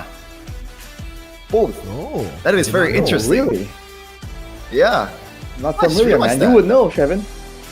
Yeah. What do you mean by that? Well, again, congratulations. Exactly. Because you speak Congratulations Arabic, regardless, bro. What a way to close it off, You're man. probably declaring that you can speak Arabic earlier. What do you think I meant? Probably like 0.01% of the vocabulary in Arabic. I can speak it, but yeah. Learning like Arabic for 6 years, by the way.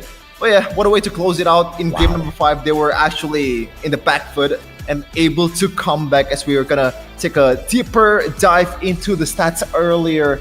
A composition that's maybe a bit too brave by Geekay Esports, and to be fair, it worked out until the late game comes, Arashi.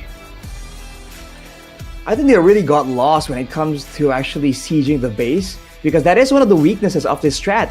You have to remember that back then, 2 fighters in the side lanes was a thing, and the same problem is still there, right? You can keep winning, keep snowballing, but you need to make sure you snowball so hard that even without a gold laner, even without high ground, long range, you can just dive in and seal the deal. The thing is, they're up against a Minotaur and a Faramis. So it's almost like for GK, they shouldn't really go for the win on the neutral objective. They should try and make sure that they win out in a fight and capitalize on a moment where Twisted Minds were just not around, not respawned to actually save their base. But because they allowed that time and they forced the issue with the Lord as they were supposed to, it just allowed Twisted Minds to play this defensive game with so many layers of protection, and it allowed them to eventually come back on top, not in small part due to Sano here, the MVP of the Grand Final Game 6 on that Moskov, just running away to to scale all the way to the late game. Even in the itemization, understanding that it doesn't even matter if he doesn't go for the win of nature, he just needs to make sure that he has that damage. And as far as defenses go, the Minotaur and the Faramis can take care of that. All he is concerned about is having enough firepower to burst through the fighters and, possibly just win in a 1v1. Because that was one of the biggest tasks there, surviving the 1v1, not getting picked off, and he had 0 deaths, which is very cool. But now, take a look at this VT real quick. حاب أوجه رسالة لكل الفرق. ممكن تكون محظوظ إنك توصل الفاينل، لكن صعب تكون البطل. وإن شاء الله أداءنا بيكون بعد الام6 أداء يعني مختلف عن كل المشاركات السابقة.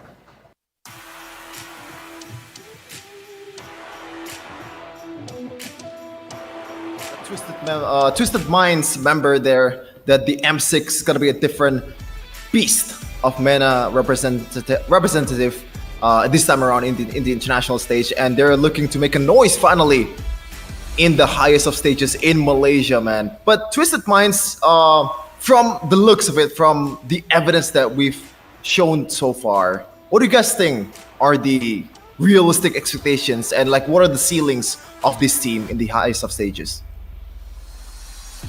Oof, the ceilings. I feel like at this point, I think that you can see that there's ideas behind the draft, which is really cool to see, right? They have an idea and a game plan, technically, ideally how things would go. But I feel like the adjustments and the execution, especially macro-wise, I think you yourself was talking about this, Shevin. Sometimes there's some windows of macro blunders that allows their opponents to really find a glimmer of hope there. And I feel like in the international level, that is definitely going to be something that a lot of teams are going to be looking for, right? When they're trying to go up against the MENA region, especially against so much pressure in that early game. So I think that could be one of the main things they can try to fix, kind of. And if they're able to do so, I think they have interesting potential. What do you think, Mirko? Yeah, I think it comes down to just a lot of the regions outside of the obviously main regions. The real practice starts when they start boot camping. The real practice starts when they actually get to Malaysia. So if you're asking me right now, I'd probably say it really depends on the draw in the Swiss stage, right? Because we'll have a Swiss stage for M6. If they get a lucky draw, yeah, they'll be able to get a few wins. But if they get the bad draw, I think they're they could very easily be the first ones out of M6 if they play the way they do now. But again, when it comes to a lot of the minor regions that we see around the world, it's all about how they develop and adapt on the go when they get to the venue, when they get to that country and they start boot camping, scrimming with all the world-class teams. And again, you can't really read any of your opponents now in the Swiss stage, right? You technically, you see the draw and then you have a day, maybe 2 days to prepare for your opponents. And I feel like that actually favor a lot of the minor regions. So I really hope Twisted Minds are able to develop even more, because if they stay stagnant like this, if they feel this is enough for the world level, they're not going to make it to the knockout stage, definitely. But if they actually continue to grow, they see this as another, step in the right direction for them to grow, like we've seen throughout the playoffs, I feel like Twisted Minds could actually shock a lot of people in the M6 World Championship. Oh. Okay, and don't forget to our sponsors as well to make this event happen. And yeah, this event has been amazing so far, and it wouldn't be possible for the sponsors, because so far M6 or like MPL MENA Season 6 has been nothing short of amazing, man. Like, it is just a joy to watch, Mirko. Definitely is, man. It's been phenomenal. Really good stuff here, Mr. Chef Man. Yeah, and our sponsors are our presenting partner Kiria and our partner esports Saudi Esports Federation and Bigo Life. And of course, this event is also powered by Munton. So thank you so much for all the sponsors to make this event happen, because like if it weren't for you guys, we wouldn't even be here right now. We wouldn't witness this grand finals. It's always a fun time, honestly. Yeah. It's a pleasure, right? We had the chance it was an honor to cast. Exactly. Just yesterday, bro. We got that same mindset, bro, coming into this tournament, man, because it was a pleasure seeing Falcons actually get the dub last time around against Twisted, because I think both of us were kind of rooting for Falcons anyways in the last one, because Twisted, it felt like they were a bit too overconfident. So the fact now that they saw that loss, they improved from it, it humbled them, and they got so much better. It's kind of like a full circle for me and Arashi after casting the last grand finals.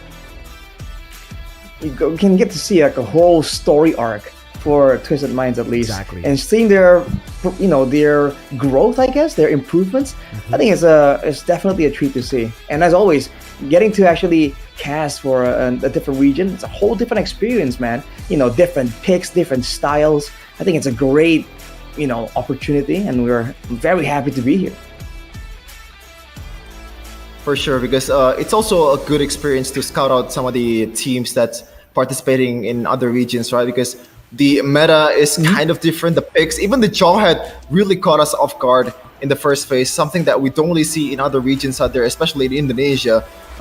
And in MENA, it's just a whole different game here, a whole different flavor, a whole different things that we can enjoy here. A lot of brawls, a lot of good, mechanical plays too. And yeah, and that is it, man, for MPL MENA Season 6 with us, Shefin, Mirko, and Arashi. It's been a joy to cast this. It's been a joy to witness this Grand Final series. So keep supporting Mobile Legends esports wherever it is, other MPL regions, in the international stage, especially in M6. So see you in Malaysia, Twisted Minds.